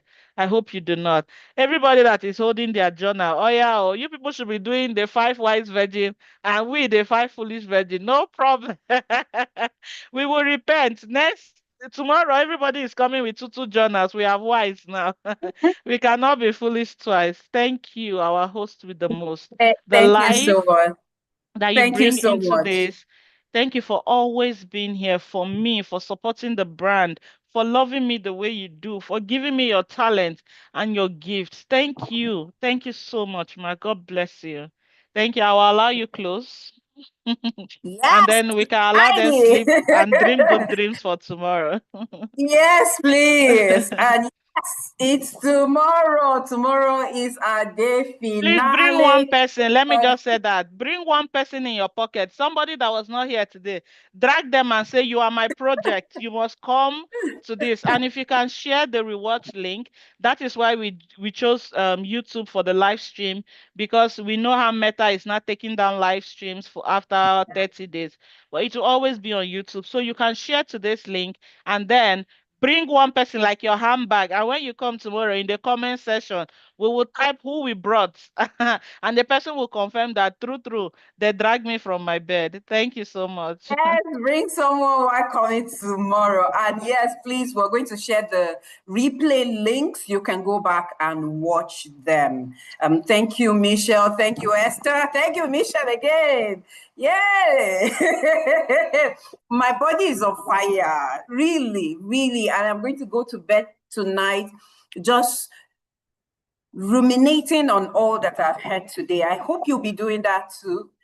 To every mom who was present and engaging, to every homemaker, to every leader, to every woman really who showed up tonight, thank you so very much. You are seen, you are needed, and you're more than you think. All of the speakers tonight have reiterated that.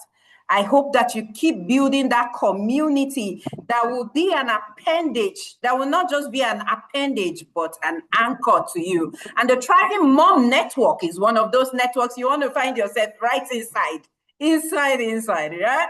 So this is the Thriving Mom Network, and we're not just surviving, we are thriving.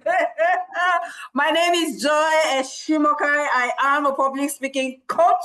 I teach children and teenagers to command authority when they speak with confidence and with clarity. Did you have fun tonight? I am sure. Did you learn something? Of course. And like Tech Mom Olivia said, don't come alone tomorrow. Come with somebody. Come with somebody, by all means. All right? See you tomorrow again by 5 p.m.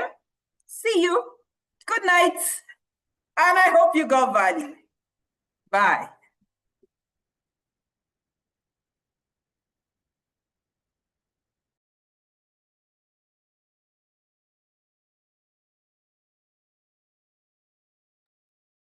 We definitely got value. A reminder of who our host today is. Please go and follow her. Joy And you Eshimokai can actually is known for her mentor your infectious kids. energy and passion for Muna's public mother, I speaking. have given Muna As a a name to dedicated public her. speaking coach and master of ceremony, she specializes in addressing the unique challenges people face in finding their voices on stage and offering innovative solutions.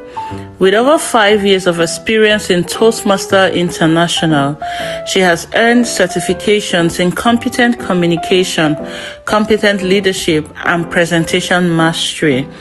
Through her coaching and training, she has empowered professionals and organizations to overcome public speaking fears, to speak with confidence, and to authentically connect with their audience.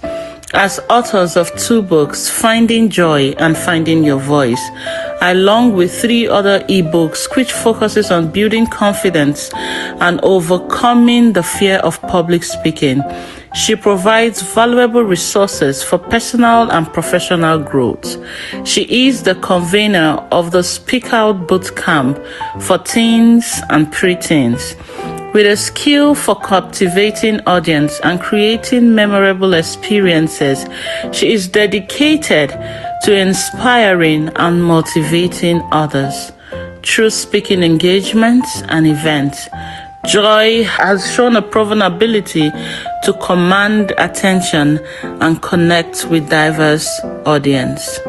Please join me as we welcome Joy Eshimokai.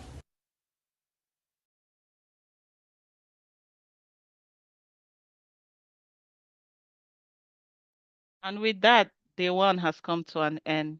Good night, everybody. I will post their links and I'll tag them on my social media platform. Please let's go there and follow them, please. Thank you so much. Good